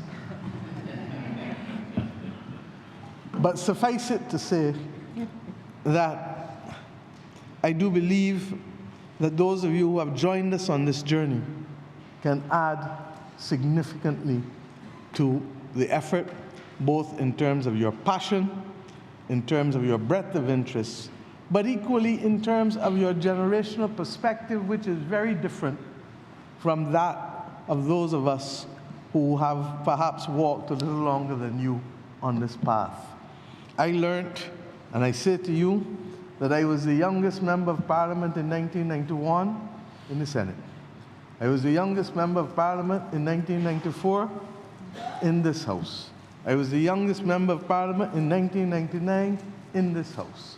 And therefore, for over a decade, I was the youngest member of Parliament in Barbados. And therefore, when you ask me why I have chosen to ensure that we have put young people in Cabinet, in the House of Assembly, and in the Senate, it is because I have not forgotten the place from which I have started. And I come to thanking the Honourable Member for Christchurch East Central. He has been steady, solid, competent, capable, disciplined, sometimes hard ears, but so am I. Resilient. Resilient, he says. This journey has not been an easy one. And he has walked with me along this road in stabilizing this country's economy and bringing us to the position today where, in spite of the global challenges thrust upon us in the magnitude in which they have been thrust, we can still play some shots while keeping individual households sheltered. That is no mean achievement. He mentioned, as others have, but it bears repetition, that our vital signs are correct. The Honourable Member for St. Thomas said the ones that should be up are up and the ones that should be down are down. And he was absolutely correct. We have never seen unemployment as low as it is in this country, but it is not low enough to cause us to be complacent, because we know of the existence of underemployment, and we know that if we sweep the corners clean, we can still get unemployment down lower. We have seen our debt move from 178%, come down to 119, back up to 152 in COVID, and now down to 93.5%. Indeed, if we get the GDP of 2018, which was just about $9.5 billion, we are on track to seeing the doubling of this economy in less than a decade under the administration of this government. That is no mean achievement either. We have seen Our reserves continue to remain over $3 billion, even with the scale of economic activity that is taking place. I well remember, as a young member of this Parliament, us being happy when our reserves reached 10 weeks and 12 weeks. Our reserves have hovered between 27 and 32 and 33 weeks, depending on what particular circumstances we were facing, either in COVID or indeed with the renewed growth that is taking place in this economy. Mr. Speaker, sir, we have had 18 straight quarters of growth. There is no prime minister any part of the world, no president any part of the world that would not be proud to stand and say that we are on the cusp of 5 straight years of economic growth in this country.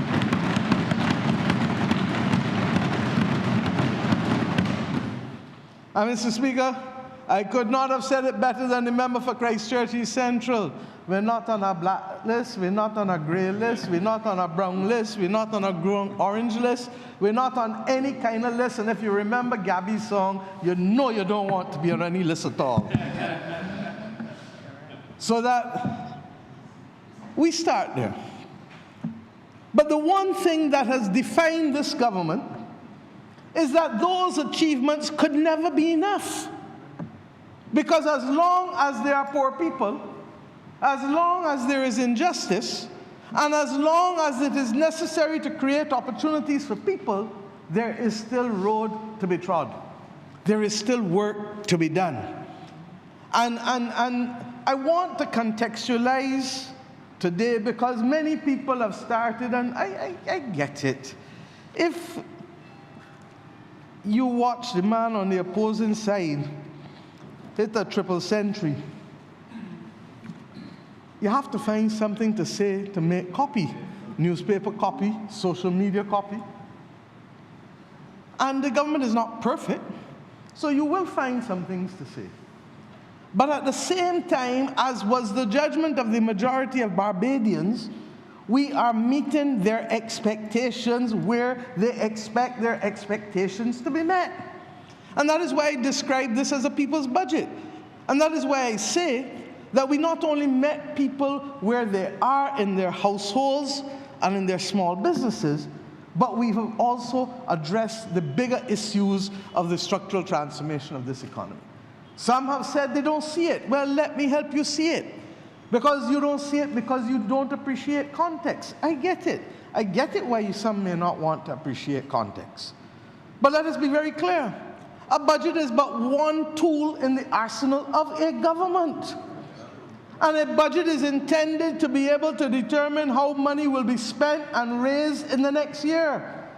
It is against the backdrop of a development plan, a strategic plan. In this case, our government has chosen the BERT programs to be the anchoring mechanism of what we do. The first BERT program was intended to stabilize the economy. Mr. Speaker, it was successful in so doing. The second BERT program was intended to fuel growth.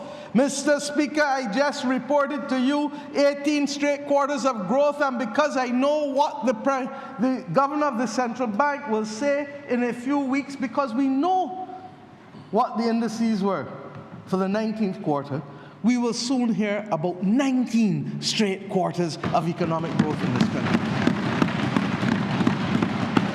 Mr. Speaker, the budget that is before us is anchored in the BERT 3.0 program.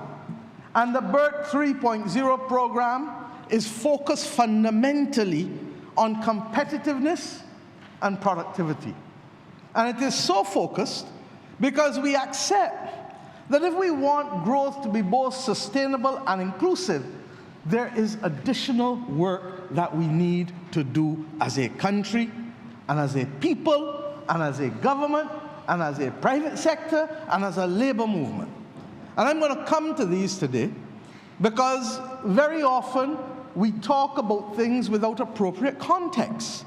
And what is needed now is context to remind us of the mission and to summon from us the will, the commitment, and the discipline to do the long walk on productivity and on competitiveness.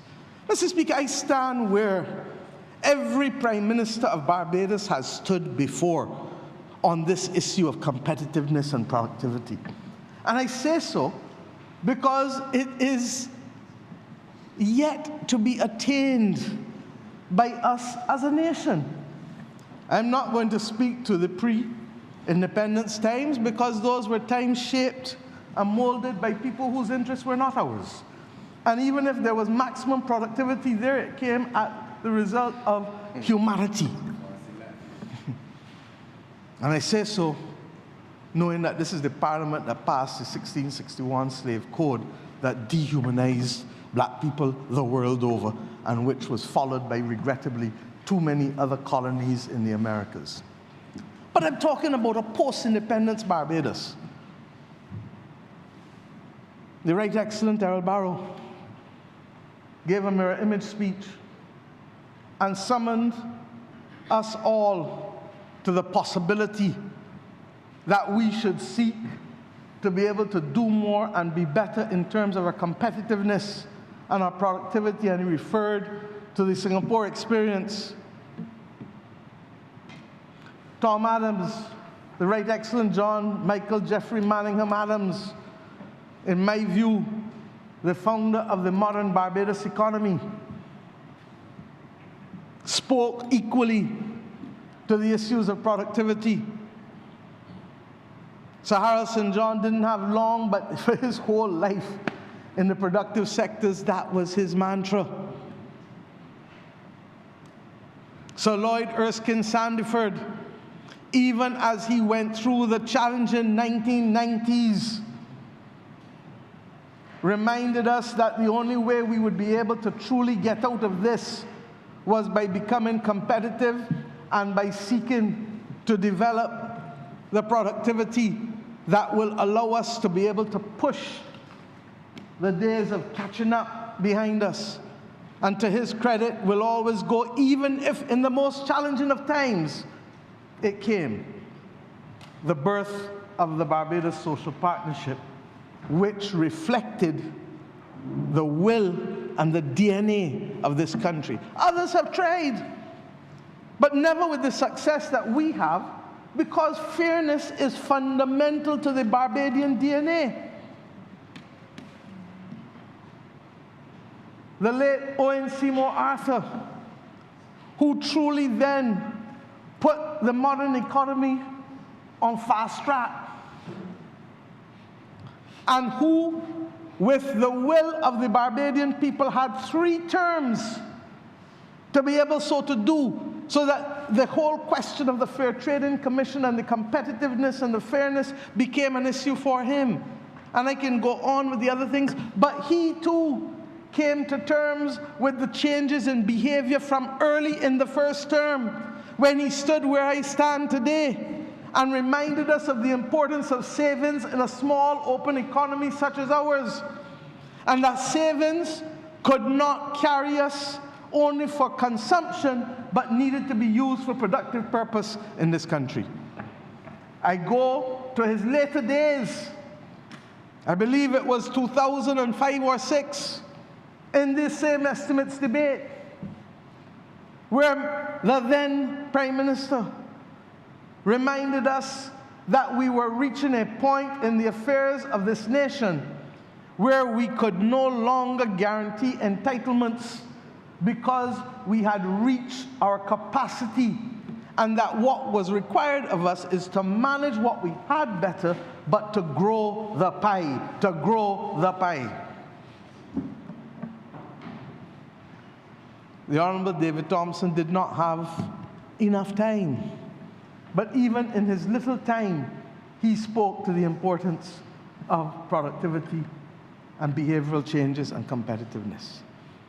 And while I disagree with much that the former Prime Minister Frandel Stewart did, it is true that he too spoke to the necessity for us to achieve productivity and competitiveness as a nation.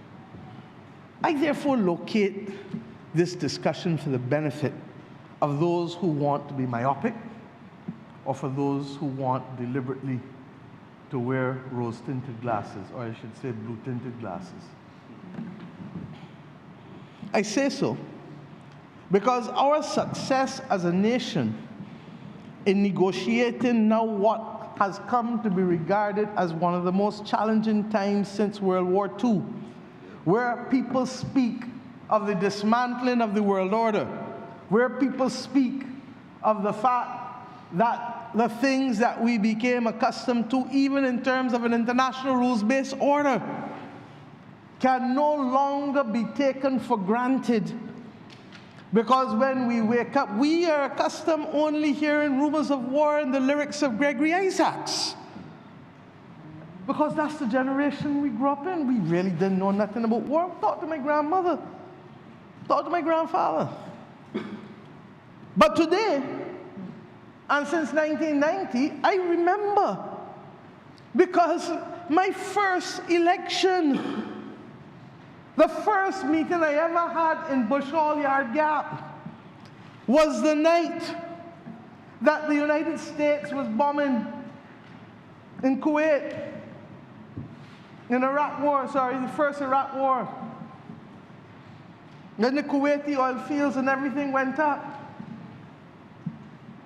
And ever since then, not with the same consistency, but we have seen war continue to impact, first and foremost, when in the Middle East, oil prices, and when in the Ukraine, not just oil and gas prices, but fertilizer prices, which affected, therefore, food and grain costs.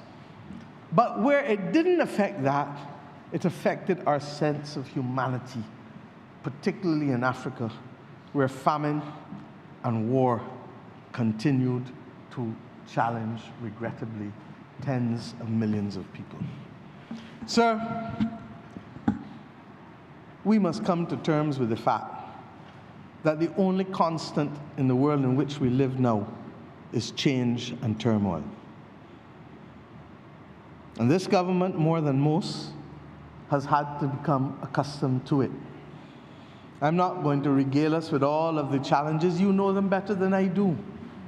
Whether as a result of climate or international economic shock, or as we have come, regrettably, to have to face in recent times, domestic social turmoil from gunplay.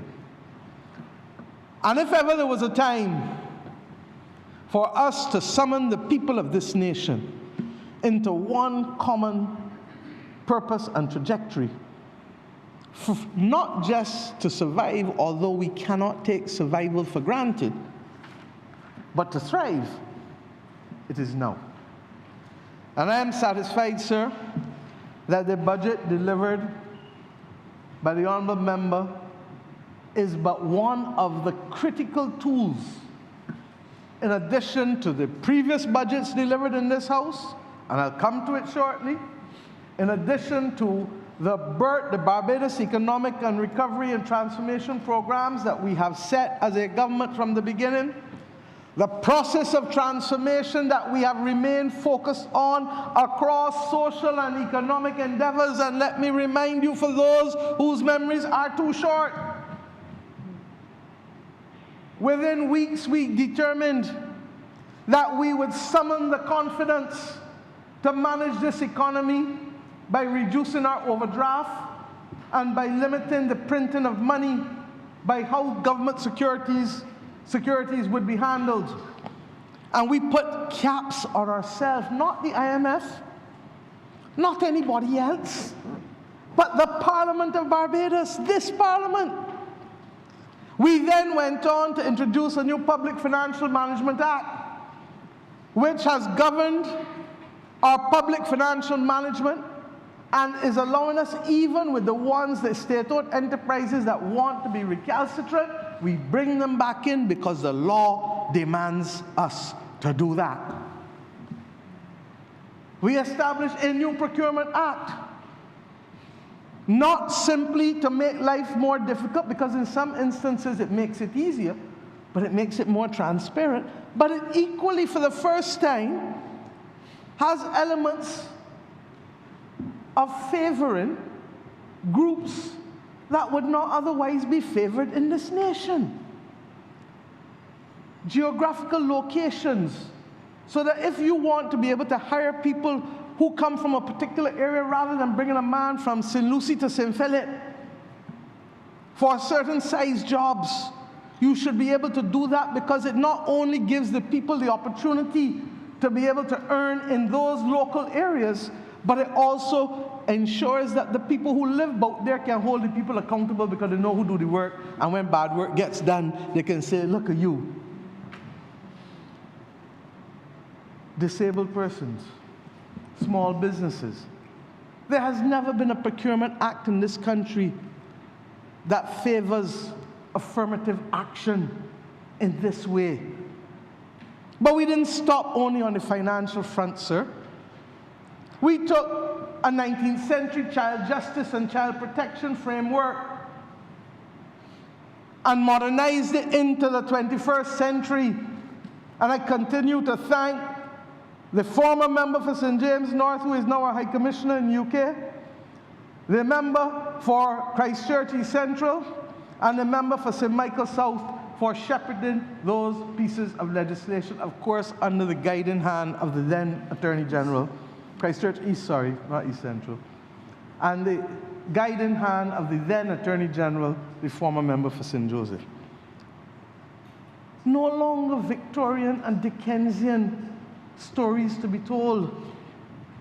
And that is not the destination. That is just the bridge.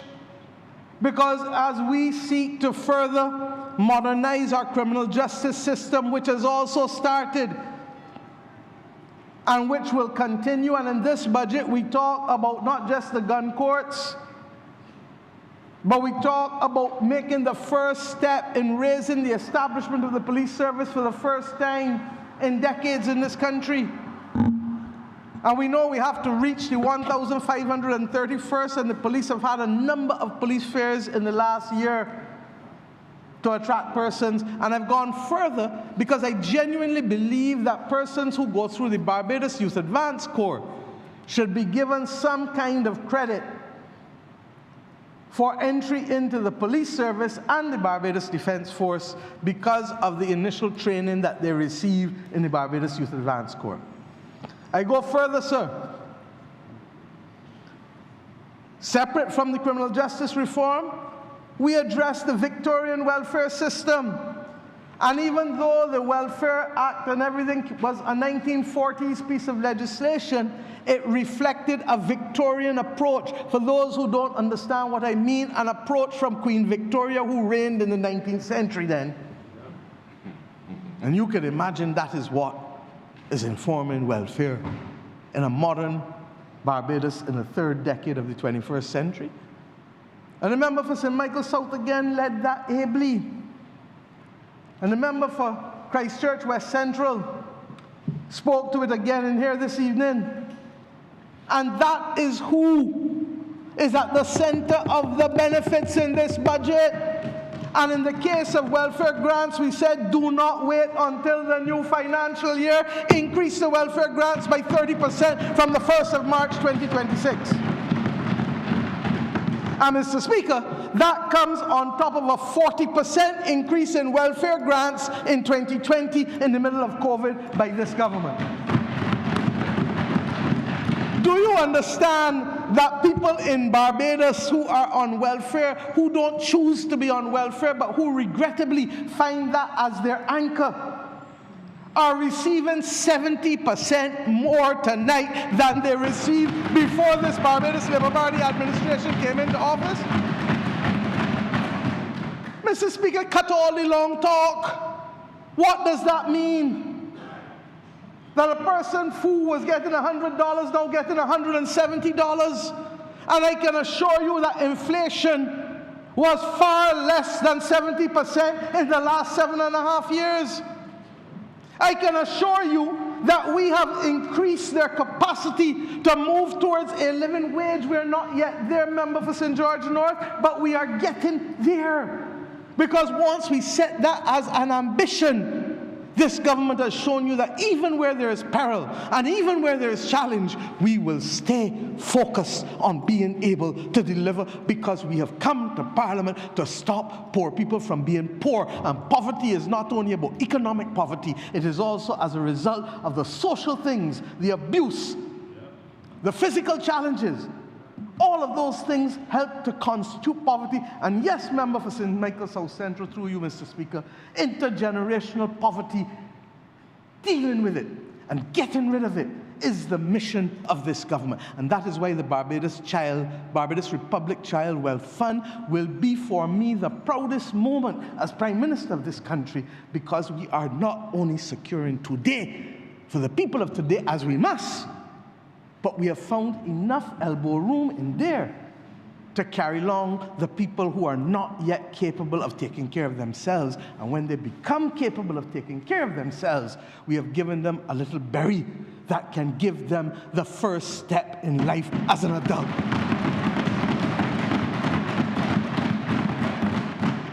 Mr. Speaker, I am saying to you that that welfare reform that took the Child Care Board, the National Assistance Board, the Welfare Agency, the National Disabilities Unit, all of them, and took them and put them into a social, look at the name, Social Empowerment Agency.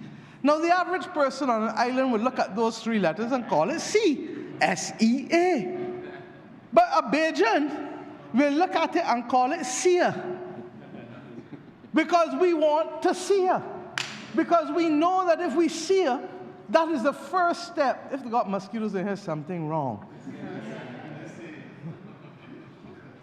The first step to love, the first act of love, is being able to see people, hear people, and feel people.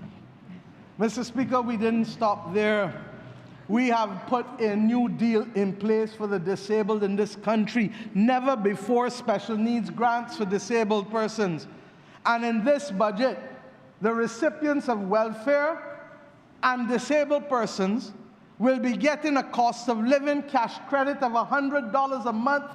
You can take it as $300 a quarter, you can take it $600 every half year, you can take it $1,200, or you can take it as you need it, $100 a month. It was almost as if, and when we add the pensioners to this, the contributory and the non-contributory pensioners, and the Minister of Finance, and I bow to his wisdom, has capped it at $50,000 because the tax-free allowance for pensioners has now moved from $50,000 to $75,000. In some instances, giving some pensioners back as much as $3,000 a year. So they don't need the cost of living cash credit that the other pensioners need. And similarly, the persons who get no non-contributory pension or NIS pension, and we have as a society to deal with that issue in a way that doesn't create a moral hazard. Because that comes now to the latter part of my speech when I start to talk about personal responsibility in this country. Nobody owes us a living. Nobody owes us a living. I said it the night of elections. I said it when the cabinet was sworn in. I've said it a few times since. Nobody, especially in this war-torn world, owes us a living. But, Mr. Speaker, I'm saying to you that the new deal for disabled, new legislation, special needs grants for adults and children. Remember, Minister of Finance, the Honourable Minister of Finance has now announced the possibility of special needs trusts. But if we are to talk the truth, that is only for those who have the money to create it. And therefore, the state has to continue to play the role for those families where the persons do not have the money to be able to establish a trust. And I know it. I know it. I keep telling you that I grew up in a household where my aunt, who is deaf-mute, has literally lived with my parents for as long as I have been alive, still living with them at 93. And I'm sure that what goes through my mother's head is who will take care of her if something happens to either my father or my mother. As children, we learned it instinctively because nobody could leave her at home alone. So whoever and whatever you had planned as a teenager, luck bus. Luck bus, because somebody had to stay home with Anita. Pick your choice. So the government didn't stop there. And perhaps the minister should have regaled the other things that we have done.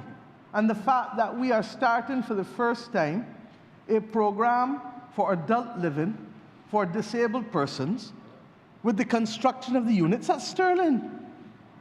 The members from St. Philip, all three members can tell you that, and those who come from St. Philip to town can tell you that.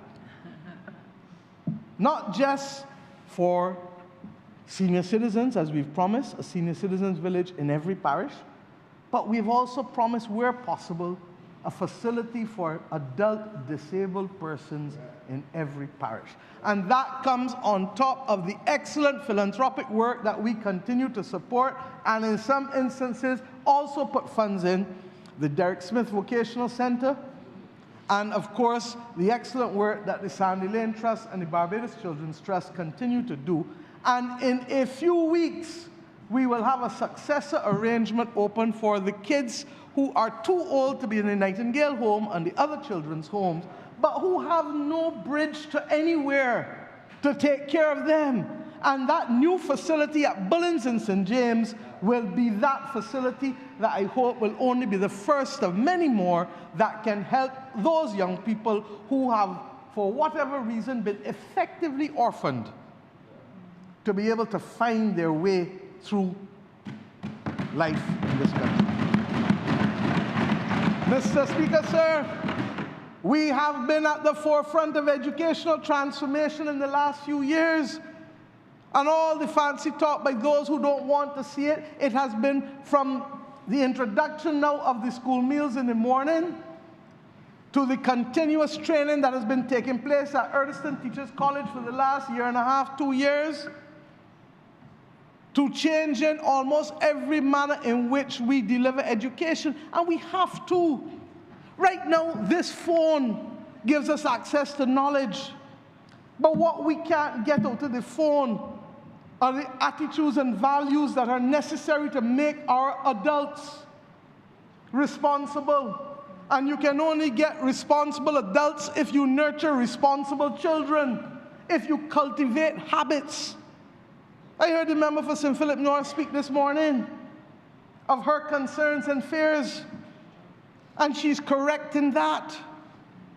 We have them too, and that is why we say, and the member for St. James North,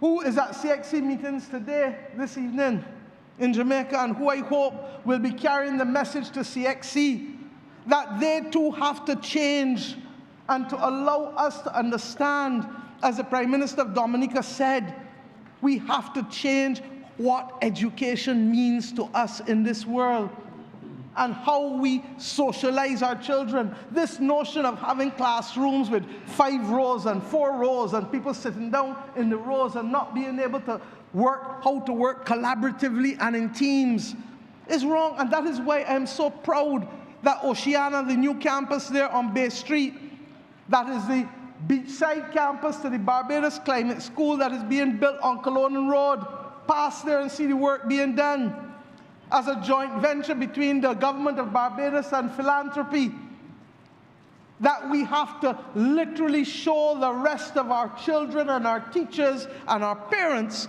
how we can change how we deliver education, but that we are first and foremost about raising responsible, creative, disciplined, empathetic, compassionate children. Now, how do we get that? Through habit. And if it doesn't start in the primary schools or pre-primary and primary, you're not going to, as an adult, suddenly get these habits that didn't exist before. So, Mr. Speaker, I say to you that we are in a position to be able to continue educational transformation reform. But I, perhaps more than most, know that this is generational. And this, more than anything else, will take time. And that is why the lead time to the changes in the common entrance exam in terms of how you mark it from only a single exam to an exam plus continuous assessment in class 3 and 4, you had to have a lead time of almost 2 years.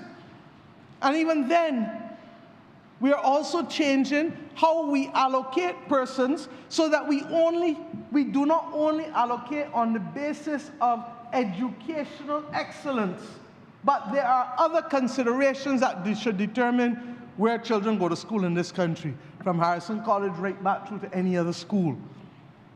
If we don't do it, we are going to create people who do not see other people, who do not hear other people, and who do not feel other people because they live in a vacuum and believe that everybody is a mirror of themselves. And when this is compounded with the fact that social media is an echo chamber and a narrowcaster, then you sow the seeds of this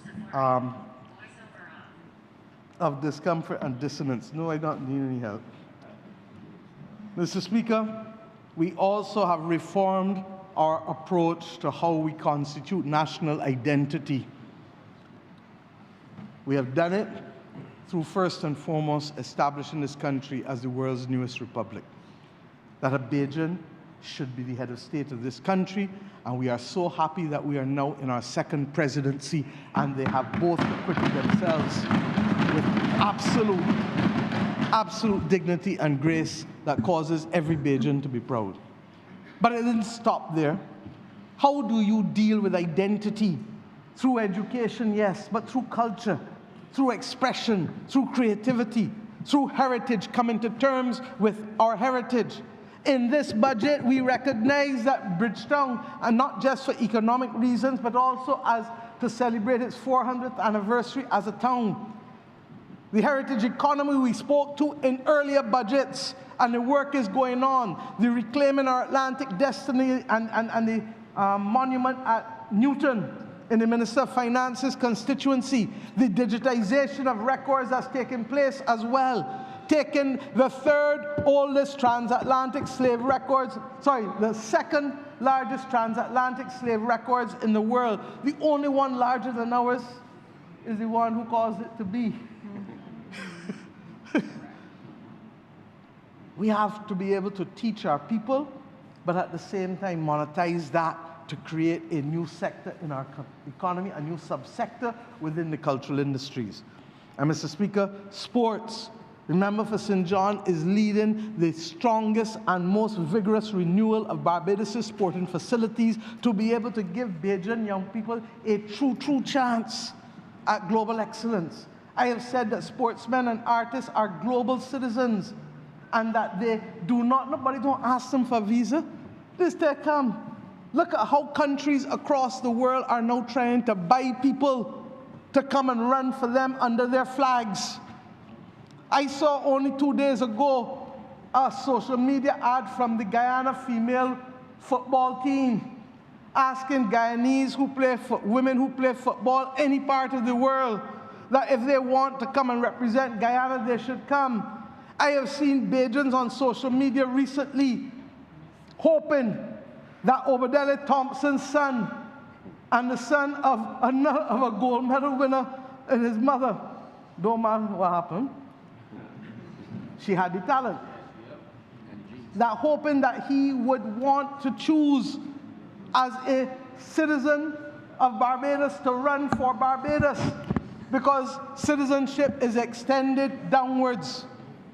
Mr. Speaker, sir, I am not going to dwell on that. We have also seen tax reform. And if the truth be told, Mr. Speaker, the biggest amount of tax reform in this country came in 2019 when we reduced income tax rates and bans. Let's get to the nitty-gritty. We increased the number of people who could benefit from the reverse tax credit then from 15,000, or was it 18,000? 18,000 to 25,000. And that you would get the $1,300, which had been reduced back to $650. Today, the Minister of Finance has come and topped that up to $1,700, $400 more. A 30% increase in 6 years, once again outpacing inflation. We then have gone further and we said in 2019, we introduced something called a compensatory income credit. Well, in the last election, because that's a little too difficult to understand, I called it the government meeting turn. Why? You pay your taxes every month, your PAYE. You file in April, and then by October or so, you get back every cent of tax that you have paid, so long as the government can afford it. And Mr. Speaker, the management of this country's affairs under this government has allowed us to give back to people every cent. People earning between $25,000 and $35,000 a year, or just over $2,000 a month, and just under $3,000 a month. And we've given you back every cent in tax that you have paid once you file. This will now be available, not just to people earning just under $3,000, but it goes up now to people earning the equivalent of $4,166 a month. Mr. Speaker, you know that that's the majority of Barbadian taxpayers? Do you know that that is the majority of Bajan PAYE taxpayers? That effectively, if you are earning $50,000 or under, you will end up in most years, if not all, paying no income tax in Barbados. There was a time in this country, I was reminded recently, when the big hullabaloo was whether you would get 15,000 tax-free and a whole government get cat-spraddled, and the Labour Party lost its way on that 15,000. And the only thing resembling that moment and now is that 15 and 50 start with the same FIF. That is where we have carried this country in spite of being in an IMF program. 2 IMF programs.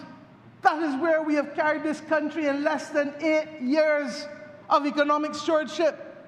And Mr. Speaker, we indicated that we would also, in that tax reform, seek to do something for the middle class. The truth is that I had hoped to do more. The truth is that the Minister of Finance had hoped to do more. But the truth also is that war broke out in Iran. And as we speak today, somewhere around 3 o'clock, I think oil prices were at $108 a barrel. When the Minister of Finance spoke 2 days ago, 48 hours ago, it was at 105 and change. And today, as we speak, bombing has taken place on other natural gas facilities. So that we felt it was important to keep faith. Pensioners gone from 50 to 75,000, cost of living cash grant to pensioners, special needs grants and welfare recipients, reverse tax credit extended to those earning 35,000 and under at 750, reverse tax credit increase for those who was getting it all along. 2 years ago, we adjusted our corporate income tax back up because of the global minimum tax rules, and it has proven to be the right decision, even though we are a little cautious because we do not know what will happen. Thus far, this American administration came in, and even though it will not apply the global minimum tax, it committed to the other countries in Europe and Canada that it will help enforce it, and hence, therefore, the global minimum tax remains a definite reality for the majority of taxpayers in Europe and Canada. And to that extent, Barbados, and what you see here is an increased level of revenue in corporate income tax as a result of that decision. And this government from day one in 2018 was clear on broadening the base of taxation in this country such that not only those who live here contribute to the cost. We had, and we chose, Minister of Tourism will tell you, to put in place an airport development fee from which the majority, if not all thus far, of BTMI's support comes, other than one or two special projects that we ask them to host outside of their core mandate. And they get the 75 million from there, and like last year, it went up to almost 100 million. I believe it will be 100 million again this year. So that it is not only Bajans living here that pay, it is those who visit, who use the infrastructure that help contribute to what we pay here. And I say all of this, that our tax reform is what has allowed us to be here. And for those who believe that everything is in a budget, the Minister of Finance did not carry up in his budget the tax-free land tax to 400,000. That was done before. And therefore I say to those who believe that everything is done in these pages here alone, and want to judge a whole government's performance as if there is no BERT program, as if there is no other economic activity taking place, then you have to step back and look at context. The first $400,000 in land tax becomes subject to zero duty come the 1st of April in less than 2 weeks' time. But this government has been able to manage it. Why? Because we believe that the majority of people who aspire to own a house should not be taxed for that most basic aspiration, which is ownership of land and a house in this country. And therefore, since the majority of Bajans live on properties valued less than 400,000, we have shielded them, while at the same time giving those at the very bottom the reverse tax credit, while at the same time giving those just above them effectively no income tax to pay so long as the government's circumstances hold. And this notion of tax credits has to be understood by the public, because it has been an ingenious way, and in fairness, this is the sum creativity of the entire economic team. I thank the current governor of the central bank. I thank the previous governor of the central bank. I thank Dr. Clyde Maskell. I thank Professor Persaud. I thank all who were part of the economic team. Because what we said is that, look, if we use tax credits, and Clyde was the one, Maskell was the one who pushed it first. If we use tax credits, we do not create that continuous liability on government, because a tax allowance is almost an entitlement. A tax credit depends on cash flow. And we have so managed our affairs to be able to remain faithful to giving back people the tax credits each and every year. And we will continue to do so. Mr. Speaker, we have started, we're not where we want to be, with the reform of doing business in this country. And Business Barbados is there. They're doing their work. We've had some hiccups along the way, one that I really, really regret with respect to the digitization of that. And that is what happens. You know, everybody likes to blame government. But when government goes out to the private sector and the private sector doesn't deliver, nobody likes to talk about it. And the government of Barbados became the subject of a plagiarized form of software that has put us back at least 3 years with respect to our corporate registry, and that is what we've been carrying. In spite of that, we have remained faithful to the substantive changes that must happen, and the minister in this year's budget introduced the new rules for beneficial ownership disclosure. Mr. Speaker, we have been talking about this since I first became a member of the House of Assembly in 1994. And that is why I tell you that many of the things that we are doing are deep structural changes. Sir, I have not included land transactions because I've had 2 colloquias so far and we're not finished that.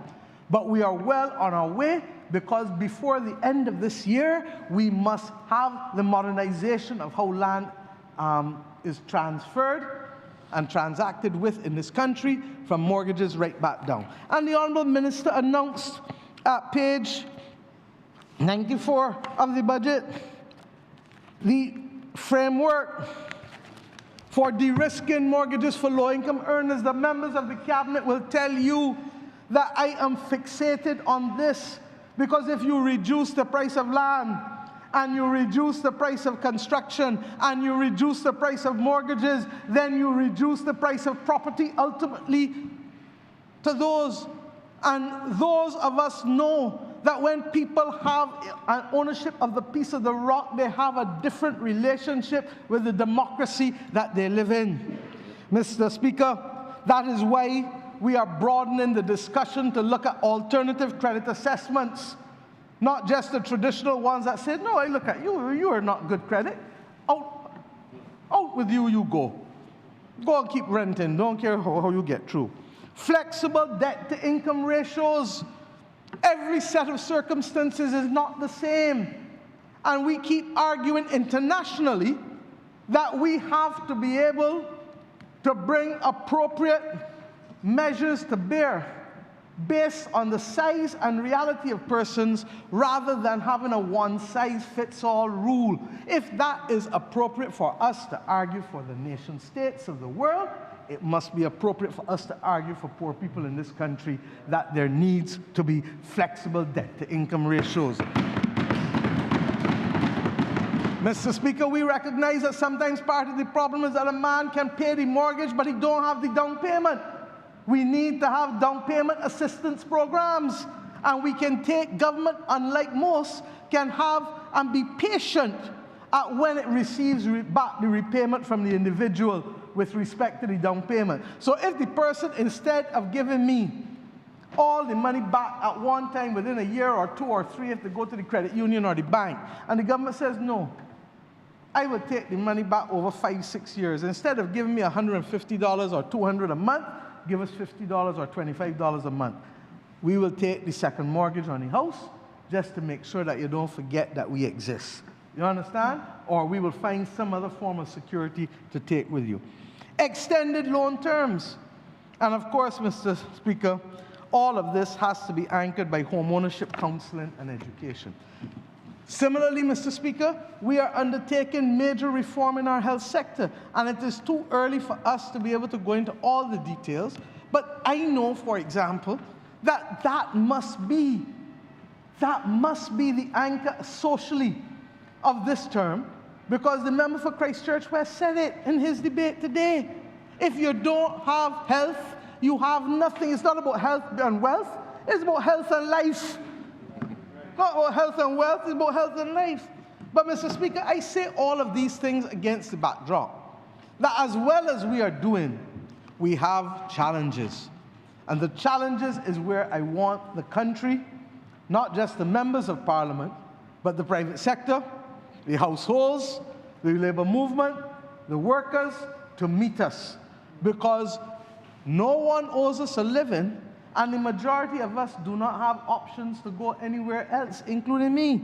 So I am very, very clear that we must not only have the political will, as the member for St. Michael South Central said, we must also have the capacity to deliver. I looked at all of the commentaries from the accounting firms. All of them said the budget was balanced in realism. Most of them talked about it having the ability to target economic growth and transformation, but they all raised questions about delivery. And Mr. Speaker, you may ask yourself, what is my primary mission this term? It is delivery. That is why I have enhanced the responsibilities of members of cabinet. That is why the Minister of Finance is the Minister of Finance and not me. That is why the member for St. Michael South Central is the minister in my Ministry for Economic Affairs and Development. That is why I have a dedicated Attorney General. That is why I have split the Attorney General from the criminal justice and legal reform issues, because criminal justice, as you can see, is one of, and fighting crime is one of the key challenges that I will refer to shortly. It is why I have given young ministers and ministers of state opportunity for dedicated portfolio responsibility. One, to make sure that the building code of this country is delivered, because our biggest challenge as a small island developing state is in fact the climate crisis. My biggest nightmare besides skills deficit, when a hurricane is called, I worry about the fact that Barbados can lose 50 to 60% of its housing stock, and that is why from the days of the member for Christchurch West coming right through to the member for St. George South and all others, we have insisted that hurricane straps be critical and that where possible, Barbadians must seek to build their roofing structures differently. This flat roof cannot work. All of us know what it is to see an old chattel house in our community with a gable roof so. And when the high winds come, the gable roof still so and the old chattel house still standing. And the ones that got the flat roof, looking up to the stars and the sun when the day come, and regrettably the rain when it falls. It is because we have taken a temporary fix after Hurricane Janet and used it as a standard for 60 years without realizing that we walked straight into the belly of the beast. And we need to change that, and that is why the government continues to talk about from roofs to reefs we have to protect. Mr. Speaker, that is why the member for St. Michael North has responsibility for sanitation and waste to energy, because that project has been talked about for too long and must be delivered. Mr. Speaker, that is why I have insisted on making sure that I bring a young person into the Prime Minister's office to help me with the development of the new program for young people, because I understand the impatience of young people. And I understand that is why for most of them, the only thing they were interested in the Prime Minister to tell me, the one thing I was interested in the budget is the fact that the Minister of Finance take off the duties for the imports that we buy off of the internet, the 100 US, the 200 Barbados dollars and more, because they live in a different world. And we have to come to terms with that. But what are the challenges facing this country? Cost of living, cost of living, cost of living. And I don't be ashamed to repeat it 3 times, because when I repeat it 3 times, I've known I've put in 3 times the effort to fight it more than any government. The member for St. James Central has led, along with the leader of government business in the Senate, they have both ably led the effort of being able to shield Bajans from cost of living increases in this country. And I dare say, sir, if I pulled out the list of items, about more than half of the items, probably 60% of the items, are still being sold at less than they were in July 2022, today, before, regrettably, what we are likely to see as new inflationary pressures. Ask Delia. I talked about it every night in the campaign in my constituency. And for those of you who don't know who Delia is, I beg you go and meet her fast, fast, fast, because she can be your new best friend.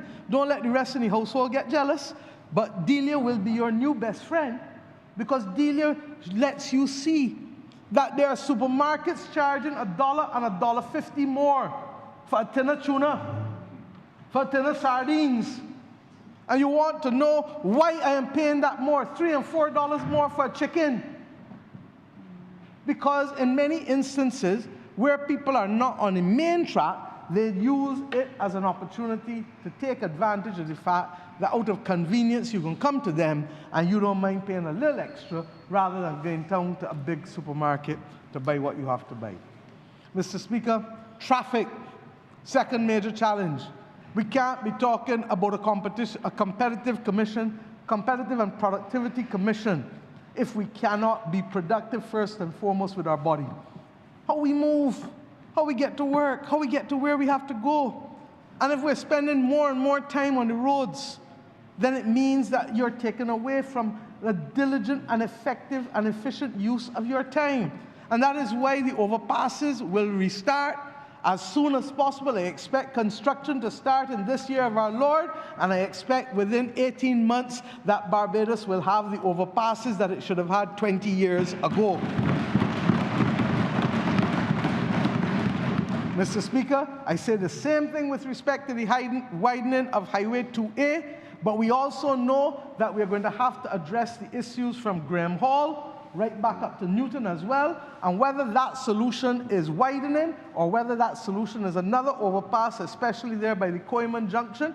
The member for St. Michael South said it. When you have a right turn, you're in trouble in this country, you know. You're in real trouble anytime you got a right turn in this country to make. Now, the only good thing, and the Minister of Industry and Innovation reminds me all the time that the price of tunneling has dropped significantly globally.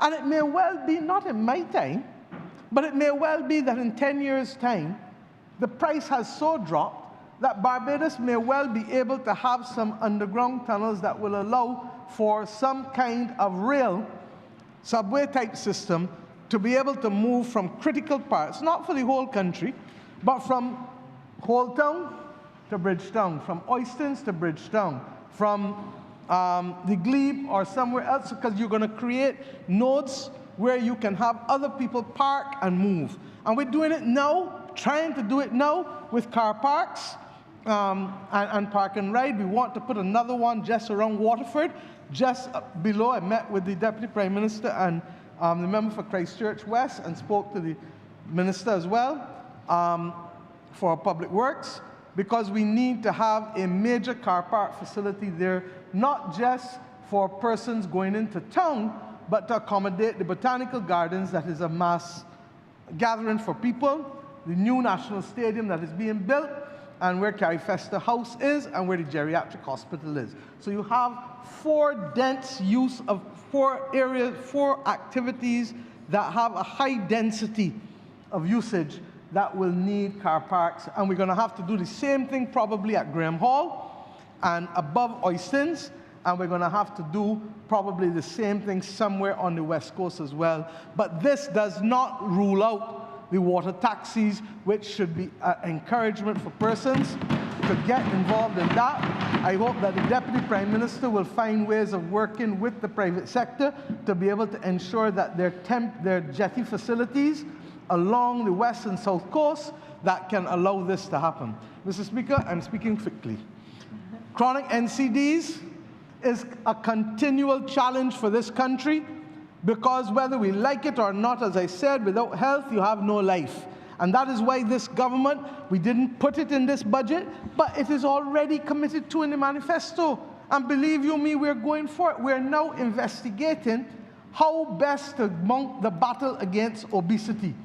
The reality is that in addition to movement, in addition to good diet, there are some people who will need the assistance of medication to be able to get them there, and the world has now found relatively safe medication that can help persons in it. We are of the view that it makes sense for us to put it on the formulary, which one the doctors will have to settle, but it makes sense because if a person can bring down their weight significantly, I am not the doctor. The member for St. Philip North will have to tell me.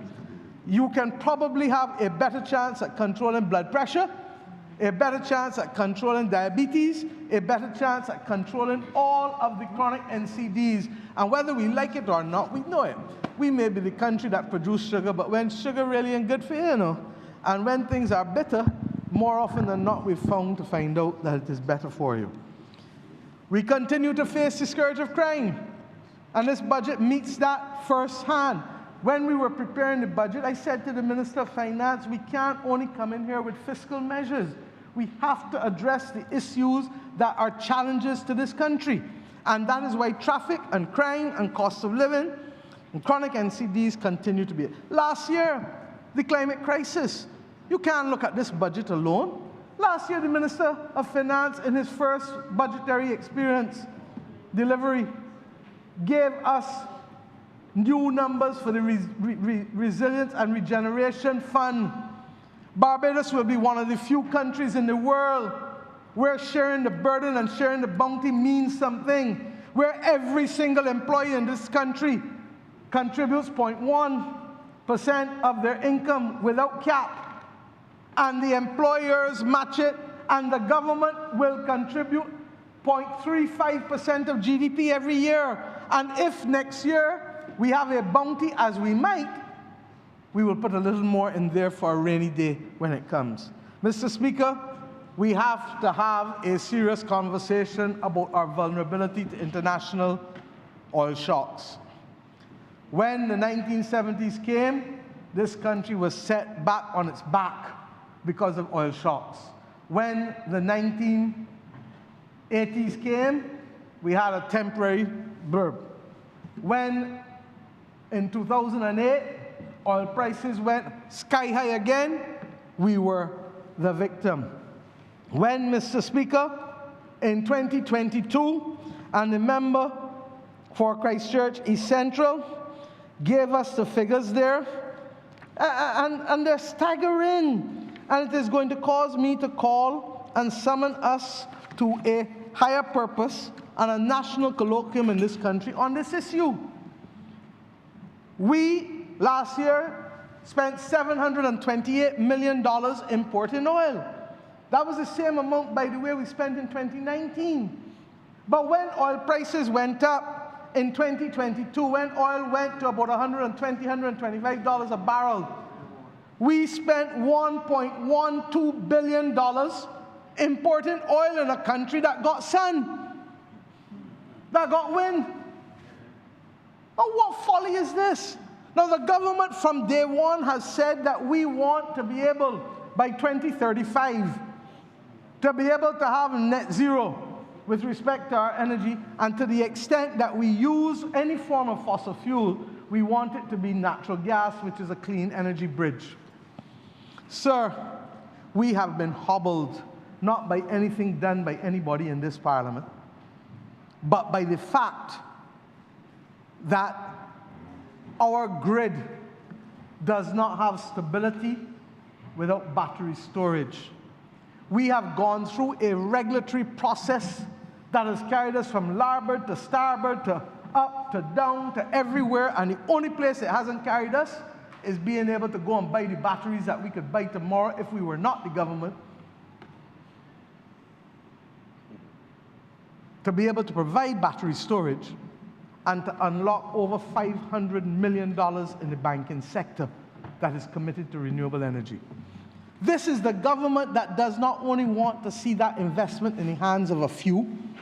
This is the government that wants, in accordance with Mission 5, to bring about enfranchisement, so that if the Water Authority, which is the largest payer of electricity in this country, decides that it wants to invest in renewable energy, it is unlikely to do so on its own, but it is going to, as we are now about to do, hire persons to do the business plans, get a credit rating for those business plans, so that long-term investors like insurance companies and pension funds can invest along with small individual households as well. Mr. Speaker, this is the way we must go. And I announce here tonight, therefore, that this government will host in April a national colloquium as to how we address this difficult and vexatious problem, such that we do not become hostage to the next international oil crisis, and that we move, being at war as the world is, with absolute speed and efficiency to acquire the batteries necessary to be able to reduce Barbados' reliance on imported fossil fuels to negligible amounts, because we are going to do and find a different way to solve the regulatory problems rather than the long road that it has taken and that has gotten us nowhere thus far. Mr. Speaker, this is at the core of Barbados' future economic stability. If we have to move and find another $500, $600, $700, $800 million, and we have made it clear that is only going to carry us there. $500, $600 million will take us to where oil was at $125.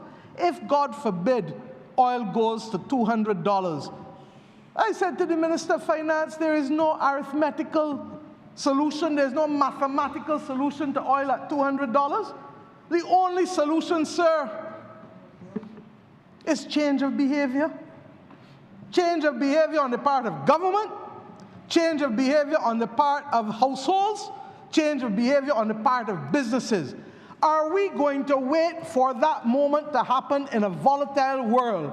Or are we going to take control of our circumstances and determine what is it we must protect ourselves? We need to make sure that whoever is delivering the energy to people are not exploiting households. We need to make sure that there is no rape of households and businesses in this country. And we need to make sure that if we are creating new opportunities for energy generation, as we have done, we use it as a democratizing and an enfranchising tool for the creation of wealth in this country as well. Mr. Speaker, I give this Honourable Parliament that commitment. And I say to you that I have every confidence that the people coming together with all of the facts before them, without prejudice to the fact, we have law courts. But law courts are not the only reason, the only means by which disputes are resolved. Some people go to court, some people go to mediation, some people go to conciliation, some people go up on the side of the shop and talk together and realize it don't make no sense giving the lawyers money, we can solve this ourselves. Mr. Speaker, we can solve this problem ourselves. But this government has been a hostage for 6 years, and because we have 130, love each time I say step back, step back, step back. But I cannot continue to ask the country to step back when all of us can feel it in our pants pockets, shirt pockets, dress pockets, all kind of pockets. We'll get burned out because there is no mathematical adjustment to $200 a barrel oil. And guess what?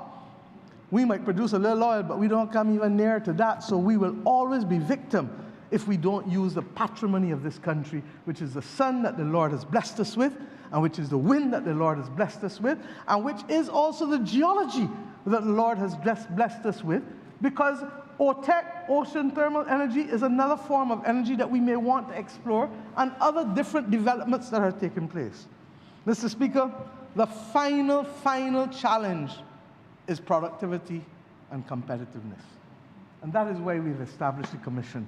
And I want to thank both the Honourable Member for St. George North and the former head of the private sector agency, Tricia Tanis, for agreeing to co-chair this, because this is at the core.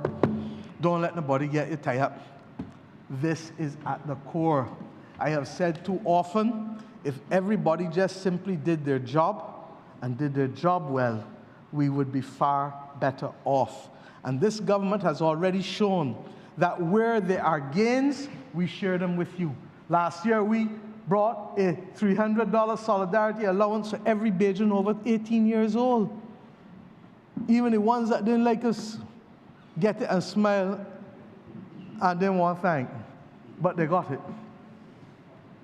Mr. Speaker, I am saying to you that in every instance where this government has had elbow room, we have given the public servants of this country 3 wage increases in 7.5 years.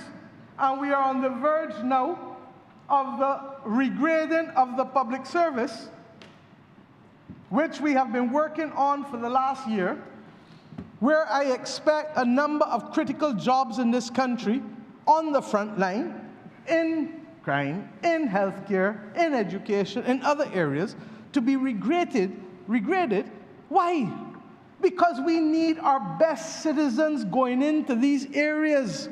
You know, it was only during COVID that we understood the extent to which some of the jobs that you take for granted in this country, like the collection of garbage and the working of supermarkets, although I now see that both my Minister of Finance and the Minister of Economic Affairs and the Ministry of Economic Affairs has said to me that, and to the country, that they owe their fiscal prudence to what they learned in a supermarket in terms of taking care of the interests of the owner.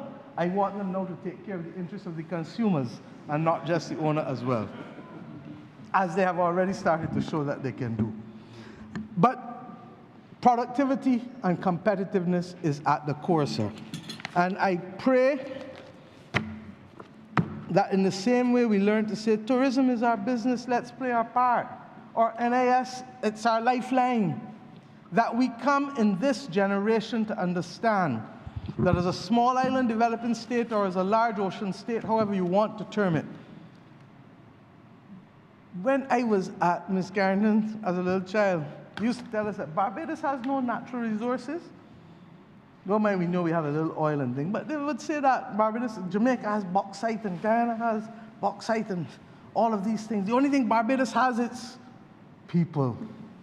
And that was drilled into my head from then, that what Barbados has is people.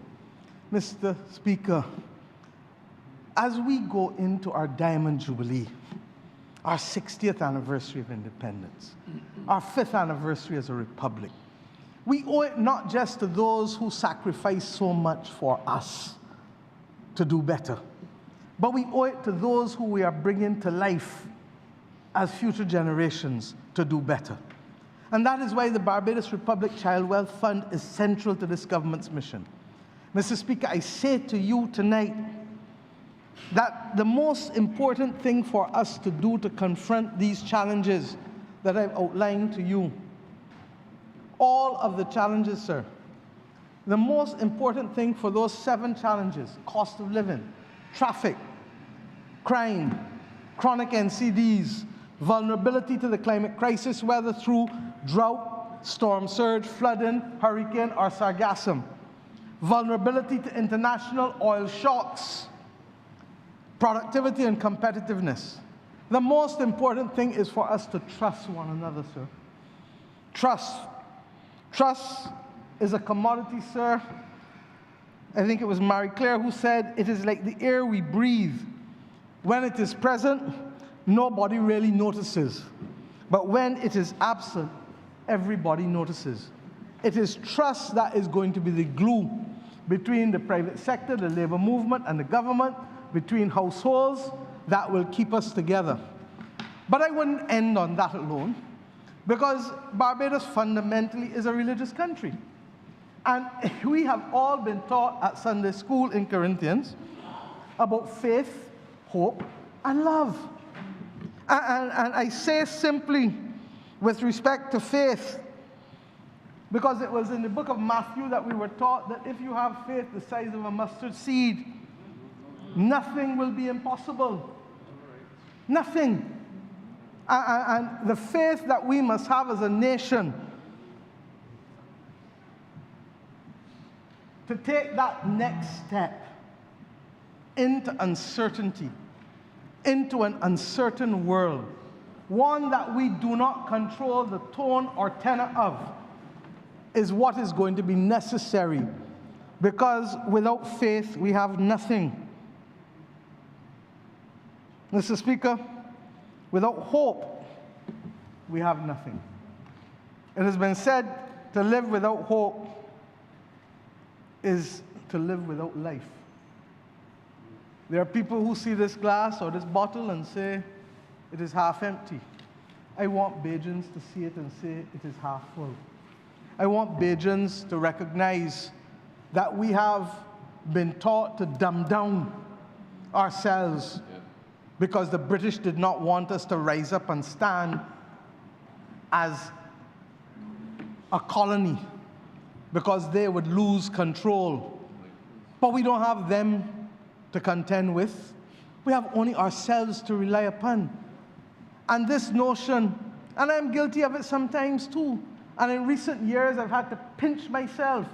How are you feeling? So-so. We find every way to hide. We go to a town hall meeting. Where do people sit? At the back of the room.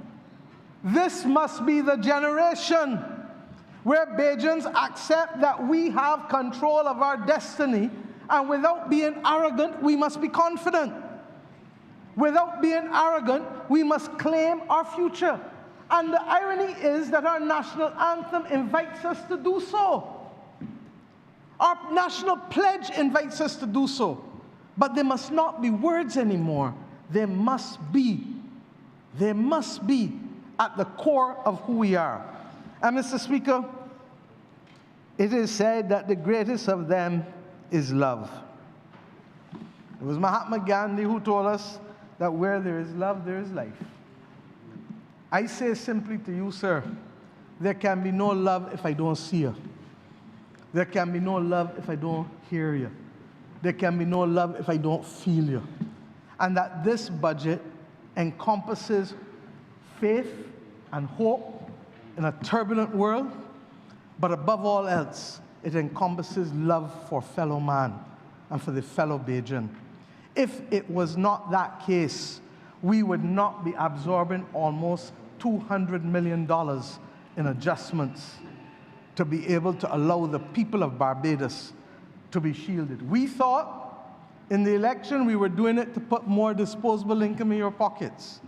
We didn't know that yet again we were ahead of our time by being able to ensure that for such a time as this, you could have the ability to protect your households and yourselves. I want to commend this budget to the people of Barbados. And I want to say, do not see it in isolation.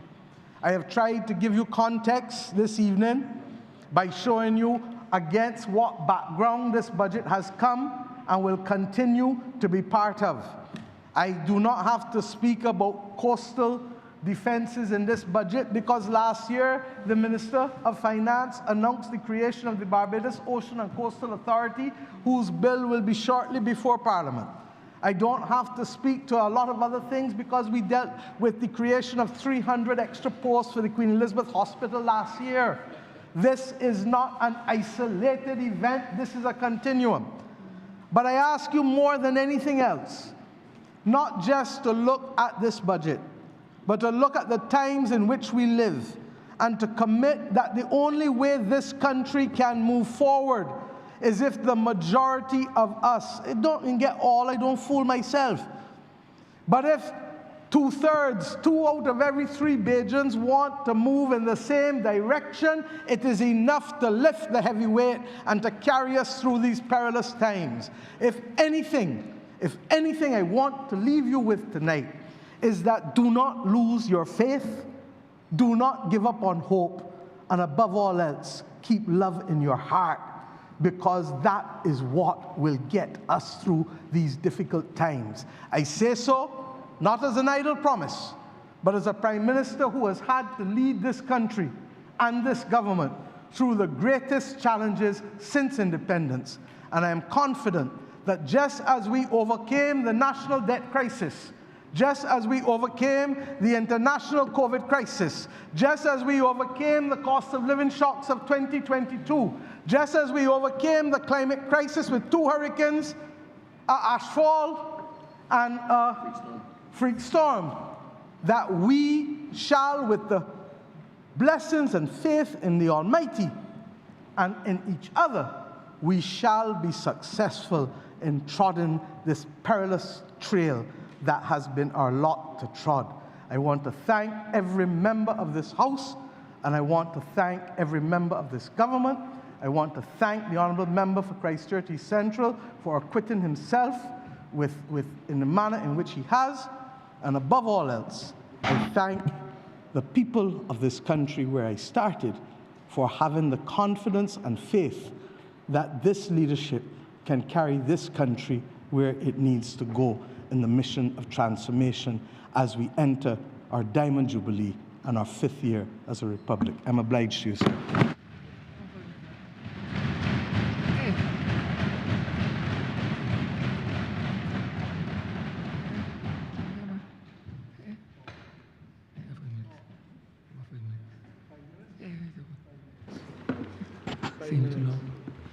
Mr. Speaker, I beg to move the suspension of the House until 7:35 p.m.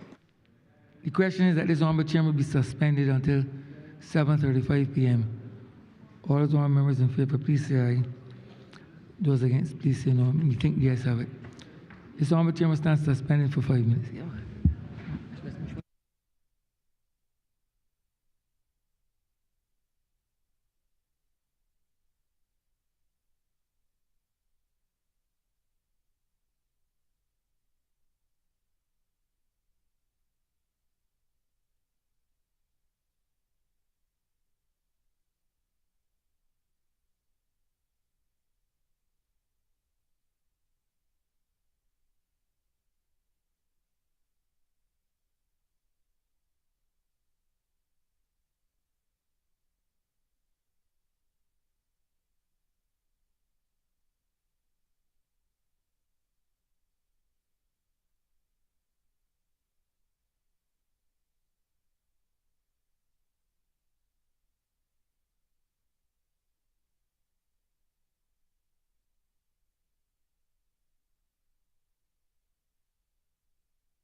This sitting is resumed. Mr. Speaker, recommittal government notices.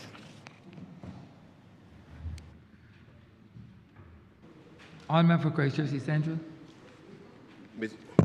Mr. Speaker, I rise to give notice of a resolution to grant the sum of $279,767,433 from the Consolidated Fund and to place it at the disposal of the government to supplement the estimates 2025-26 as shown in Supplementary Estimates Number 1, 2025-26, which forms the schedule to the resolution, and a resolution to grant the sum of $282,695,065 from the Consolidated Fund and to place it at the disposal of the government to supplement the estimates 2025-26 as shown in the Supplementary Estimates Number 2, 2025, which form the schedule to the resolution. Vote to government business. All member for Christchurch East Central. Thank you very much, Mr. Speaker. I rise to conclude this debate, and I first want to thank honourable members for their very solid contributions to this 2026 debate, sir. And I thank them because we have been on a journey, sir, a journey that has meant we have all had to dig deep because our country required of us extraordinary sacrifice, sir. And we really have been a solid team. And I really want to commend them for their very kind words. I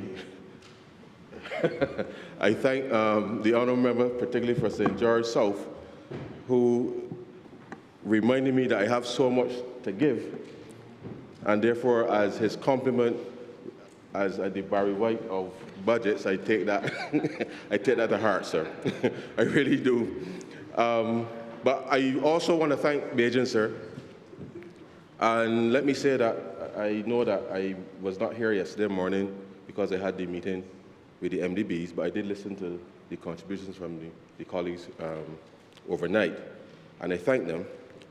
But as I was sitting here reflecting on how this debate unfolded, I really want to thank Beijing, because last year, sir, we were,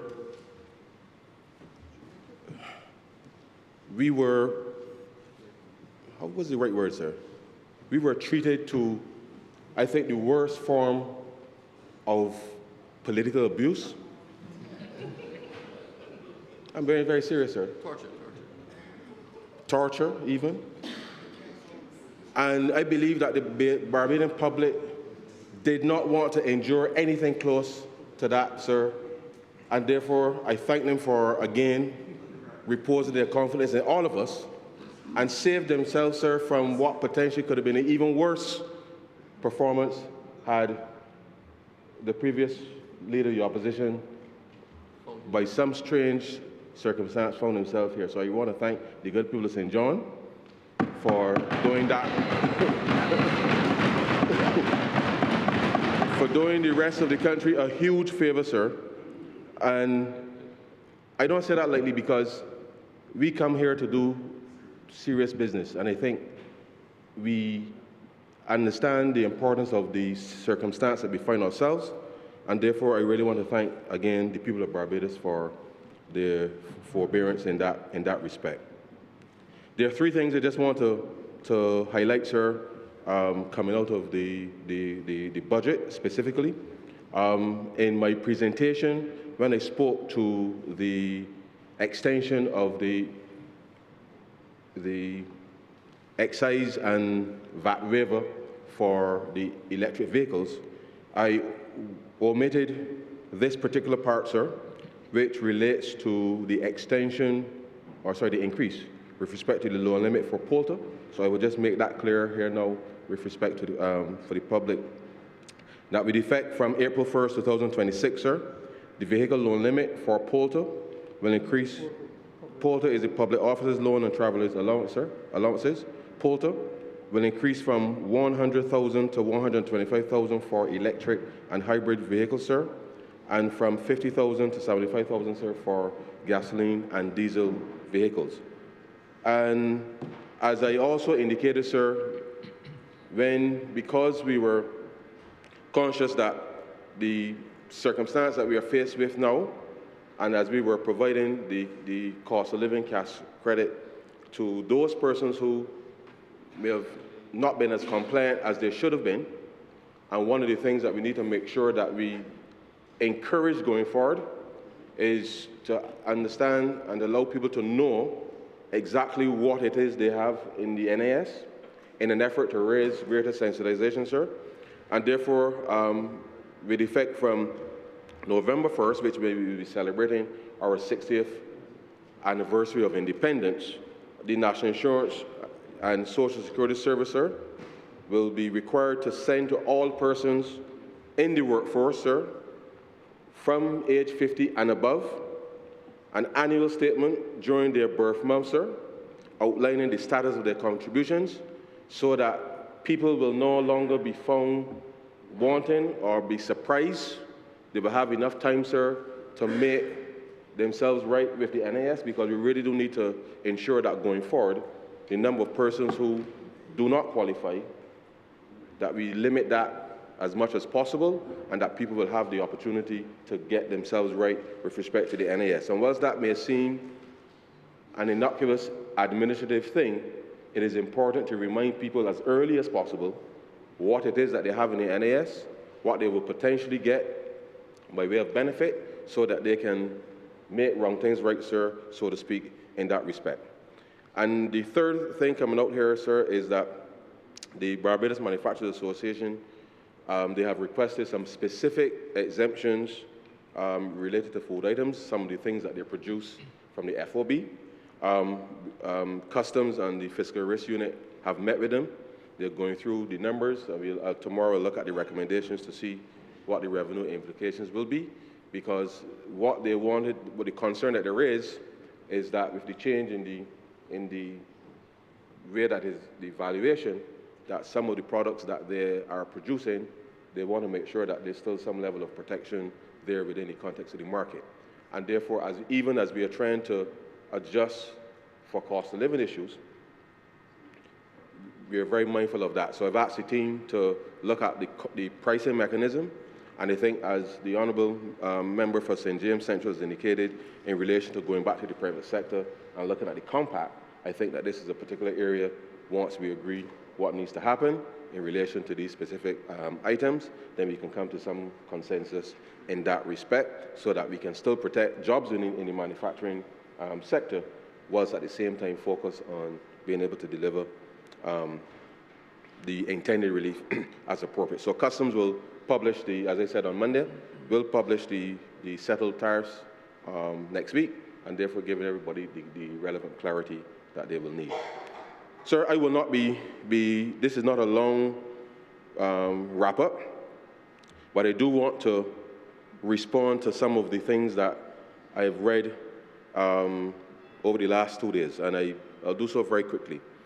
The Honourable Attorney General sent me a WhatsApp yesterday, and I really didn't get an opportunity to read it at the same time.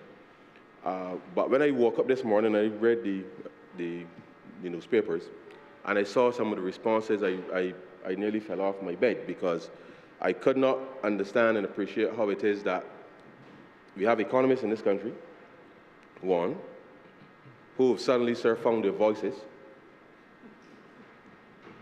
when they were silent, when the debt, fiscal, foreign reserve, growth, everything that was going in the wrong direction, as the Honourable Member for St. Thomas reminded everybody yesterday. None of these people, sir, could find any voice when things were going in the wrong direction. And it's particularly disappointing as an economist, because, I mean, I accept that some people may want to find something to pick at, but I think as we are looking to not just ride out this crisis, but really genuinely transform this country, I find it very disappointing to be a part of a profession now where you are not as constructive as you should be. And I say that because, you know, sir, I don't normally get into these things, but we have a very, very, very clear focus now with respect to what we need to do in this country. And I think that all the economists have to pull up their socks, sir, and settle down. Now, sir, I also saw some comments from the Democratic Party which I found particularly interesting, because they wanted more details, sir, on the debt profile, which I find laughable, sir. And as I told you, sir, I could have regaled you yesterday with a whole set of things. The reality is that the economy has grown. You heard the Honourable Prime Minister indicate very clearly, sir, that the economy has almost doubled since we took office. And therefore, if you cannot simply recognize where growth has happened, all economists, sir, any part of the world, recognizes growth as it's happening. And therefore, I am concerned about what it is they're teaching at the university if they can't understand what is happening in their own backyard, sir. And the reality is, and I say this in all sincerity, sir, one of them said that they'll give the budget a grade of 6. One said a grade of 6.5 out of 10. Now, on two fronts, I will. It don't depend on those numbers, but the numbers that is true. I do not rely on those numbers because the good people of Christchurch Central sent me here on February 11th, sir, and those are the numbers. I will get there. But on two fronts, sir, this is not an exam. This is not an exam. We are dealing with people's lives. But if it was an exam, sir, I will remind those colleagues that the grades that you've given perhaps are a B or a B+. Perhaps. I got first class honors, sir. A's, sir. And therefore, I don't say that with any bravado. The reality is that we have been practicing this thing, sir, for 25 years. For 25 years. I started at Central Bank, and that is where I learned about the Barbados economy in its purest sense. And as we have journeyed throughout this process, sir, the Prime Minister has said we need to do these things, and have gone out and made sure, sir, that we assemble the teams to get it done. And therefore, I do not in any way want any Barbadian to understand or even associate that the effort of this government for the last almost 8 years could even be considered anything close to a B or a B+, sir. This has been an A-class performance, sir, from day one, sir.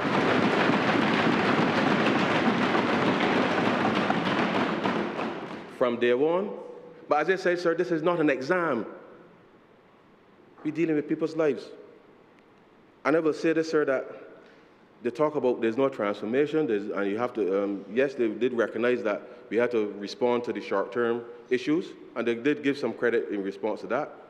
But here's the thing, sir. We have been priming this economy and this society, sir, for transformation since we came in from day one. We've had to respond to repeated crises. But the reason that we have been able to respond to those crises, sir, is because we said from the beginning we're going to build buffers. We said that from day one. We're going to build buffers. We built those buffers, sir. And therefore, when you ask yourself, well, how are these things going to be financed? We're going to finance them, sir, from the very buffers that we built. And therefore, all of the reforms that we have undertaken and led us to this point, sir, is the very reason why we work so hard. Why the Prime Minister will call you at 2 o'clock in the morning, day or night, to make sure that things got done. Because you never know what's going to happen tomorrow, sir. You never know. And therefore, we are able to finance these things not because we sat down in a room to pleasure ourselves, sir. We get up every day to make sure that when we come here to make decisions on the people's behalf, that we can deliver them. Yes, there are some constraints that will hold us back from time to time, but we have been working, sir, hard every day to make sure that we can deliver for the people of Barbados. But let me say this, sir. I am reminded of that movie, Darkest Hour. And there's a scene in The Darkest Hour, sir, where the cabinet is pleading with Winston Churchill to appease Hitler, sir. And Winston Churchill turns to them and said, you cannot negotiate with a tiger when your head is in its mouth, sir. You cannot negotiate with a tiger when your head is in its mouth. I look at these circumstances that we are faced with today, sir, and the scenarios around which, if this thing goes the way that some people believe it might, things will get progressively worse for the world, because this is unlike anything that any of us have had to confront before. Because you're literally that close to a real world war. That close. And so when I look at the scenarios facing Barbados, I'm going to describe it this way, sir, only for everybody to understand very clearly. I see, sir, a fiscal tomahawk. And a fiscal tomahawk, sir, that could catch paddle everything that we've done in the last 8 years, except that we know who the tomahawk belonged to. We know, the world knows, sir. And so when we set about trying to address these short-term issues, is with the understanding that, yes, if the war finishes tomorrow, things may settle down a little bit. We might pay a little more for gas than we ordinarily would, and that is in the best-case scenario, sir. That's in the best-case scenario. But we are preparing ourselves to make sure that this country, sir, come what may, that this country can respond. You've heard the Prime Minister indicate the things that we have to do in all of our ministries to ensure that our stakeholders understand that whatever you could do today, sir, you finish it today, because you cannot leave it to tomorrow to be done, sir. And therefore, I say to Barbadians, this is perhaps the most serious point in any of our lives. I really hope, sir, that it doesn't go anywhere close to anything like that. But you cannot have people who are supposed to be teaching young students misguided with the information, sir, trying to create mischief when you're in a place of responsibility. I take umbrage to that, sir. And so the honourable member for St. Michael Southeast, in her presentation, I don't know if it's coincidence or what, but this morning my wife and I were talking about that very article about who was going to put the genie back in the bottle, sir. And I said to her jokingly over breakfast, I didn't realize at the time that it was going to be me, Prime Minister, who got, sorry, through you, sir, that it was going to be me who going to put the genie back in the bottle. But no, we have a war in the Middle East, and as the honourable member for St. George South said, it was Barry White, and then as I took from the honourable member for St. Michael South East that perhaps I was Aladdin, putting the genie back in the bottle, sir. Here we find ourselves with a war in the Middle East, sir, in the very place where genies are known to be, sir. In the very place. And if we cannot find a way to put this genie back in the bottle in the Middle East, sir, in the Middle East, and people will say the Prime Minister does go all over the world and all of that, and they know that the Prime Minister has influence. Barbados' voice has influence in the world, sir, because any of us as ministers, when we travel, people want to engage with the Barbados delegation. It's not only the Prime Minister, sir, but we have to find a way, we in the region, and whatever may be brewing in the west with Cuba, sir, we cannot afford any of these things. The Caribbean is a zone of peace, and we have to make sure, sir, that we keep it that way. Because all of the work that we have done so far to bring Barbados from economic ruin, we've built a decent level of resilience, sir, but that resilience can be undone by what is happening far, far, far away, but it is close to home, sir. And therefore, I will only say, sir, that in a time of global uncertainty and shifting geopolitical realities, sir, leadership is about not waiting for perfect conditions. It is about setting a clear direction and moving forward with purpose. This budget does exactly that, sir, supporting our people where they need it most and laying a strong foundation for what may come next. We recognize that with that comes high expectations, not just about what is outlined, but how it will be delivered. And it is precisely why our focus, sir, now is on implementation, turning sound policy, sir, into real progress, and ensuring that every measure delivers where it matters most, sir, in the lives of Barbadians. And as is customary, sir, we will remain agile to ensure Barbados stays on a strong and steady footing. We will continue to do the work, stay the course, and build a stronger, more resilient Barbados filled with opportunity for all. And with those few words, sir, I'm obliged to you.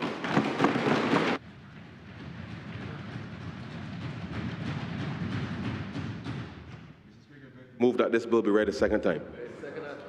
The question is that this bill be read a second time.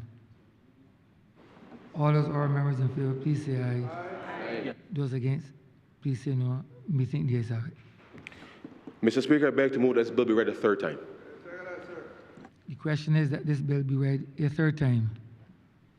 All those honourable members in favor, please say aye. Those against, please say no. Me think the ayes have it. Mr. Speaker, I beg to move that this bill be now passed and cited as the Appropriation Act 2026. The question is that this bill be passed and so cited. All those honourable members in favor, please say aye. Those against, please say no. Me think the ayes have it. This bill is passed and so cited.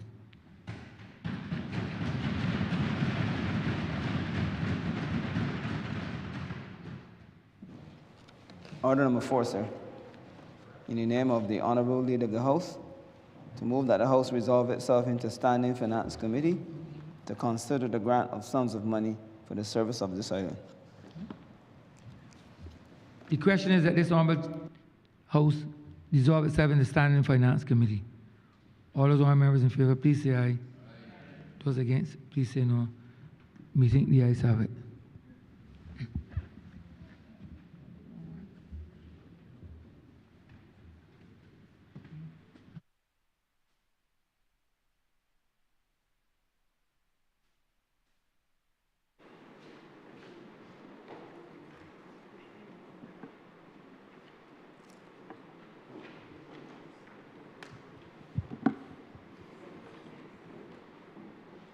This Honourable House is now in Standing Finance Committee. Mr. Chairman, there are 2 resolutions. We're going to stay in committee and do both before we leave committee. In the name of the Honourable Minister of Finance, to move the passing of a resolution to grant the sum of $279,767,433 from the Consolidated Fund and to place it at the disposal of the government to supplement the estimates 2025 to 2026 as shown in the supplementary estimates number 1, 2025-2026, which form the schedule to the resolution. Head 11, Ministry of the Public Service, in the amount of $3,349,200. Mr. Honourable Member for Christchurch East Central. Mr. Chairman, the money is being requested here to support the job evaluation exercise for the public service, as well as the Cloud Suite Human Capital Management Project, which is really the AHR management system, the digital AHR management system for the public service. And with that, sir, I beg to move that head 11 stand part. The question is that head 11 stand part. All honourable members in favour, say aye. Honourable members against, say no. Methinks the ayes have it. Head 12, Parliament, in the amount of $6,736,745. Mr. Chairman, the resources under Head 12 covered the renovation of the West Wing, the West Wing project of Parliament, sir, as well as the hosting of the 68th Commonwealth Parliamentarian Conference of the Commonwealth Parliamentary Association. And with that, sir, I beg to move that Head 12 stand part. The question is that Head 12 stand part. All honourable members in favour, say aye. Honourable members against, say no. Methinks the ayes have it. Head 13, Prime Minister's Office, in the amount of $63,802,653. Mr. Chairman, under Head 13, the resources that were spent within this head were the procurement of resources for law enforcement across the country, resources for the anti-corruption unit, sir, under culture, sir, the hosting of Carrie Festa, as well as resources under the general management related to the advance of archive materials. And with that, sir, I beg to move that Head 13 stand part. The question is that Head 13 stand part. All honourable members in favour, say aye. Honourable members against, say no. Methinks the ayes have it. Head 14, Ministry of Finance, in the amount of $9,976,662.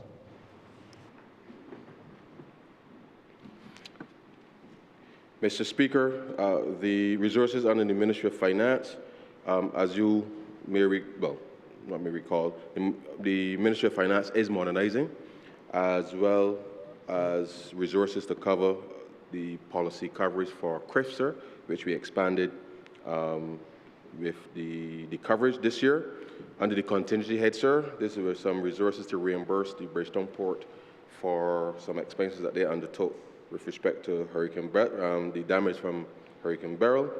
We also, under the procurement department, sir, had a renewal of our bonfire, our digital platform bonfire for procurement, sir.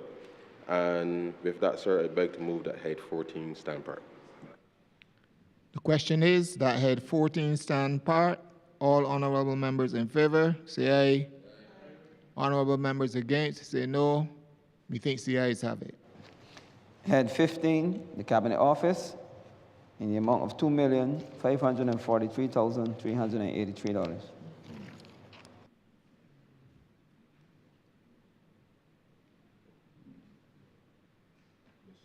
Mr. Chairman, under Cabinet Office, as you would be aware, sir, the electoral boundaries would have undertaken an exercise with using the postal workers to verify addresses and as part of the enumeration exercise, and other associated costs with licensing relating to the software associated being used by the Commission.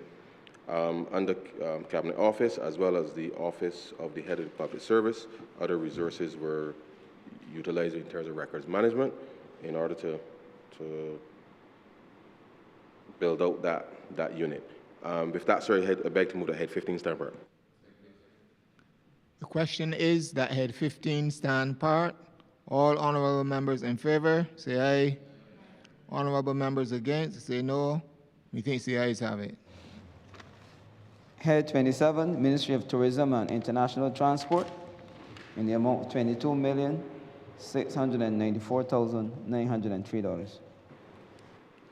Mr. Chairman, the resources expended here related to the purchase of 4 diesel passenger steps for Caribbean aircraft handling, sir, as well as other aviation equipment to allow the company to be able to upgrade some of its facilities.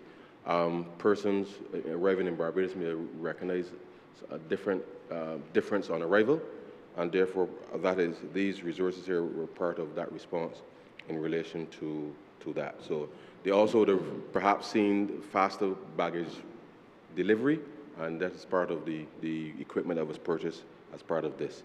Under air transport, the air navigation system, simulators were bought in order to ensure that we can enhance the training there, as well as in the maritime space or professional services. And with that, sir, I beg to move to head 27, stand part.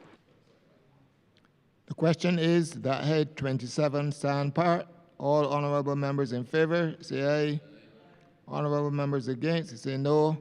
Methinks the ayes have it. Head 29, the Office of the Director of Public Prosecutions, in the amount of $157,926.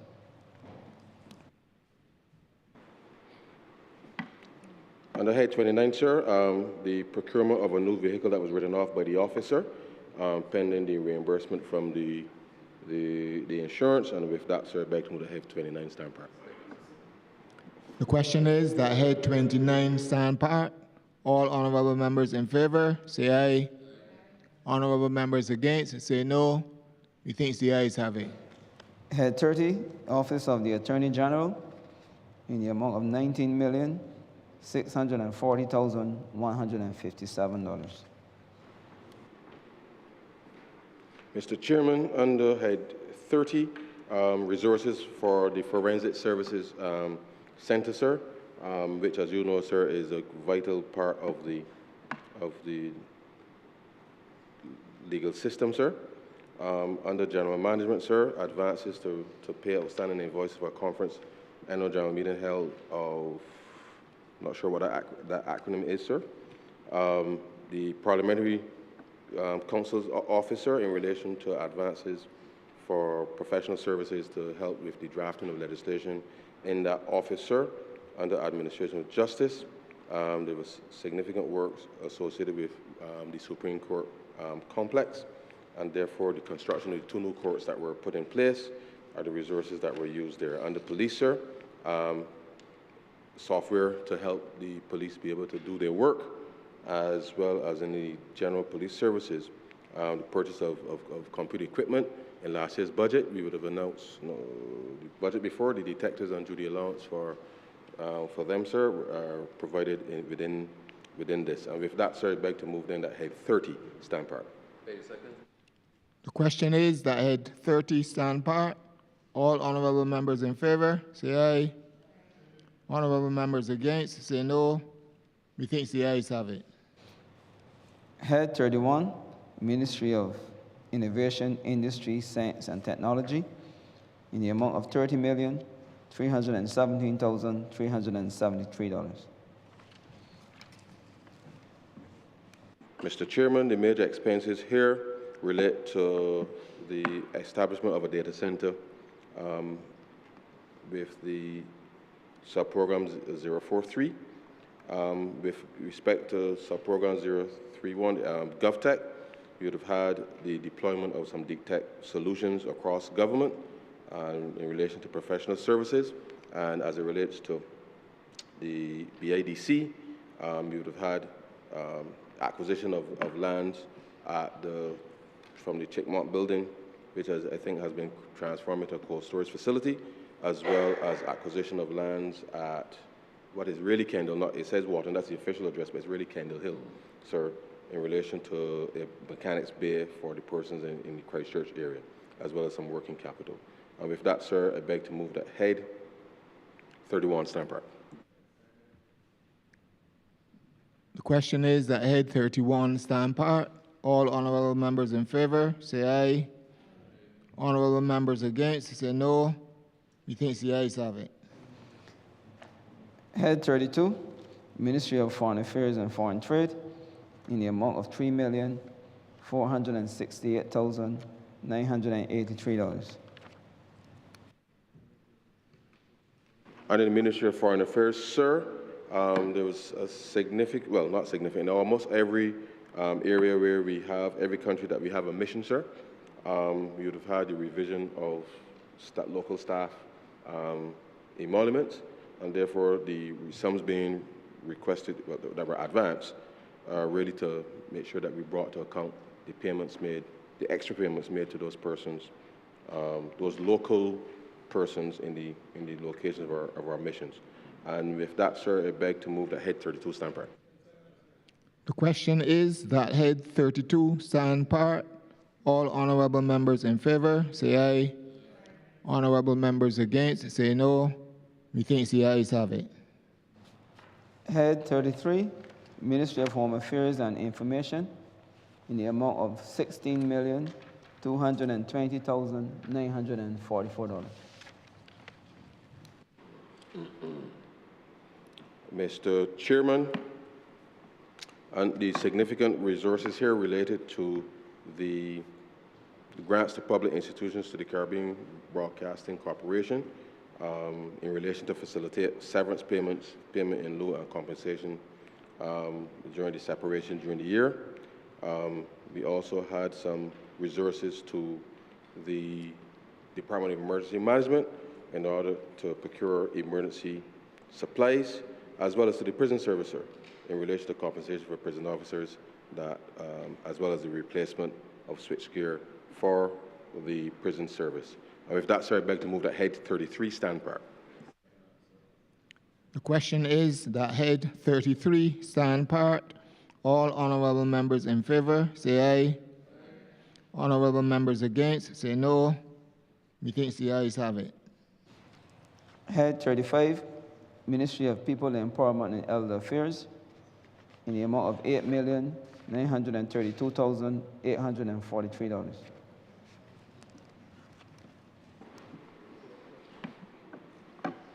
Mr. Chairman, the significant resources here relate to transfers to the Social Empowerment Agency with respect to disbursement of monetary grants for persons of various categories that benefit from them. And then early in the year, sir, as relates to the Transport Board, sorry, not Transport Board, sorry, the Welfare Department, as you would recall, sir, they pay the ridership for pensioners who take the buses, and that would have been the significant resources there. And therefore, with that, sir, I beg to move the head 35 stand part. The question is that head 35 stand part. All honorable members in favor, say aye. Honorable members against, say no. Methinks the ayes have it. Head 40, Ministry of Transport and Works, in the amount of $63,985,857.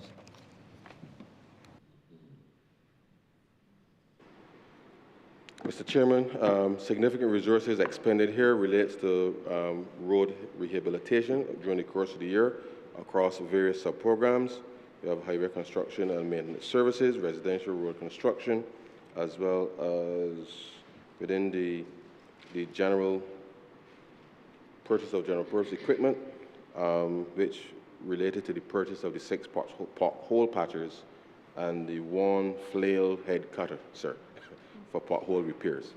As we also made a down payment, sir, with respect to street lighting, solar street lighting, which was under the government electrical engineering department, as well as transferred to the Transport Board. And so with that, sir, I beg to move that head 40 stand part. The question is that head 40 stand part. All honorable members in favor, say aye. Honorable members against, say no. Methinks the ayes have it. Head 82, Ministry of Environment and National Beautification, in the amount of $27,948,804. Mr. Chairman, under Head 82, we had repairs to the Oysters Paynes Bay fish markets, as well as rehabilitation of Paynes Bay and 6 mens. We also had, sir, the acquisition of additional receptacles for the SSA for the SSA, as well as payments to SBRC, sir, in relation to the recycling effort there. And with that, sir, I beg to move that head 82 stand part. The question is that head 82 stand part. All honorable members in favor, say aye. Honourable members against, say no. Methinks the ayes have it. Mr. Chairman, that concludes Resolution 1. Resolution 2 on the 4B. In the name of the Honourable Minister of Finance, to move the passing of a resolution to grant the sum of $282,695,065 from the Consolidated Fund and to place it at the disposal of the government to supplement the estimates 2025 to 2026 as shown in the supplementary estimates number 2, 2025 to 2026, which form the schedule to the resolution. Head 83, Ministry of Agriculture, Food and Nutritional Security, in the amount of $22,921,627. Under head 80, sorry, Mr. Chairman, under head 83, we had grants to public institutions relating to the payment for, I believe, some molasses tanks, sir, as well as sugarcane haulage and transport, as well as the payments to BESCO, the Barbados Energy and Sugar Company, its transition, as well as the final payments for cane farmers for the 2025 sugar crop. And with that, sir, I'd like to move that head 83 stand part. The question is that head 83 stand part. All honourable members in favour, say aye. Honourable members against, say no. Methinks the ayes have it. Head 84, Ministry of Labour, Social Security and Third Sector, in the amount of $2,297,787. Mr. Chairman, under head 84, we had additional resources for meetings of the social partnership. Significant resources here related to, as you would remember, sir, at the end of the last financial year, we transferred monies to the NIS to be able to pay the solidarity allowance, and these sums here were the extra payments in this financial year that we required to complete said payments. Additional resources for the Employment Rights Tribunal, sir, in terms of the job registers program as well. And with that, sir, I beg to move the head 84 stand part. The question is that head 84 stand part. All honourable members in favour, say aye. Honourable members against, say no. Methinks the ayes have it. Head 86, Ministry of Health and Wellness, in the amount of $76,984,912.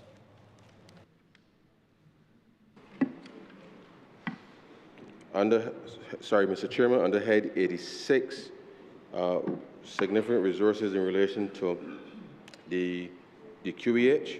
Firstly, sir, the procurement under the EIB funded program, 4 projects, the QEH Waste Management Solutions, sir, the Alliance Eye Care Center, morgue refurbishment project, as well as IT and health information systems covered here, as well as monies to cover salaries and other operational expenses at the Queen Elizabeth Hospital.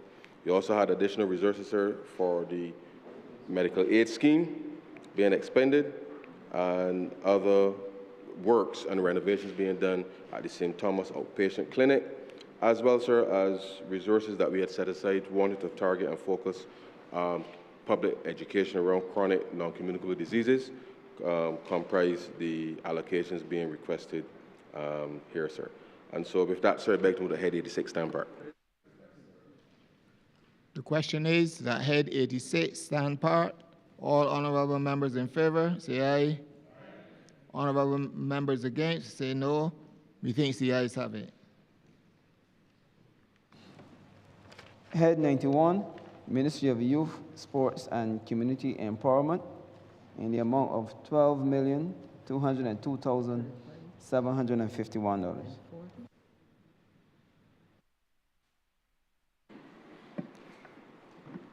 Mr. Chairman, we were able to provide resources to ensure the maintenance of a number of facilities managed by the National Sports Council, as well as completion of the first phase of the 400-meter track at the Wilde Gymnasium. And with that, sir, I beg to move that head 91 stand part. The question is that head 91 stand part. All honorable members in favor, say aye. Honorable members against, say no.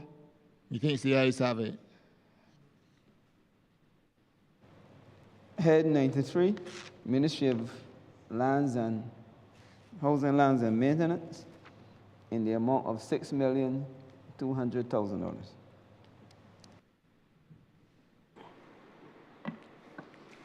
Mr. Chairman, head 93, we provided resources with respect to the cost of engineering services, payments to contractors with respect to the electrical upgrade of the units, as well as resources to cover the operational expenses, sir, in relation to salaries and wages for 2 months relating to the National Housing Corporation.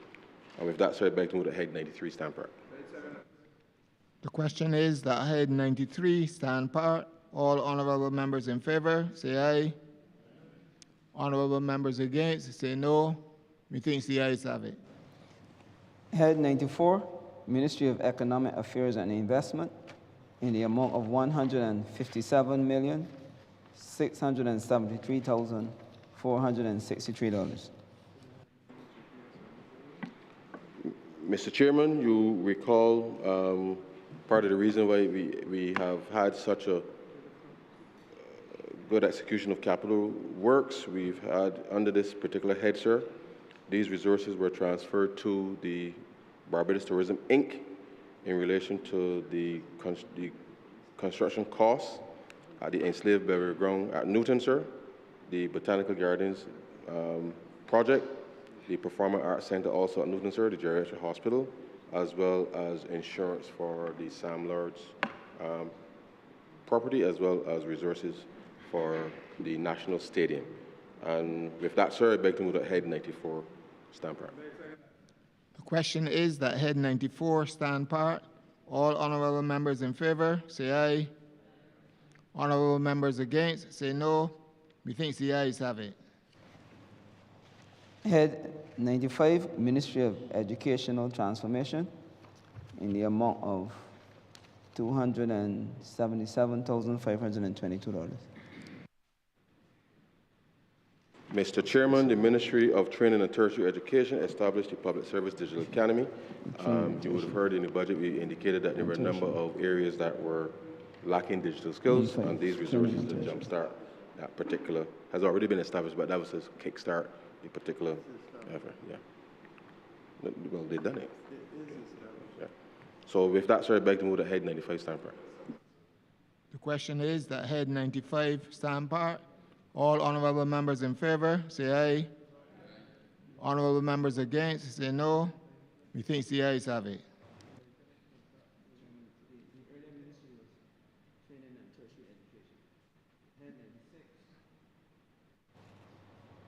So just correcting I had said the Ministry of Education and Transformation. It should really have been Training and Tertiary Education. Yes, noted. And head 96, Ministry of Education and Transformation, in the amount of $4,137,003.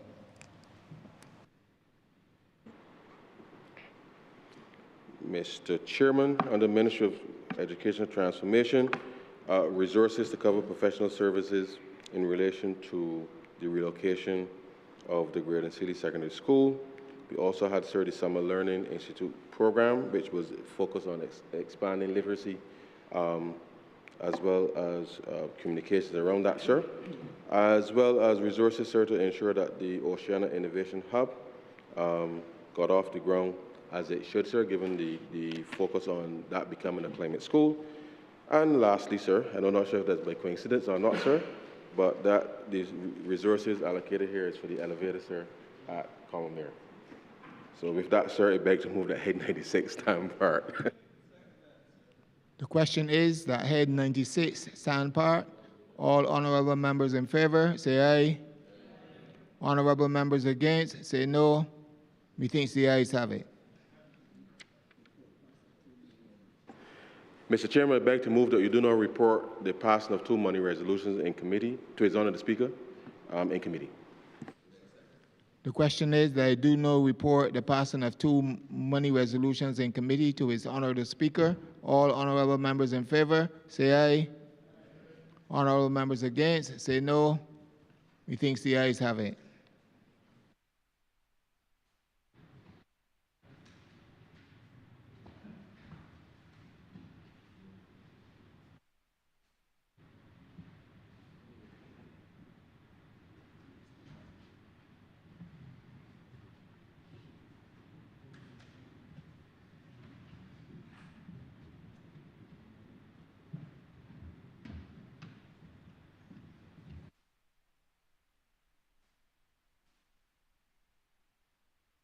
The chairman of committee has reported the passing of two money resolutions in committee.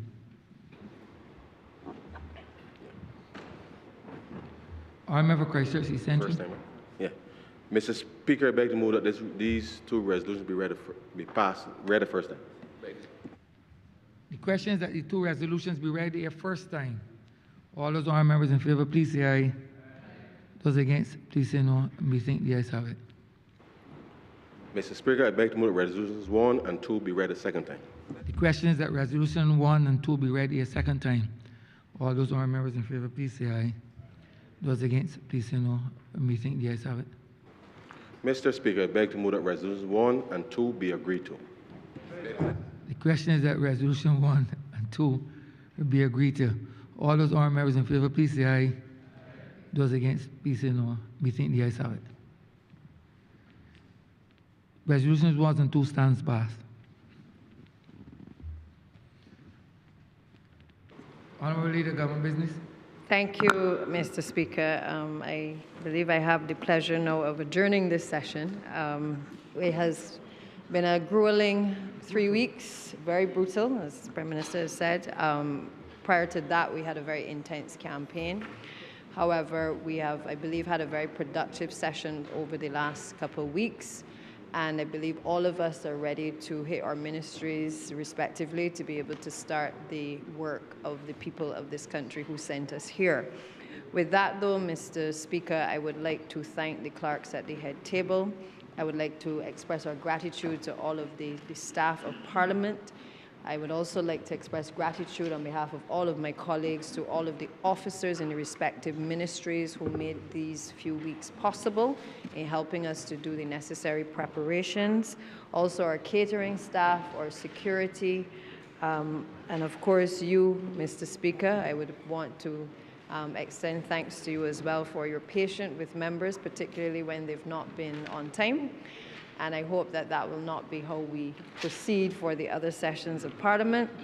And I would also particularly like to thank all honourable colleagues as well for basically rising to the challenge. Many of us have had new ministries, been thrust into new responsibilities, but I believe we have all equipped ourselves with the relevant information to be able to articulate not only the policies but the agenda of the government. And of course, a special thank you to the Honourable Prime Minister, a member for St. Michael North East, again, for her leadership and stewardship, being able to work with her entire finance team, the Honourable Member for Christchurch East Central, to be able to see us through a very difficult time, and we look forward to being able to plot the course that has certainly been charted by these individuals to be able to shape Barbados' destiny. So again, Mr. Speaker, I beg to move that this House now be adjourned until the 31st of March at 10 a.m.